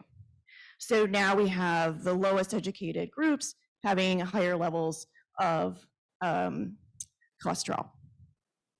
And I could give you more and more examples. Again, another paradox. We have these health advances, but it turns out disadvantaging lower educated, lower income individuals. We've also had changes in macroeconomic conditions. So these are poverty trends by education level. So there was always a gradient. There was always a difference in poverty according to education level. But as you know, for many reasons like decline in unionization, changes or declines in manufacturing jobs, et cetera, minimum wage not keeping up with inflation, that we have growing relationships between education and poverty that's particularly disadvantaged less educated individuals. So again, I could give you many, many examples of how education became such an important predictor of all of these things that affect our health. So with all of that, what can we do to stop all of this? Right? Like, are we just completely helpless? Is this just gonna, every time we have new information, new technology, the economy changes, is this just gonna keep growing and growing and growing? Is there some way that we could intervene? And if we go back to this kind of conceptual diagram, where would we intervene? We can't just have like an all out, we're all gonna like, everybody draw one of these and we're all gonna go attack it, right? Where would we start? So this turns out to be a really challenging question. And it's particularly challenging to answer this question if we're looking at things on a US level. Okay, for lots of empirical reasons, it's just a very hard question to answer. So our team said, let's look to see if the importance of education differs across US states. So if we can find some states where education is much more important than other states, state policy environments differ, state macroeconomics conditions differ. Are there some states where it's so much more important, and then what is it about those states that makes education so important? What can we learn from those states? So it turns out education is way more important in some states than it is others. And maybe you already knew that, but it took me actually sitting down and running the data to figure this out. So the darker the state, the more important education is for your health. So what we have here in this data set is college graduates, the percentage of them that said they were in good health, and then we look at non-graduates and the percentage of them that are in good health, and then we calculate that difference, okay? So in a state like Utah, which is in this lightest shade here, there's just an 8 percentage point gap between college and non-college educated adults in them reporting good health. But if we look here at states in the South, you can see there's a huge gap. In many of these states, it's over a 20 percentage point gap in them reporting good health or not. So another thing to keep in mind here, we can't really keep it in mind because I didn't tell you yet. So what I should have told you when I first put up this graph is that these differences take into account demographic differences between the states. So we can't look at this and go, yeah, but people in Florida are older and, there's more women in the state. So all the demographic differences are taken into account. So the fact that education is more important in Louisiana has nothing to do with those demographic differences. Okay, so then the second part of our question was, cool, we think that if we dig into these states and we find out what's going on here, why is education so important in these states and not in those states, maybe we have some clues on where we should start tackling this disparity. So we go back to this diagram and we say, all right, let's see how much of those disparities in every state are due to these, those purple economic conditions versus these health behaviors, social ties, and medical care. So how much of that, can we break down those disparities into these 4 groups? So we do that. Turns out economic conditions and health behaviors are the most important explanations. And economic conditions, do you see anything? Any interesting trends here? Any interesting patterns? Where are the states where economic conditions are just like the big hitter in determining how important education is for your health? It's the same states where education matters a lot, which if I were to say that the other way around, the places where education matters a lot are also the same places where not having a bachelor's degree is really bad for your economic well-being. The health behavior explanation is kind of the opposite. So if we look here where education is really important for your health, health behaviors are not driving that disparity. Okay, so we can't go to the South and say just make better choices in life. Okay, don't smoke, don't go exercise. It's not that disparity is not because of health behaviors. The disparity is being driven by economic conditions. So let's just take Louisiana. You can see that the disparity in Louisiana was very large. The disparity in Louisiana, we could reduce that in about half just by shoring up economic conditions for people without a bachelor's degree.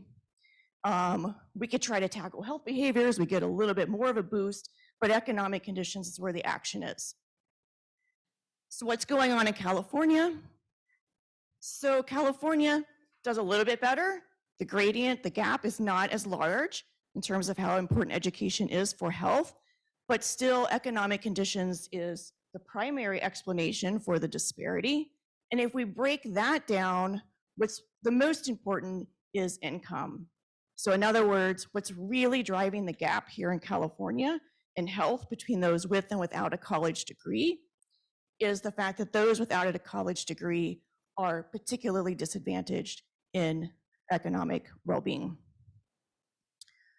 So just to wrap this up, what do we learn? Educational attainment is a major driver of population health disparities. The importance of education for health has grown over time. The importance of education is the greatest in places where a college degree is the ticket to avoiding economic hardship. And according to these estimates, we could cut that disparity, the education health disparity, in as much as 1/2, which is like huge, okay? We could cut it by as much as 1/2 if we could improve economic conditions for those without a bachelor's degree. I'm going backwards. And if we look at California in particular, and I don't have any data below the state level at this point, I apologize, that we could cut the disparities here in about 1/3 just by shoring up economic conditions for those without a bachelor's degree. So what I find fascinating here is like, if we could, this is really important input into the broader like national narrative, like how do we stop this declining life expectancy among those without a bachelor's degree? if you're following the narrative, if you look at the newspapers, what do they say? It's our own bad habits. It's our own, bad health behaviors. That is not what this data suggests at all. The data point to it's a structural issue, and it's a structural issue that puts those without a bachelor's degree at a very strong, very profound economic disadvantage. So if we want to, 67% of the US population does not have a bachelor's degree. So it's a structural problem that we need to fix. And I will just leave it there and look forward to your questions.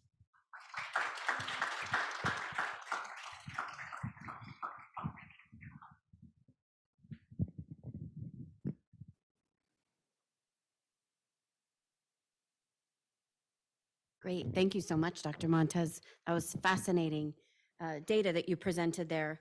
And just to kind of bring it home for what we're seeing in the Inland Empire, I do have some data for Riverside County. In Riverside County, we have about 22 to 23% of our population has a bachelor's degree or higher, which is lower than what is seen throughout California and throughout the United States, right?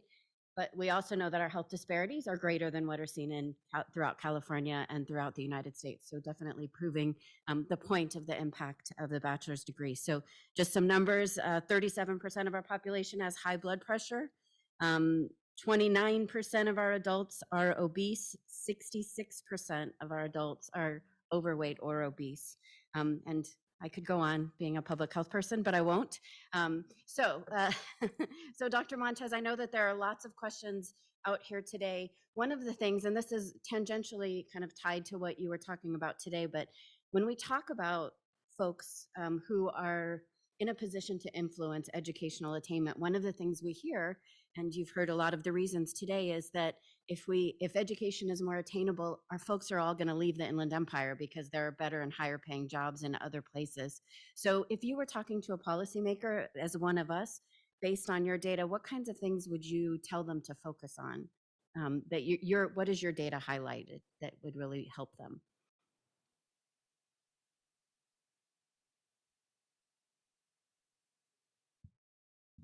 Hello? Okay, good.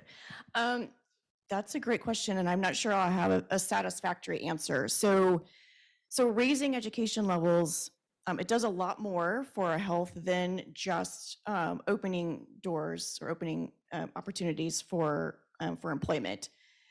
But that is apparently one of the main ways that it does operate. So I think it goes back to, there's no silver bullet to improving population health, right? Education is one of the things that we need to do, but just giving everyone a higher level of education is not going to do the trick. We also have to have an outlet for that education, right? So good jobs. So I would say there needs to be this multi-pronged approach and making sure that there are enough economic opportunities to capitalize on that elevated human capital in the area is going to be necessary to prevent exactly what you're saying, which is, the brain drain, worry that it's a legitimate concern. Right. Yeah, thank you for that. Other questions from the audience?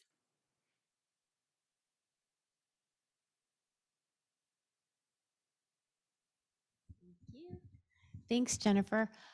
I wonder, one thing that was going through my head as I was listening to you is thinking about population health approaches that have succeeded, maybe with wrinkles, but I'm curious about your response. I'm thinking about things like public health approaches, fluoride in water, vitamin-enriched cereals and foods, seatbelt laws. What are the lessons we can take from those types of large, maybe we could call successful? I know there's been a lot of erratic implementation, and we know certain populations haven't benefited as much, but have significantly changed things, right? Teeth, injury rates from accidents. And so is that another direction that we could think about in addition to things like education and everything else that you described? Absolutely. I love that question. So I don't want to give the impression that, all advancements in, health information and, any kind of intervention is bad.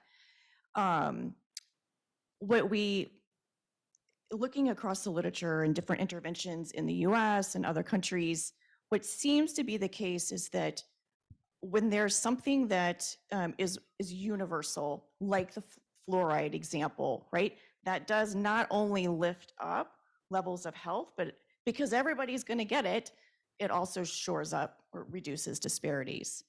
So I'll give you an example, just talking about tobacco control. And, there are lots of ways to tackle tobacco control, right? There are some ways that increase disparities. There are some ways that reduce disparities, right? So we need to be very thoughtful in the way that we tackle it. One of the ways that reduces disparities is indoor smoke-free laws, right? Because everybody who walks in the door, right, is going to have to, follow that indoor smoke-free law. So those things tend to reduce the disparities.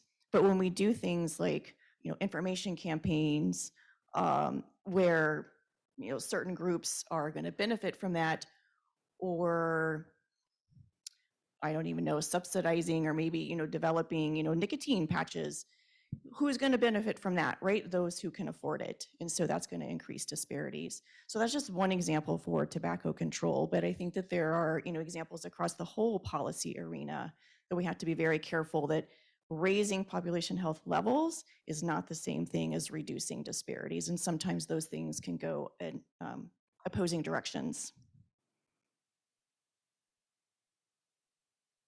Marcus.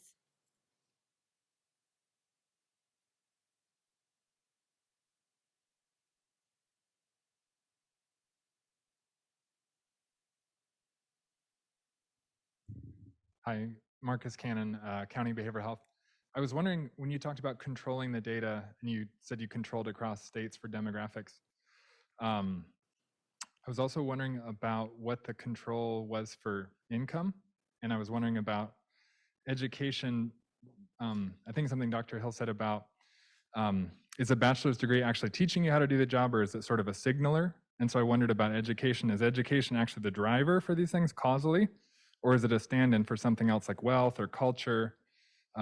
Just wondering, if there's a comparison, do we have low education folks with high income and how do they track? Or do we have wealthy people with low income and how do they track in this comparison? Yeah, those are great questions. So the only controls that were used to create that slide were age, sex, race, and ethnicity. So all of the reasons why education could affect health, so things like income, occupation, wealth, so those aren't controlled because we want to see just the overall relationship between education and health in each state. So one of the interesting things that you didn't see in that slide was that if I were to show you the health of people with a bachelor's degree by state, it really doesn't differ. So it's what we call a college degree a personal firewall. So, and we can look at, it doesn't matter the health outcome, whether it's self-rated health, whether it's the probability that you develop a disability, that you develop cardiovascular disease, that you die prematurely. If you have a bachelor's degree, pretty much is the same. Mississippi or Minnesota, it doesn't matter. So that, discounts the possibility that there are kind of cultural or regional things that are driving the health patterns. The reason why education is so much more important in some states than others is because those without a bachelor's degree get hammered in some states. So that points to, and they're getting hammered economically. So that's why we think that, that's the best place to start in terms of shoring up and reducing the disparities. It's an actual structural, economically structural explanation. Not exclusively, but in large part it is. Other questions for Dr. Montes? Yes.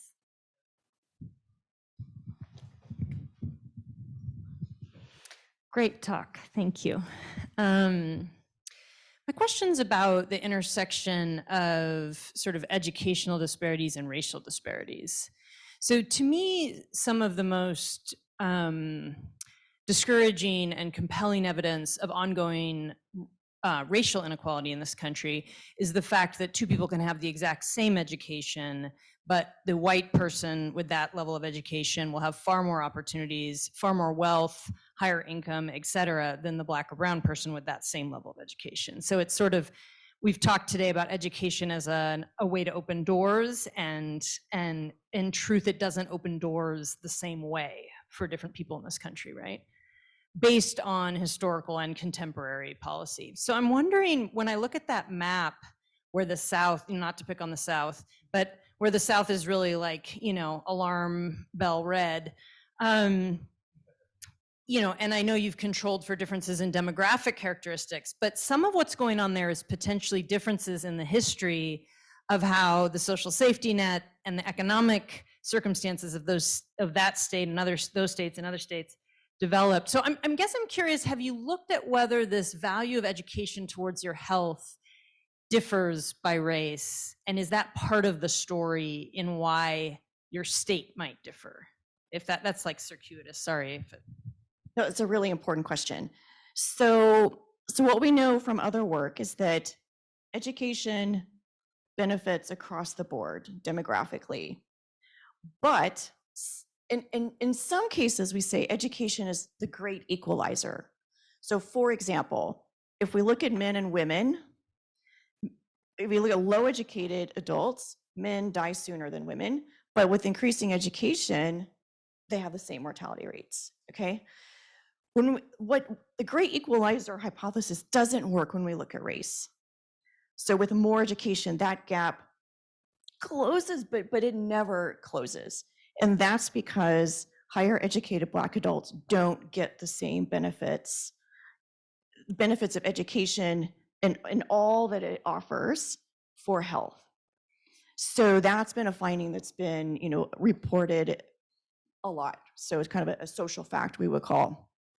And so, part of that is because, lower incomes, given the same level of education, lower employment opportunities, and in another hypothesis, which I think is valid, is more exposure to racism because there's more interaction in white spaces.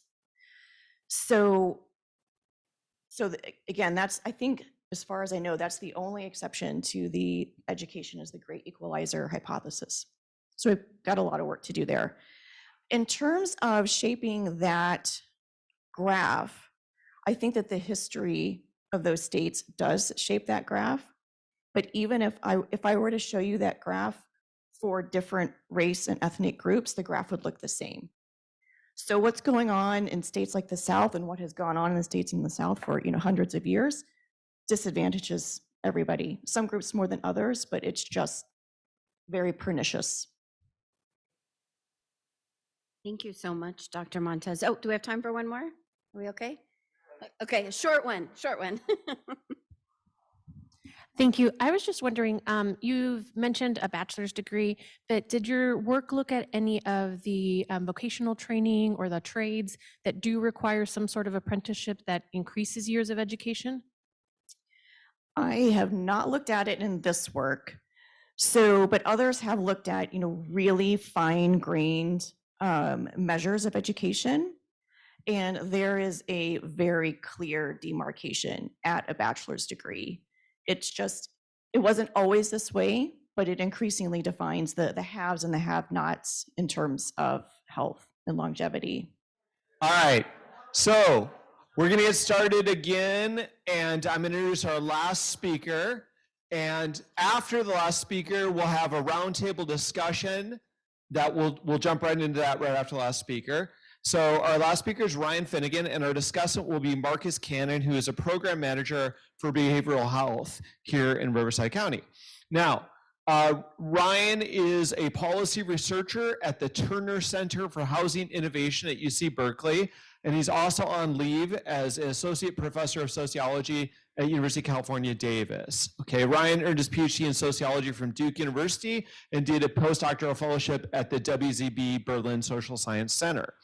He's published in a wide variety of sociology and social science journals, including recently a really nice article on homeless encampments that was published in the Annals of the American Academy of Political and Social Science.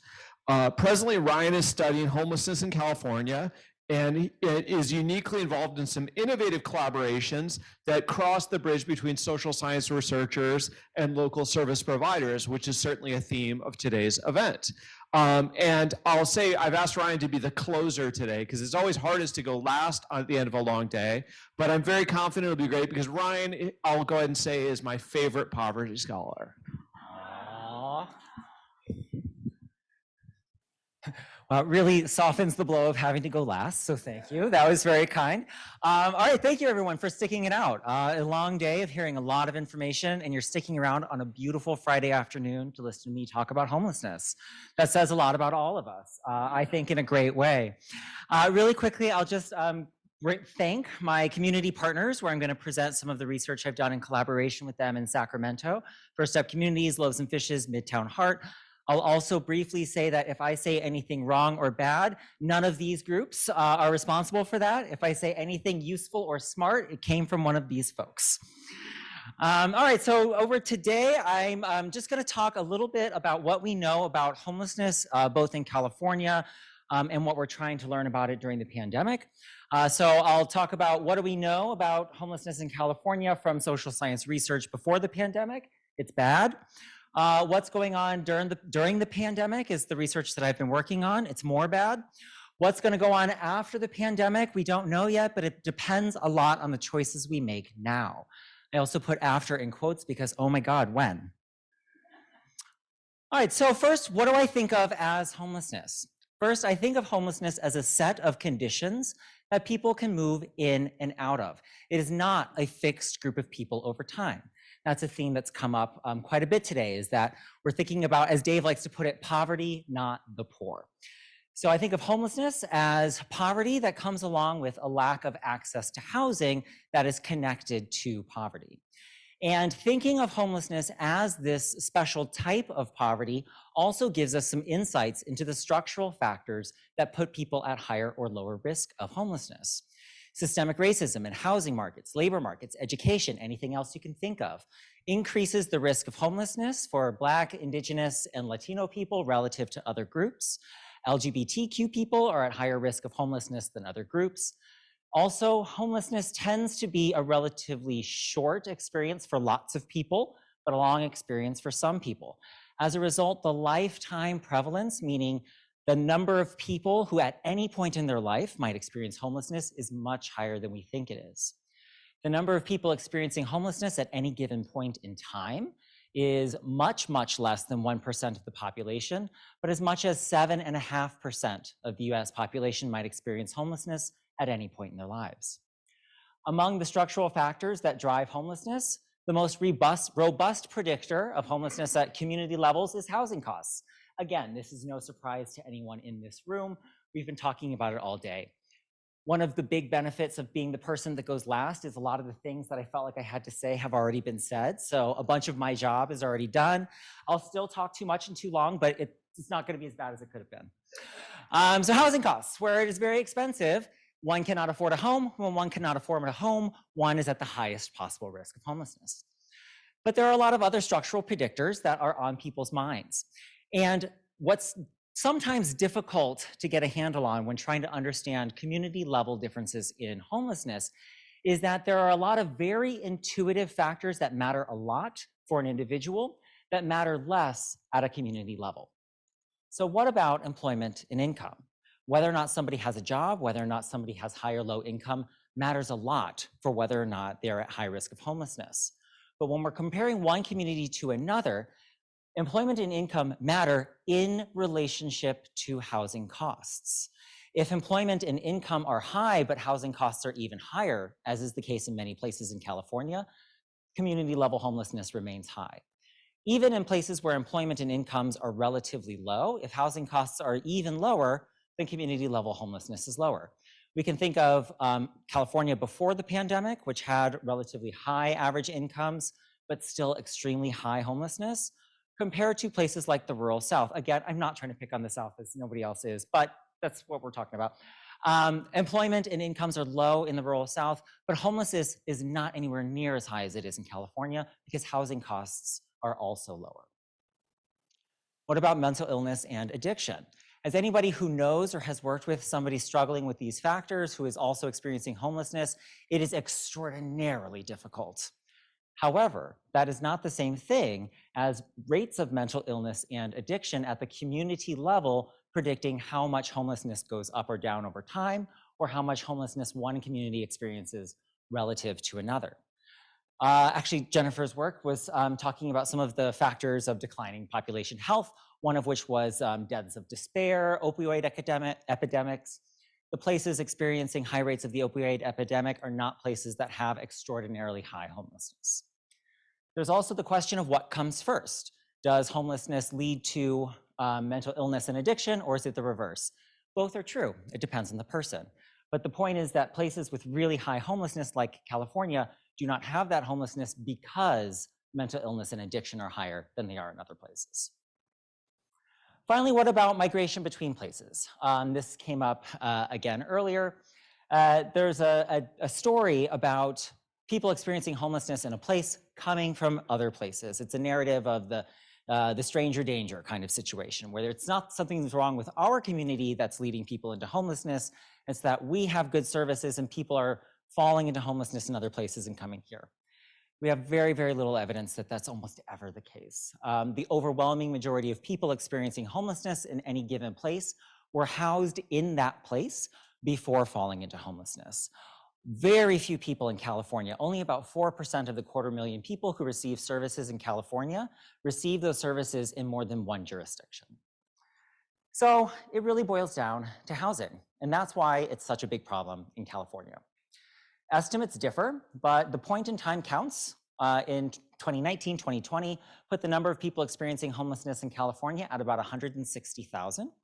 The point-in-time counts are where teams of volunteers and shelter staff go out and literally count the number of people on a single night in January experiencing homelessness in different jurisdictions. Those are a big undercount in two ways. One, it is very difficult to go out and count everybody that's experiencing homelessness. If anyone's done a point-in-time count, it's very early, you're very tired, it's very hard. The other thing is that the number of people who cycle in and out of homelessness at a given point is much, much greater than the number of people who experience it at a single point in time. So like I said, in California in 2020, administratively, 250,000 people were registered as receiving services from a homelessness organization funded by HUD or the state. That is not including a number of people who do not receive services. It's very difficult to know how much that number is. Homelessness in California at any point in 2020 could very well exceed 300, maybe even 400,000 people.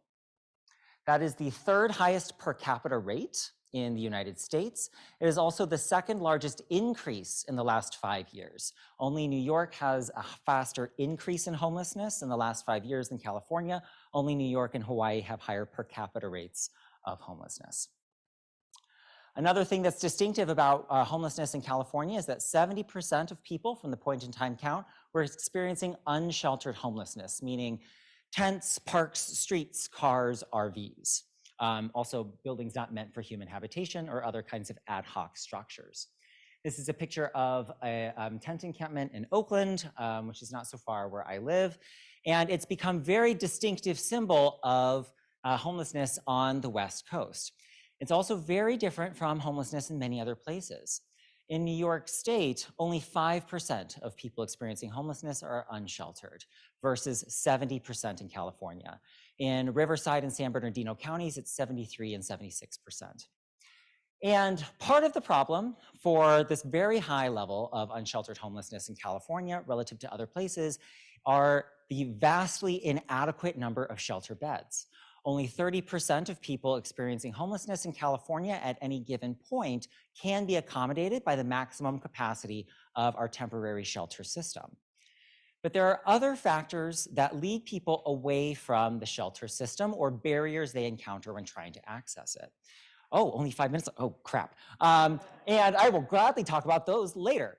In the pandemic, there's been a lot of concern about things getting much harder and much worse because people experiencing homelessness are older, they have health conditions that put them at high risk for COVID-19, severe infections, death, inadequate access to healthcare or sanitation services. This is a map I put together of reported shelter outbreaks in just the first 2 months of the COVID-19 pandemic, March and April of 2020. So shelter outbreaks were widespread. In response, there were two things that happened. Many shelters closed outright. Other shelters reduced their capacity in order to implement social distancing indoors, both of which made services harder to access. In places like San Francisco and many other cities, they started implementing sanctioned encampments that were given sanitation services like bathrooms, hand washing stations, et cetera, but also mandating social distancing that were largely temporary measures. All of these things changed the landscape of homelessness in many ways, made services harder to access, but also more dangerous. So to try to figure out a little bit better what's going on the ground and to help some of the community partners I work with in Sacramento adjust their services and calibrate their expectation of the needs in the populations they serve, I've been doing an ongoing collaboration where we've been collecting survey data from the last couple of years in downtown Sacramento. The first round of surveys that we did was with a multi-service site that does takeaway meals, sanitation services, other kinds of drop-in assistance like housing navigation. We collected 236 responses. 198 of those folks were currently experiencing homelessness. And it was about a 10 to 15 minute survey. We gave them a $5 gift card. And then this year we repeated it with an expanded number of community partners and survey sites. So this is all around downtown San Francisco. I did a whole bunch of surveys in Capitol Park, which is very weird. And we've collected a larger number of surveys. We expanded the survey itself so we could measure all kinds of things: health status, food insecurity, mental distress, and then a bunch of things related to the pandemic. What I'll focus on here are exposure to this disease, shelter access and avoidance, and access to vaccinations. I'll also say that some of the surveys that we did, they were designed to be about 10 to 15 minutes, but some of them were about 30 or 40 minutes because folks just wanted to tell me a lot, and I was there for it. It was great. So first, COVID-19 exposure. I'll mention some limitations here and there, one of which is I think this survey is not the best for measuring COVID-19 exposure because think of the people who might have been exposed and that led to them not being included in the survey. So folks that wound up in isolation programs. Unfortunately, there is evidence that mortality is higher for people experiencing homelessness who contract COVID-19. That would also reduce the rate. What I saw was 9% of people by September, October 2021. So we finished these surveys just this month. So this is like fresh off the Vine data. Had ever tested positive for COVID-19. That was about on par with the rate in Sacramento. But because I think this survey is missing a lot of folks who might have had COVID-19 and went through various shelter programs, I believe that the rate among people experiencing homelessness in Sacramento is higher. About 20 to 24% of people across the two different years of surveys told me that they had ever avoided a shelter because they were worried about COVID-19. But this statistic is a lot more complicated than that. A lot of folks who were in shelters told me, no, I didn't avoid shelters because of COVID-19, but I am worried about it. I'm more worried about what I would encounter if I was not staying in a shelter. Other people told me, yeah, I'm worried about COVID-19. That's one of the reasons that I didn't stay in a shelter, but there are a lot of reasons that I haven't been staying in shelters. COVID-19 is only one of them. So there's a number of people that avoided shelters, but in general, the decision to access shelter services or not became much more fraught during the pandemic. And then the big push for this particular survey was to understand vaccination access. A lot of my community partners have been working closely with outreach teams and the Department of Public Health in Sacramento to make a big push for vaccinating folks experiencing homelessness in the city. They've been doing a lot of weekly vaccination clinics. This is with one of my community partners here, and they've also been collaborating with outreach teams going throughout the city. The Department of Public Health counts about 2,000 doses of the vaccine that they've given out through a particular subset of their vaccination efforts. But the challenge is it doesn't count people who got the vaccine at places other than through the Department of Public Health and out of how many. If you don't know out of how many people, you can't get the rate at which people are being vaccinated. And so that was a big point of this particular survey. And so what we found in our survey was, as of last month, 58% of the folks in our sample were fully vaccinated. That's 1 dose of Johnson & Johnson, which was most of the sample, or 2 doses of any other vaccine. 7% had received at least 1 dose. A lot of those were folks who got 1 dose of a 2-dose vaccine, or they just didn't know what type of vaccine they had. And then 35% said that they had not received any vaccine at all. Relative to the Sacramento age 12 and up population, it's not so far off. It's about 66% of people aged 12 and up in Sacramento had received, were fully vaccinated as of the time of this survey. 72% had at least 1 dose. But that wasn't always the case. In our survey, aside from asking people if they had received a vaccine, what kind, what dose, we asked them 157 more questions. Not really, but it did feel like a lot. We also asked them in what month did they receive a vaccine? And by asking them, we could construct a retrospective trajectory of the vaccination rate. There are some limitations and caveats here, but when we look back at time, this is what we see as the trajectory for people experiencing homelessness in this survey that we measured. And then the top line there is from the California Department of Public Health for people aged 12 and up in Sacramento overall.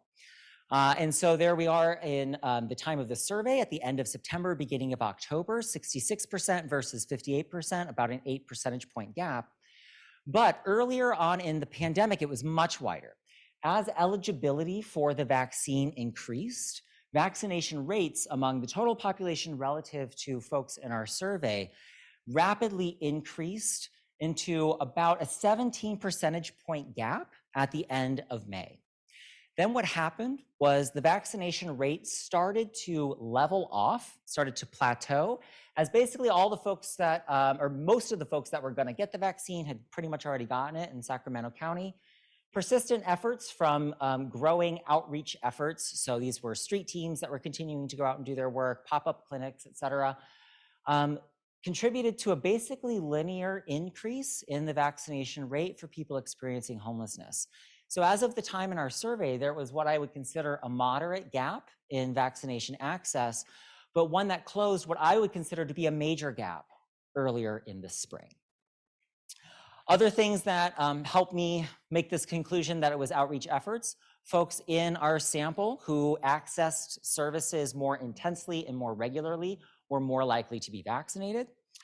But the other thing that makes me concerned is that I'm trying to think a lot about who's included in this survey and who isn't.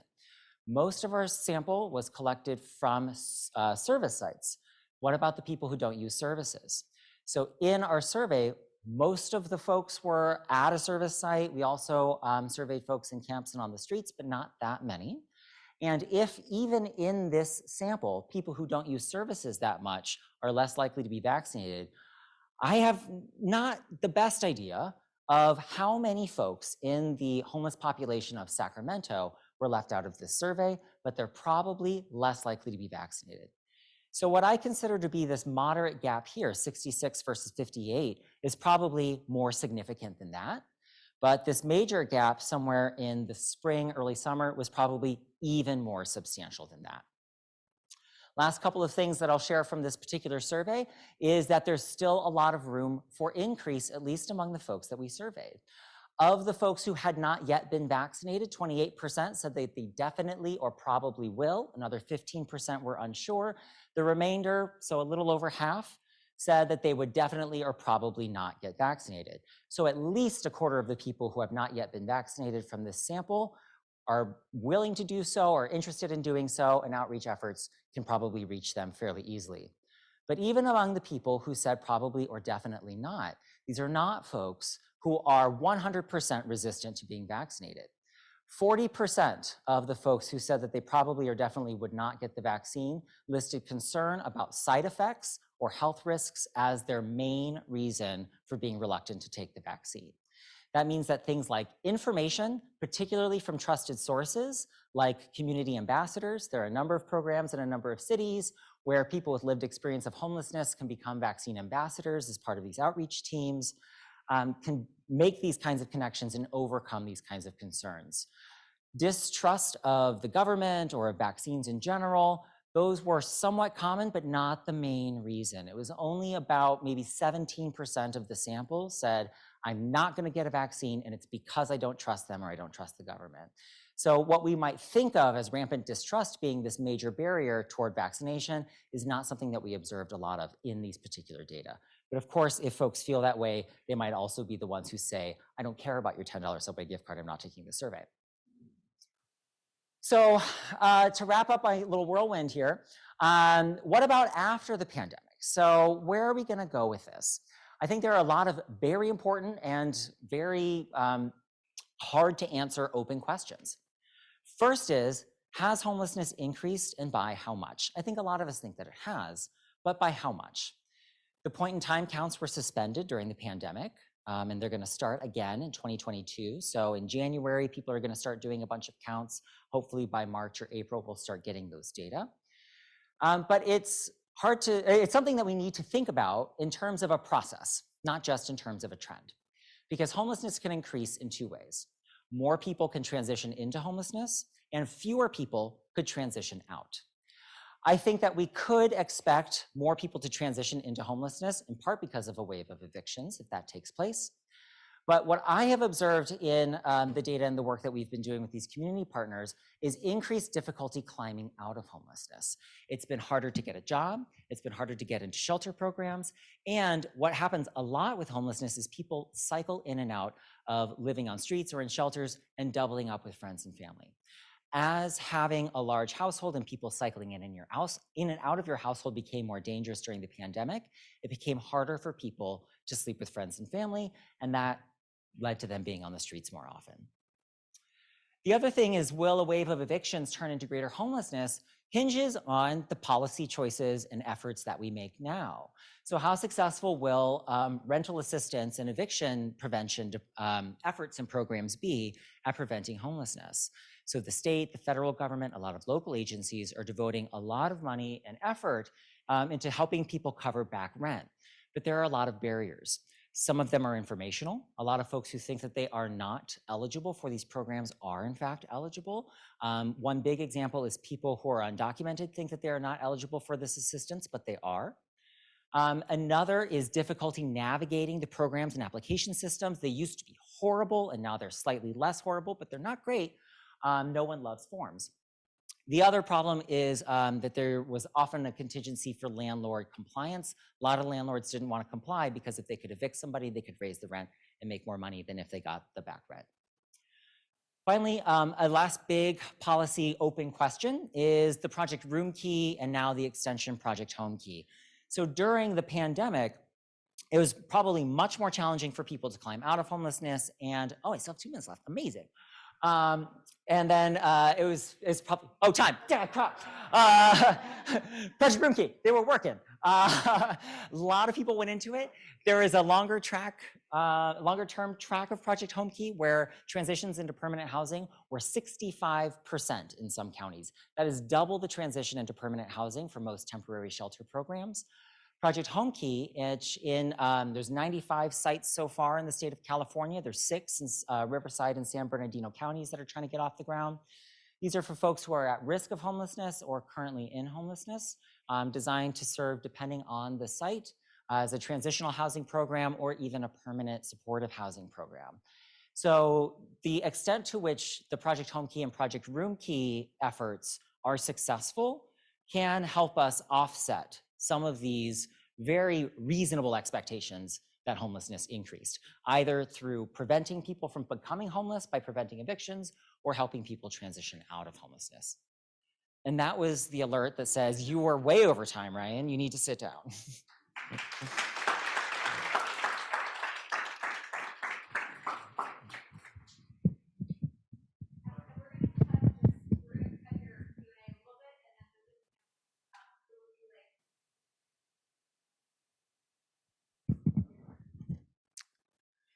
All right, good afternoon. My name is Marcus Cannon. I'm an administrator with Riverside University Health System Behavioral Health. That's our county's mental health and substance use department, and I supervise our homeless and housing programs. And it's my honor to moderate for Dr. Finnegan. So first of all, thank you.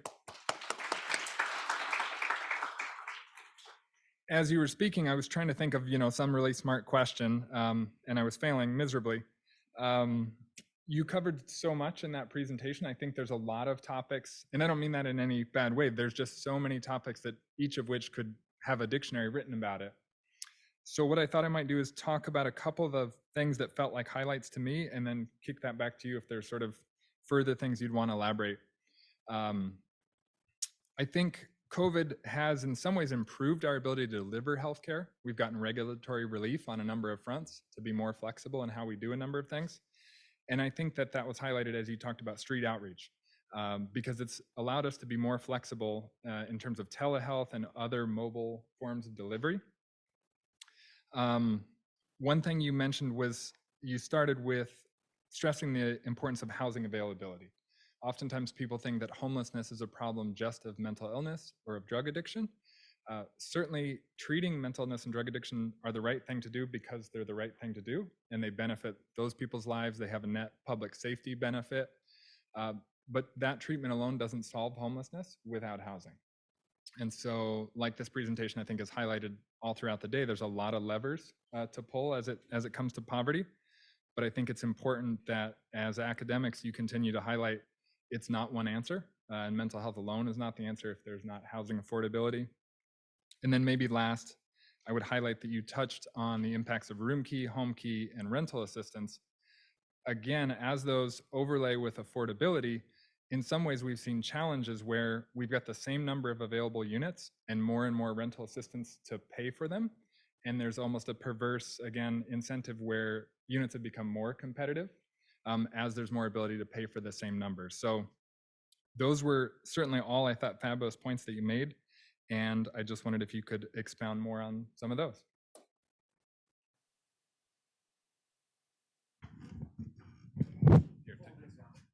Wait, do what? Oh, sorry. Yeah, thank you. That's great. So I think on the first point about like the kind of diversity of programs and supports needed, I think that's maybe like one of, like if I could encapsulate everything I said in the first, well, I think 5 minutes, but apparently it was like 14 minutes into like one thing. It's that the population experiencing homelessness at any given point in time is vastly more diverse than like is in the public imagination. So like who it is, the reasons that they are experiencing homelessness, and then like what would help them get out of homelessness is like varied. And so I think that's often one of the challenges, is that I sometimes have conversations with folks who don't like work on homelessness, and they say, like, what would be the program to fix it? And like, I don't think there is a program that would fix it. I think that there's many programs that would fix it, combined with many kind of structural factors. And so I'm ranging too far from your question, but like one thing that kind of sticks out in my mind is that I used to do some volunteer casework with the American Red Cross in Alameda County for a couple of years, and it was like helping folks with home fires. And like in Alameda County, it's like Oakland, Berkeley, Emeryville. These are folks who were holding on okay a lot of times, and home fires are more common in older housing. So this would be like middle, low income folks. And like their house would burn down, and they were doing fine before. These were not folks who would necessarily, we would have thought of as being at high risk of homelessness. And then they would have nowhere to go because they could afford the unit that they had before, but they can't afford a place when they get back into the market after losing this place, even if insurance helps cover some of this stuff. And so I saw a lot of folks that lived in cars and then stayed with friends and family and then moved further away. It was just like, without the housing, there was nothing we could do. There was nothing they could do. It was just too expensive. And I think you're exactly right that I think probably a lot of folks here have that experience of working with folks where they're experiencing some kind of a hardship or a barrier to getting to housing. And even when you help folks overcome some of those needs, then they get to the point where it's like, okay, where's the housing? And without that, what's to be done? I'm sorry, I don't remember some of the other questions that you had, and I'm worried I will talk more and more off topic if I keep going. Yeah, absolutely.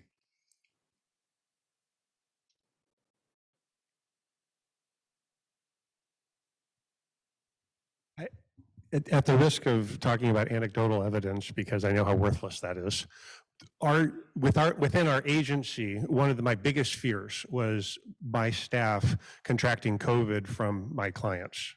And we have street outreach teams, we have shelters, And we kept all of our shelters open. We kept all of our street outreach services open. We didn't stop any of it because I know that people who need help don't stop needing help because there's a pandemic. Not one of my staff contracted COVID from a client, but 3/4 of my staff who worked in an administrative office did get COVID. And what I found is that the staff, the people in the homeless encampments were very afraid of COVID because they knew that contracting it would be horrible for them. And then the staff that were in the administrative offices weren't as afraid, but they ended up getting extremely ill from it, and several of them ended up in the hospital. And what our experience turned into is not one of our clients got COVID. And yet my administrative people, who were the ones that we didn't think were at risk, were. So now that we're talking about the vaccine, and all of our staff are vaccinated, so we're really excited about that. Very few of our clients are vaccinated, and they have no interest in getting vaccinated. And the biggest thing that we're hearing from them is, I'm more afraid of the side effects from the vaccine than I am from COVID, because all of our staff who got vaccinated, 2/3 of them had adverse reactions and were very ill for a couple of days. And they're concerned about, the clients are very concerned about what it means to be homeless and having to live through those experiences. And I'm wondering, one of the things that I thought would be great is if we could have a deal with people who are homeless, that you give them a 2-week housing voucher at a hotel for getting vaccinated, and that might alleviate some of that. But I'm wondering, have any of the communities come up with some way to address that issue?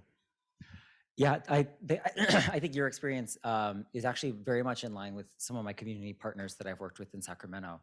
I think their outreach efforts and their vaccination clinics have been most effective when they have someone who's currently experiencing homelessness, who's had the vaccine and was like, yeah, it wasn't great, but I feel fine now and I feel much better, I feel much safer. Like it really wasn't that bad relative to what they might have been imagining. But I think the point that you raised, like this logistical element of, okay, I had, a couple of days of vaccine side effects, and I like watched Netflix on my couch. That's not the experience for people who are currently homeless. And so providing temporary shelter in like a private and autonomous way for folks who might have vaccine side effects is actually something that they've been talking about. So trying to set up some sort of like a temporary respite shelter with like kind of mostly private, or like just not, 30-person rooms, but not necessarily completely private, whatever they can swing. That's something that they've been working on. I think that could be something that's pretty effective. I don't necessarily, I haven't seen like kind of data on that, but that's something that the people I've collaborated with have been thinking along those exact same lines.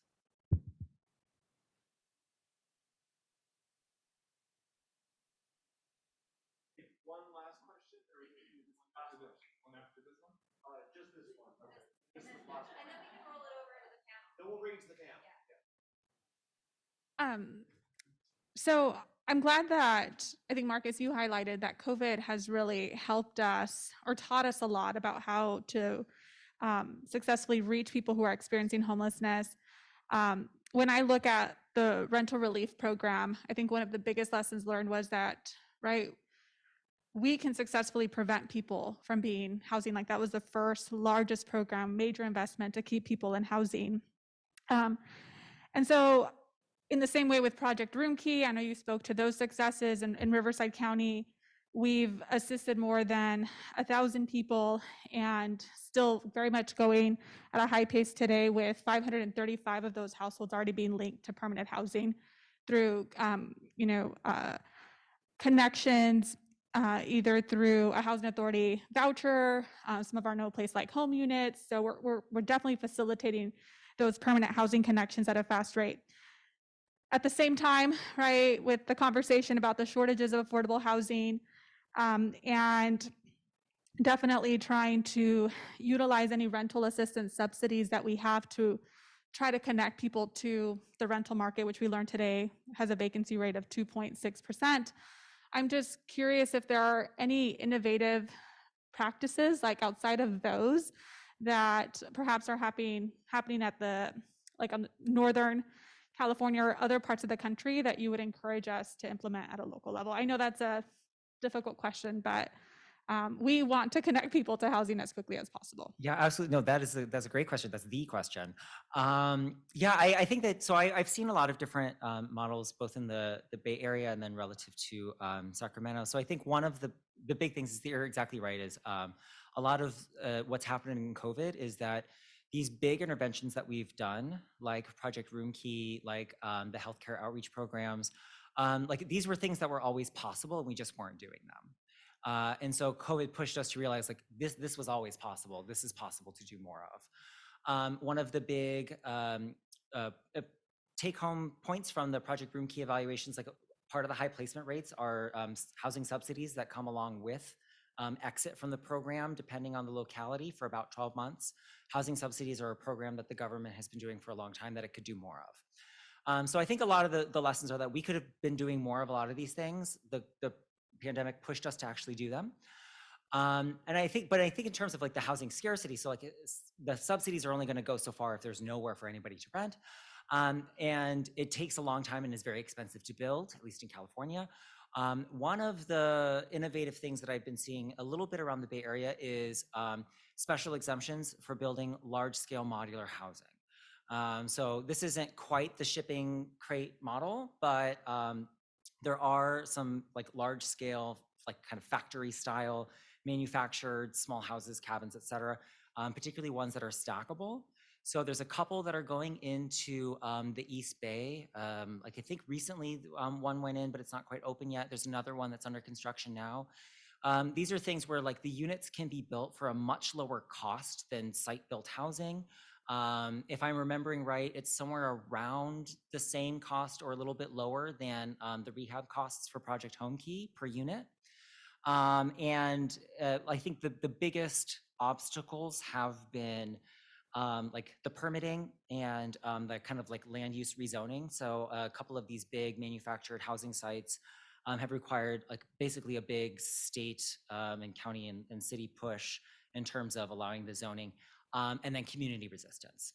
So there's been a lot of community resistance to these things. And then as a partial compromise, like they're kind of going into formerly industrial spaces that are being rezoned. So that's a big legal barrier, is that there is a lot of difficulty getting industrial space rezoned for residential space. But when they can make that happen, then these modular housing sites can go in like 6 months. And they can house dozens, maybe even hundreds of people, depending on the site.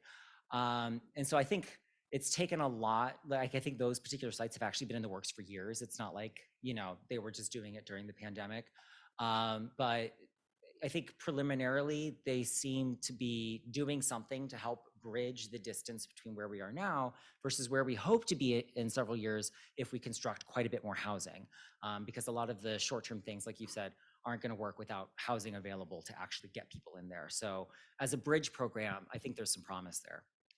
Okay, we're going to invite the panelists, all the speakers to come up. We're going to spread you guys out up here in the front so you have a little bit of room to sit. And Amy is going to moderate this. Thank you. We just scoot over, I guess, so that, yeah, that'll be okay. There's only 5 of you, so it should be plenty fine. Okay, all right. Yeah. I'll let everybody come up here. Okay. And before I turn it over to Amy,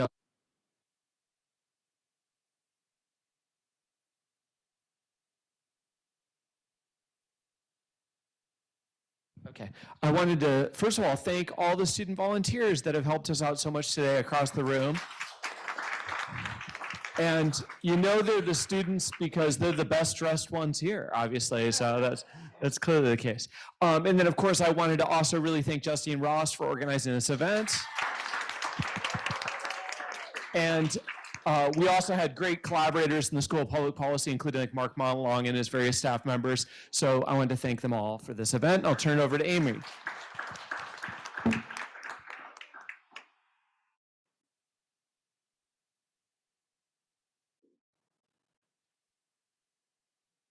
bad as well.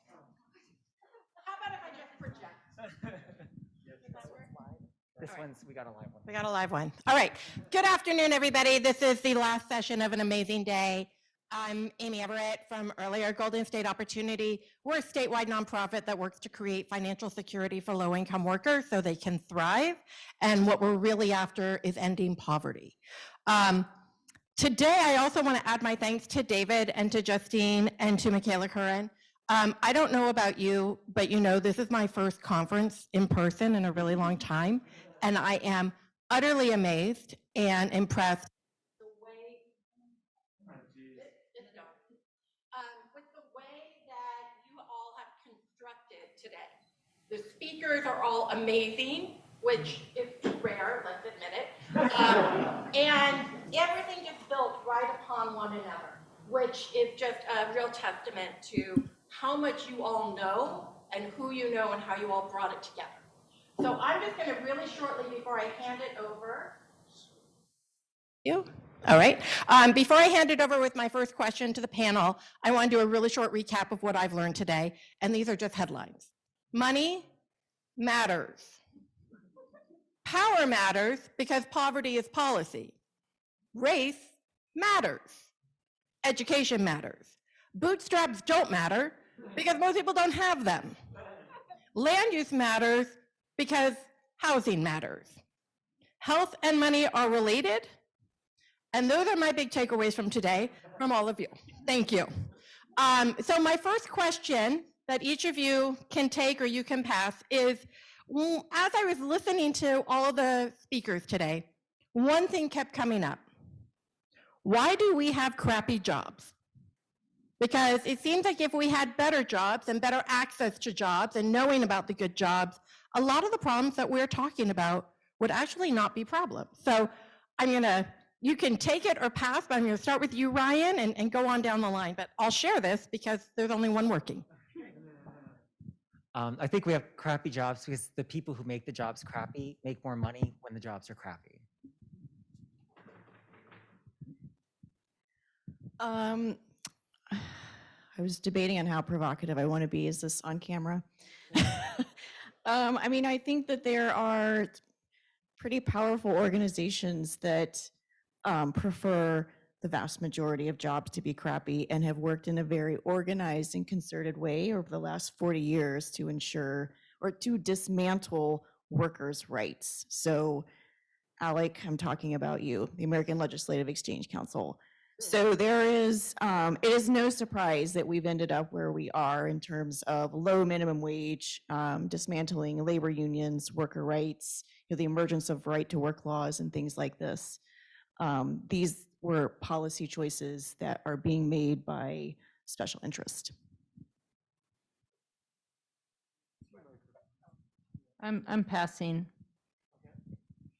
I agree with all that's been said. The only thing I would add is just picking on your last point is the important role of unions. And Ryan and David, y'all have written about this, so I'm almost citing your work, but so it's really about a lack of accountability, that workers had no power, at present have very little power to say this is not enough money to survive on. And we know that with the trajectory of the United States that wages have not necessarily really increased since about the 1970s. And so, we've talked about in the political atmosphere, the fight for 15. By the time we pass the fight for 15, it really needs to be the fight for 30, 25. So it's an outdated conversation. So the thing that I'm really taking away from today's conversation is that in many ways we often know exactly what to do, and what's really interesting is so much of what the assembly member said about the political will, but a lack of accountability. And it used to be that people power could provide that vis-a-vis unions, and the U.S. has made it very hard for folks to unionize. I feel like I can't pass as much as I want to, but I teach microeconomics to undergraduates at Duke University, and we talk about free market principles of economics, and then I kind of talk about how they don't play out well for human welfare. And so there have not been a lot of economists speaking today, but I will sort of just say that there's this myth around supply side economics that have really driven big policy making in the last several years. And it is not been proven at all, but yet we still lean on a very supply side argument. And so that is the argument that if you allow profit making engines to continue making profit, that will spill down, right? There will be this trickle-down effect, and there'll be more jobs, and at the same time, there's been dismantling of worker rights. And we're seeing the outcome of that right now. And so I think I'm going to go back to, we shouldn't be naive about how policy has made certain choices and has resulted in the environment now. And one of those choices was this narrative around supply side economics, really being able to spark the economy and lift all boats and what have you. And we know it has not happened. Thank you all. I'm going to open it up to folks about questions you have for our panel.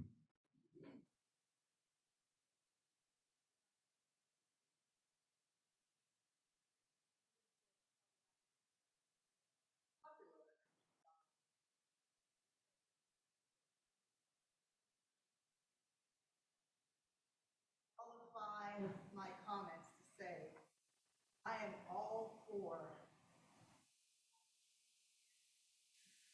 that individuals who live in poverty receive all that is necessary to help them achieve.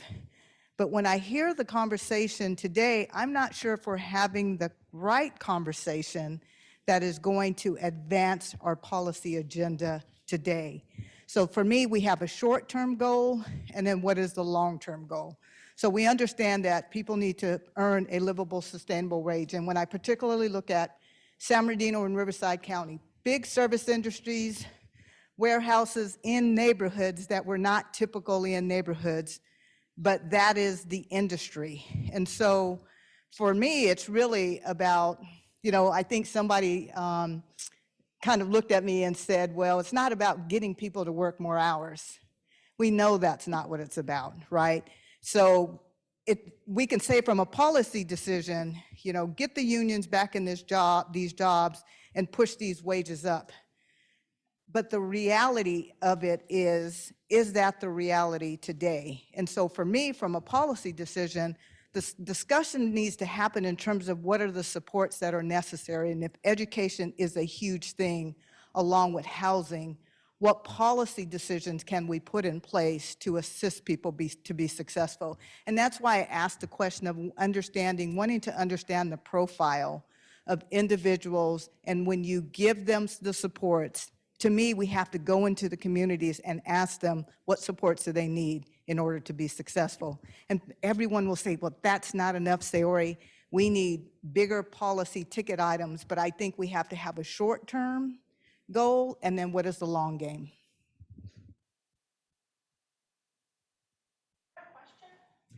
That was a comment, but I would be curious, what are the short-term immediate goals? And from a policy perspective.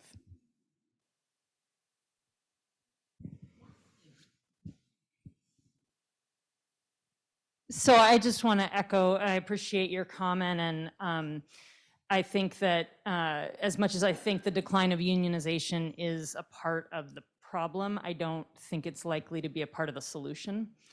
And that's my own personal perspective. So when we're thinking about what are the solutions ahead of us, we're not alone in having an economy that leaves some people behind. There are many other countries that have capitalistic societies. What's really unique about the United States is that we don't have a safety net that's nearly as strong as what other countries have. And so to me, the short and long-term goals are about building up, letting go of this idea that everyone makes it on their own, acknowledging that government support is part of how we all get by. It's how the middle class gets by, it's how the rich get by. There's government support going to all those people. And so paid family and medical leave, this child tax credit that's been put into place, making that permanent, making a more robust safety net that acknowledges that jobs aren't always going to be enough, to me is both the short and long term.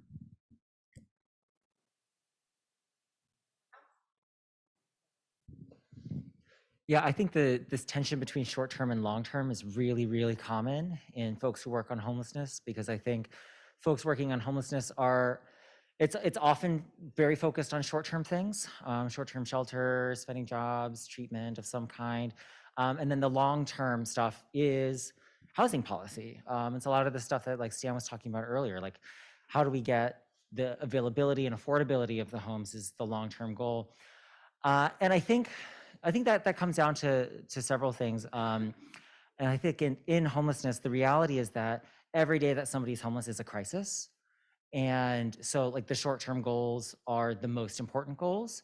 But the short-term goals are often so hard that the long-term goals are something that's tough to balance with the short-term goals at the same time. And so they have a tendency to become siloed, where working on somebody's short-term goals is like often all we can accomplish, if we can even accomplish that, at least with respect to homelessness. And then the long-term goals are just simply something that folks working on the short-term things don't have the capacity to do. And so I think that's why it's important that we've got folks who, even though all of these things are so connected, that they focus on them as their primary target. That there are folks focused on the housing, supply, zoning, affordability, commuting, relative to folks who are focused on the short-term things. So I think there's like that very strong complementarity there that's really important. I think maybe we don't talk to each other as much as we could, which is why I like things like this.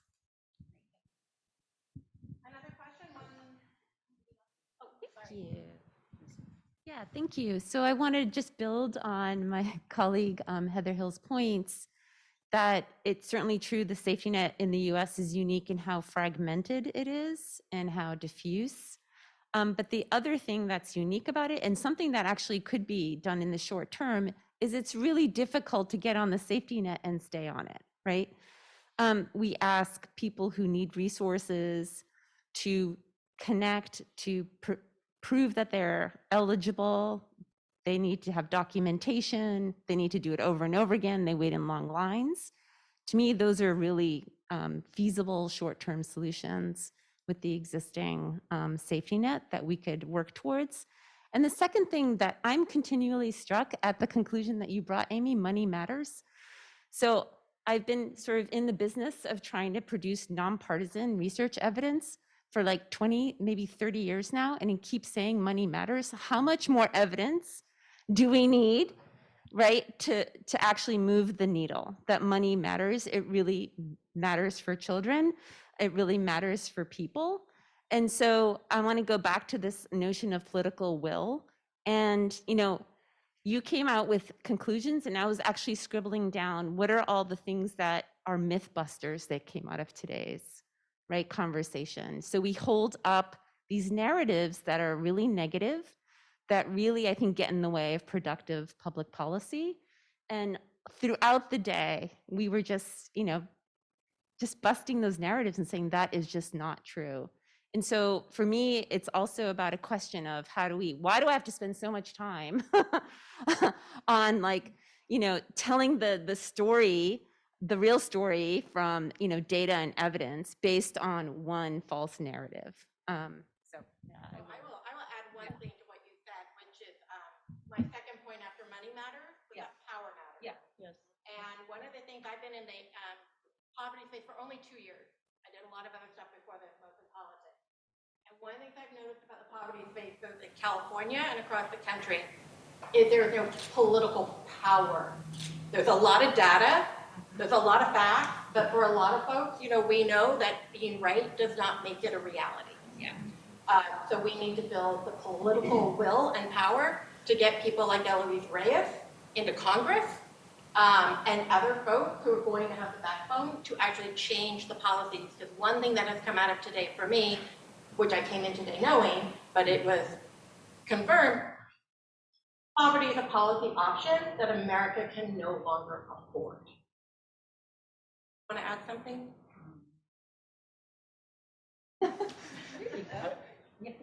whack-a-mole, let's find a mic. Okay. Yeah, I just wanted to also, I didn't thank earlier, but I wanted to thank our speakers for such stimulating discussion. We feel very wise to have invited you. You guys are all great. So I'm thinking about this. Okay, I find a lot of these arguments very persuasive. And the reason, like I've done a lot of work on unions, and the part of the reason that was a good poverty tool was that it just raised wages, right? Bottom line. But maybe we need to shift to a social policy setup where we rely on wages to provide less of the essentials in life. So if everybody has health care through an expansion of Medicaid, and everybody had the budget reconciliation bill worked out better, everybody had childcare, everybody had early childhood education, you could absorb a lot of the costs that families have through really high quality public sector social services. And I'm just wondering, maybe if unions aren't the future, which I'm afraid Heather might be sad, I don't want to admit it, but she has a point. Is the future, maybe it is just building more robust public social infrastructure. And I'm wondering if you can respond to that. I'm going to let you all do it. You're the experts. I have an opinion on that, but I'll just weigh in that often there's like where we are, and then there's the dream scenario in which, for some of us, it's not everyone's dream, but like my dream of having, universal preschool and a child tax credit and, but there's a whole bunch of space in between there that would be a vast improvement. So you take something like childcare, it's not just that it's not universal. It's that we have a subsidy program that's only available to women with low income who are working, and that requires recertification fairly frequently, right? And most states cannot provide the subsidies to everyone in their state who is eligible. So we have a program where we're not even serving all the people we've defined as eligible. And then mothers lose a job or have a baby and need to leave a job or lose hours or whatever, and they lose the childcare subsidy. So just changing that so that you can keep the child care subsidy for some period of time when you're unemployed or when your income goes up or anything like that could make a huge difference. So I'm just saying, like, there's the like radically change everything approach, and there's also the incremental approach, and they both could be better than what we have.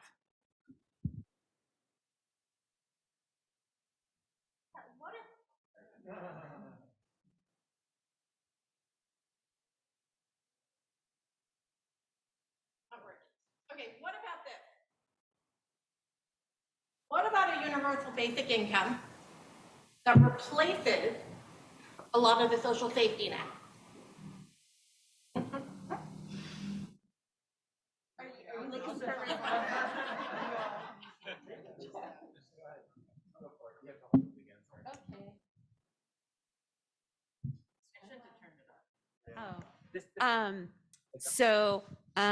My view is, given the power in politics in the US, I think that's a very risky proposition.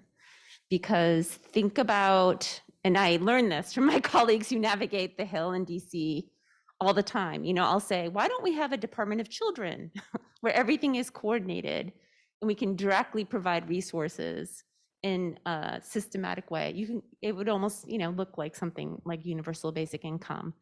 And the immediate response is, in the kind of political environment and the way the political system is designed in the US, you are just increasing risks for that to get slashed and burned and cut. And what happens now is, while like food stamps might get cut, maybe housing won't be touched, right? Or maybe Head Start will stay, even though we can't get pre-K, right? It's all sort of a negotiation, so this is both fostering and protecting, let's say, children because of the fragmented system. So I think it's hard to think about, for me, one big policy in the context of power matters and politics matters, and we can't get behind protecting that policy, right, in the long term. Others? Yeah. That's a great point that Lisa made. Two other things to note. Just one, that like income matters, but income is not everything, right? And there's a lot of things that people need that aren't just about having enough money to get them. So you can have the money but not have access to good childcare or not have access to good services or whatever. So there's that concern.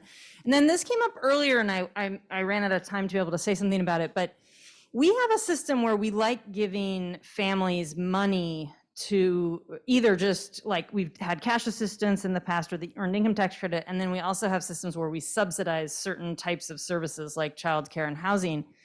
And we like that partially, I'm saying we, as a society, because then people are purchasing those things in the private market. Same with health insurance. We have a system where we encourage people to basically be, and so that props up for-profit companies in the private sector and involves them in the business of people's basic needs.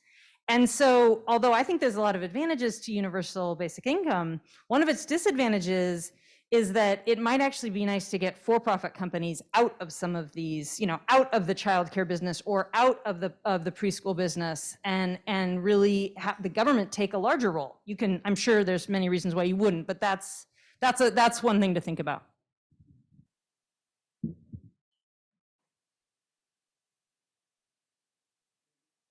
Ready to wrap it up?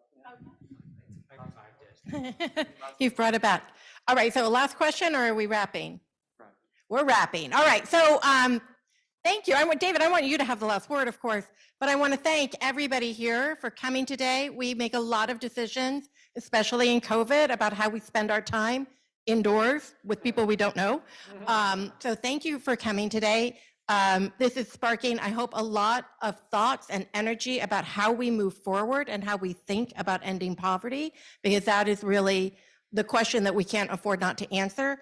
And we know there are policy solutions, and we need to figure out how we make enough power to get to people what they need. So thank all of you. Thank you. And I don't want to follow Amy and just say thank you as well. Grab a copy of the IE Poverty Report as you walk out the door if you haven't had a chance to read it, and stay in touch, everybody in the community. We're so happy to get to know you better. Bye-bye.